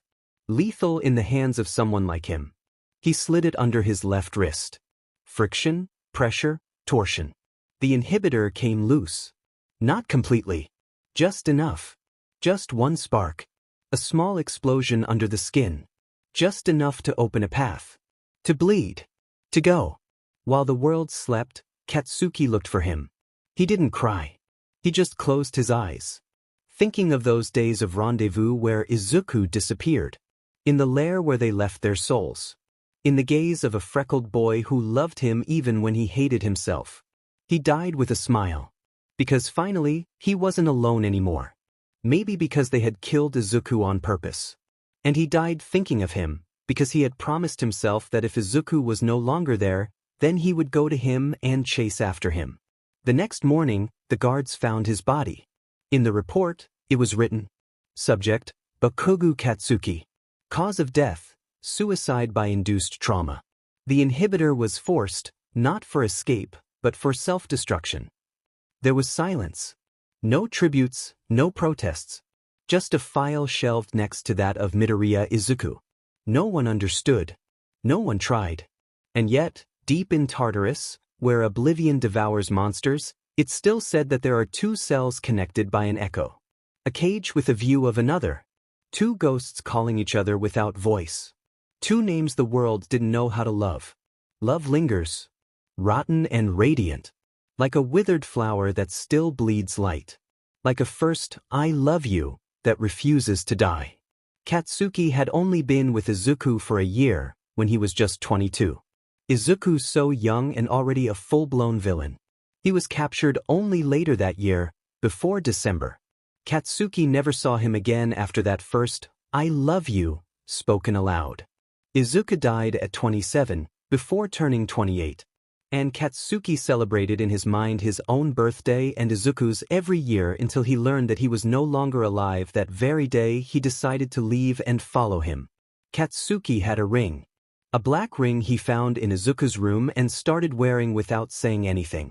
He never asked who it belonged to or why it smelled like smoke. He only took it off to sleep, but left it under the pillow, like a talisman. Izuku sang to him softly. When he thought Katsuki was asleep after a mission, Izuku would murmur old lullabies his mother used to sing to him. Not out of tenderness, but from a mechanical memory clinging to his throat like an emotional virus. Shigaraki knew. At one point, Tamura knew Izuku had founded Obsidian. He even tried to recruit him again, but Izuku threatened him, not caring if he lost his life, with emotional distortion, and left him with a twitch in his eye for weeks. The name, Revenant, was AFO's idea. All for One told him that name meant, the one who comes back from the dead. Izuku took it not as a symbol of power, but as an accepted curse. The place where he almost committed suicide was demolished. At 20, Izuku ordered the destruction of the building where he nearly died and he never told anyone. It's now a signal tower for the Obsidian faction. It's no coincidence. Katsuki used to draw. He'd scribble Izuku in the margins of his fake reports. Sometimes just his eyes. Sometimes his hands. He always burned them afterward, but they stuck to his mind. Izuku had a list. A list of heroes he considered corrupt. He had writing tics, underlined names in red if they were liars, and in blue if they had blood on their hands. The green ones were redeemable. Katsuki was blue. Then without color. Then just his name. They slept embraced when there was no war. They didn't talk. Just slept. Katsuki would rest his forehead against Izuku's neck. Izuku wouldn't close his eyes until he felt Katsuki's quirk didn't activate by reflex. Izuku learned to cook because of Katsuki. He wanted to impress him, not as a lover, but as a human. His food was decent. The first time Katsuki said, "It's fine," Izuku didn't respond. But that night, he didn't let him go back to his room. Katsuki forgave him long before he knew it. Maybe from the first chapter. Maybe before the AU even began. Because deep down, he always wanted to understand that quirkless boy who never gave up. Izuku knew he was going to die young. He'd known since he was not because anyone told him, but because he felt it in his bones. He lived fast, without breaks or anchors. He wrote coded messages inside his reports in case he ever disappeared. Katsuki found some, but never fully understood them. Obsidian had a hidden garden. Only he and Katsuki knew about it. A corner without cameras or sensors, where Izuku planted flowers that resisted the radiation from surveillance drones. There, he once kissed him without blood between them. It was the only clean kiss. Katsuki thought about betraying him a third time. He had the chance, right after the death of the commission's leader. But he went silent in front of him. It wasn't out of fear. It was out of love. Out of destruction. Out of both. Izuku had a notebook full of names of quirkless children. He compiled it for years. He didn't train them or recruit them. He just gave them protection, anonymous networks, fake documents. None of them ever knew that their savior was the most wanted villain in the country. Izuku's hands trembled. After overusing kinetic fragmentation, he suffered from tremors. He hid it from everyone except Katsuki. Once, while holding his wrists, Katsuki kissed him as if that could stop the earthquake. The day Katsuki silently chose to stay, it rained. Heavy rain. The drops scarred the glass with dull marks. Katsuki looked outside and said, "The world is rotten." Izuku replied, "That's why we're going to burn it again." In their cells, they remained in sync. Even though they couldn't see each other, Tartaro's sensors recorded that their sleep patterns were identical. They always woke up at the same time. Always fell asleep just after 2:37 a.m. Katsuki never shouted his name in battle. He did everything in silence. Glances, movements, wordless coordination. But when he lost sight of him, he whispered under his breath, "Izuku, Izuku, don't die yet." Izuku cried in front of him once. Just once. It was when he thought Katsuki was truly going to kill him after having already tried and failed before days after he'd been declared a traitor. He didn't cry out of fear. He cried because he realized he would have accepted dying by his hands. Because no one else could end him and still make it mean love. All for One didn't kill Izuku. He created him, shaped him, gave him gifts. But in the end he could never control Revenant. He never understood him. Because Izuku didn't want the world. He wanted to burn it and write poetry in its ashes. He used him, and he would use what Revenant had done. Katsuki learned to read his silences. He didn't need to see his eyes. It was enough with the way Izuku blinked, or the way he clenched his fingers when talking strategy. He learned to decode him as if he were a bomb about to explode. Or a cursed poem. Izuku had a favorite melody. It was instrumental, a sad piano piece he'd heard on an old radio when he was 13. He remembered it by heart, played it with his fingers on the table when he couldn't sleep. Katsuki once hummed it without knowing, and Izuku went silent for a long time. Katsuki wrote letters. He never gave them to him. He hid them in the folds of his uniform, burned them after writing. Some said, "I hate you for making me love you." Others, simply, "You're coming with me even if the world ends." Izuku hated firearms. He refused to use them. said they were tools of cowards, of systems desperate to maintain control. His quirks were all he needed, all that had been taken from him and that he turned into his banner. That's why it was Katsuki who used the gun. Katsuki had a nervous tic. He touched the scar on his left shoulder. It was the first wound Izuku gave him in combat. He never fully healed it. On difficult nights, he stroked it like an anchor. As if with that, he could return to the exact moment he chose him. Izuku didn't sleep much. 3 hours max per night. The rest of the time he spent in analysis chambers, designing strategies, or simply watching old videos of fallen heroes. Sometimes he drew Katsuki while he slept. He did it in notebooks he later destroyed. Once, they shared a shower. It was after a failed ambush. They were covered in blood, others and their own. They didn't speak. They just washed each other in silence, with a tenderness that hurt more than the wounds. Katsuki dreamed of him, even before they reunited.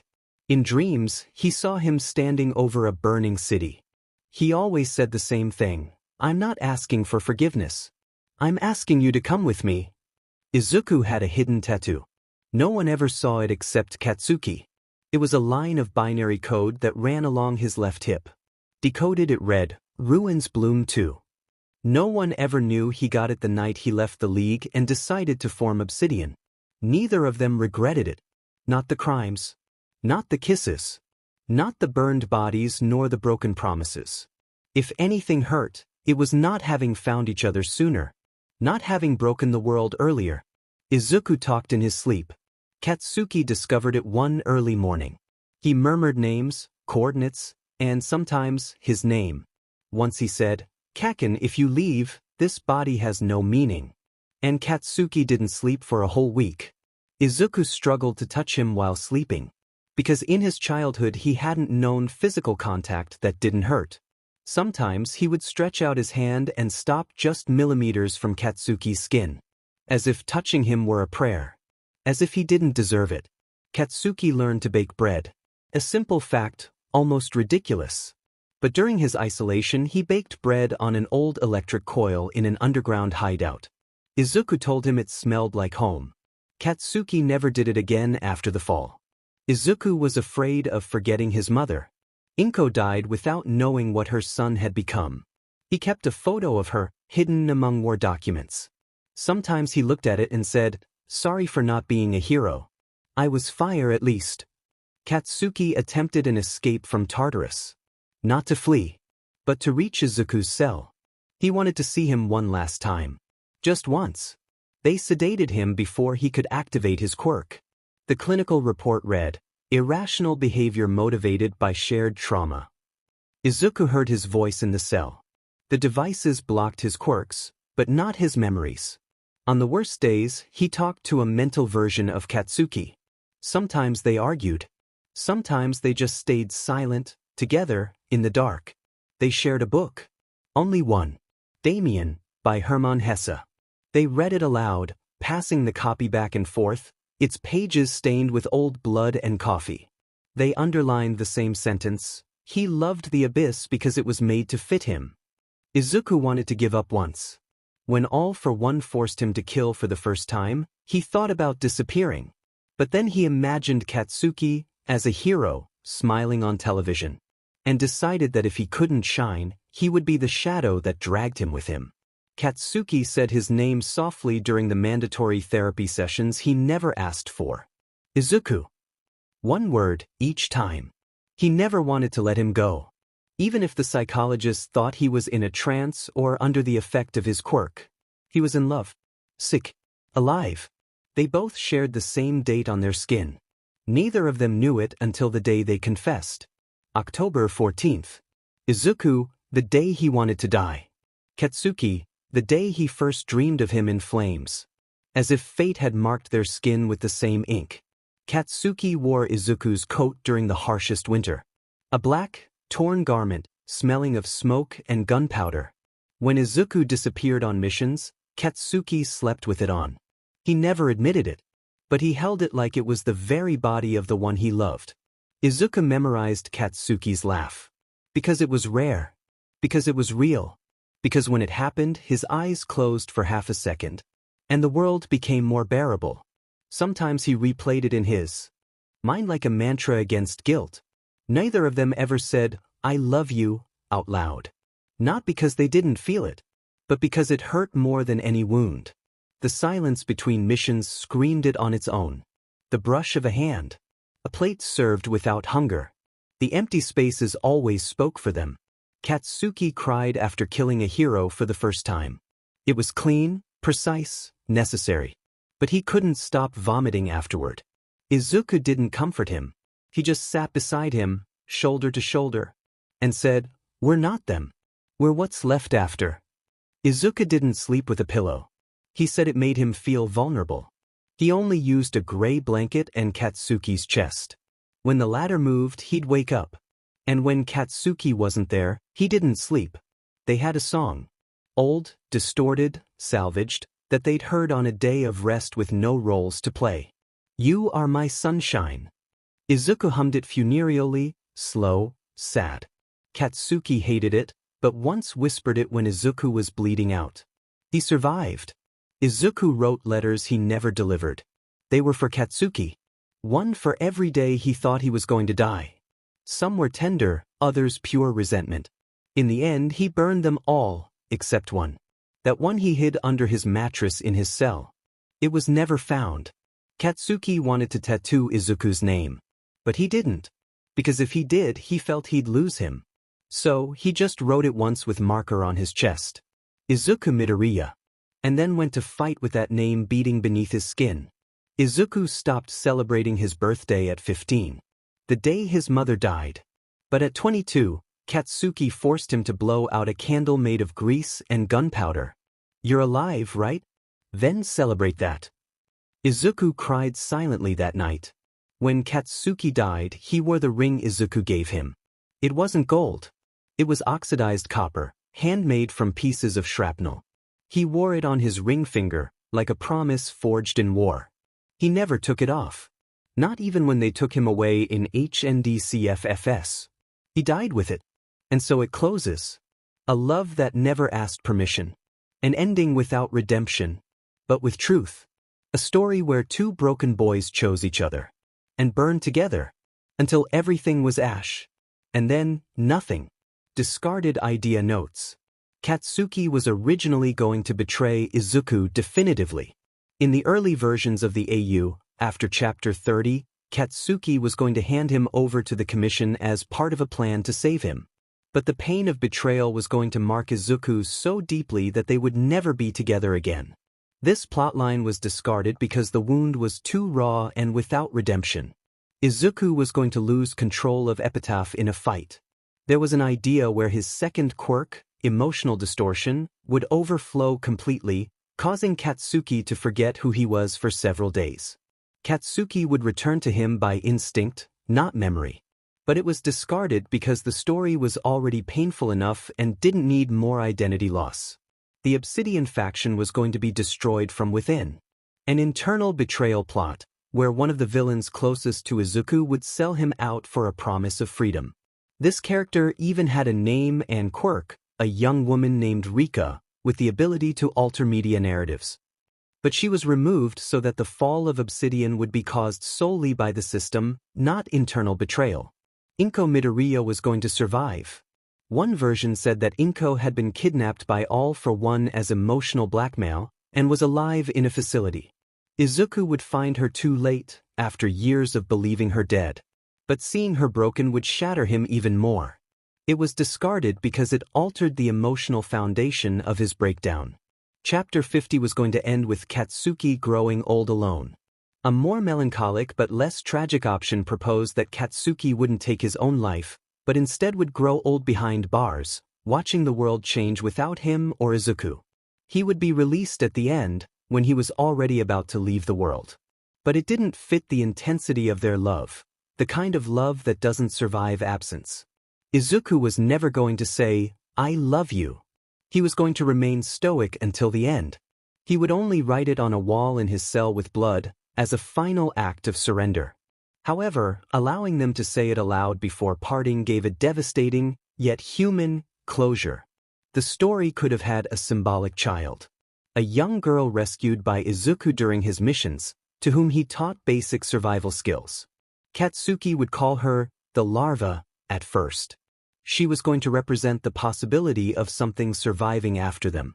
But that spark of hope clashed too much with the final tone. Katsuki was going to write a manifesto in prison. A text titled The Boy Who Fell into the Fire, where he would narrate Revenant's story through his own eyes. It was going to be confiscated and never published, only read by an anonymous inmate who recorded it in his voice. This is still a maybe if you want to leave a door open to an underground legend. The true name of the faction was going to be Nadir, like the lowest point of the sky.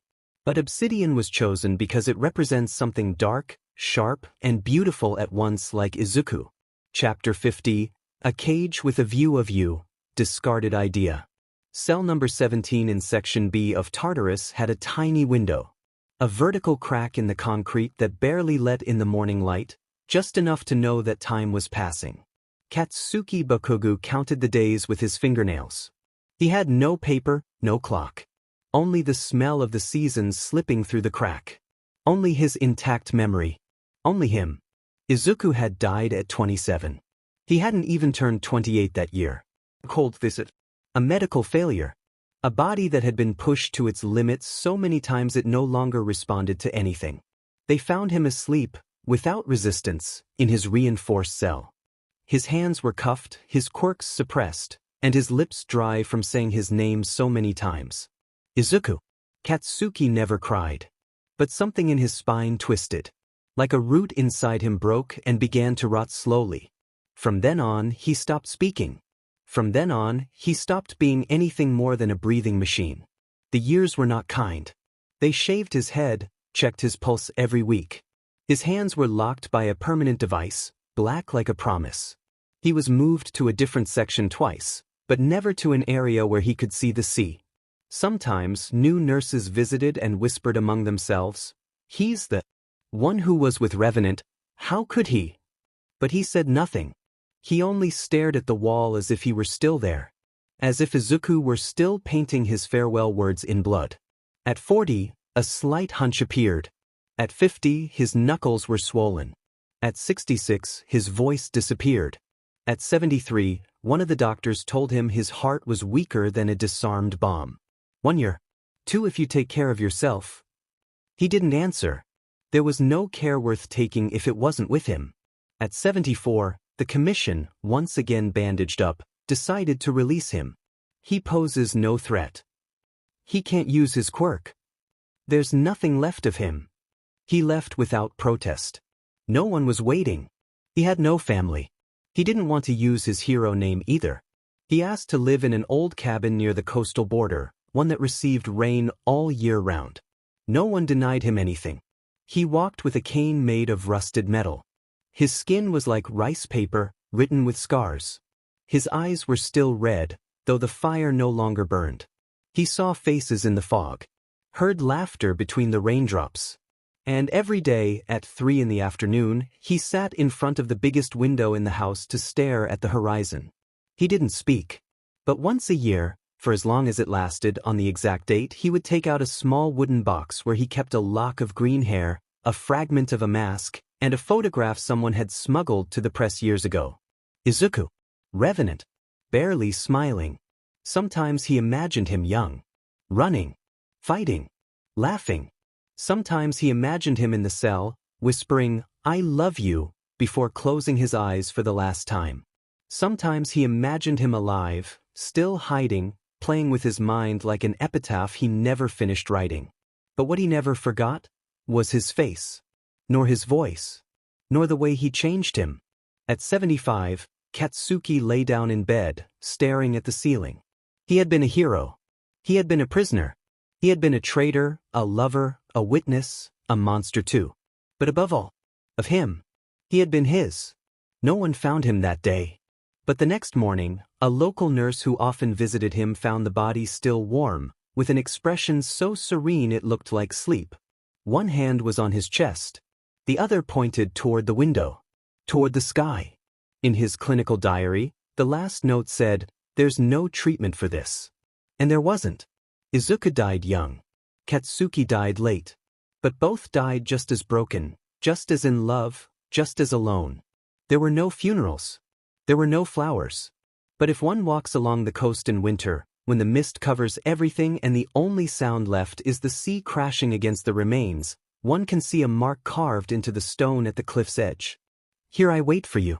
Until time surrenders.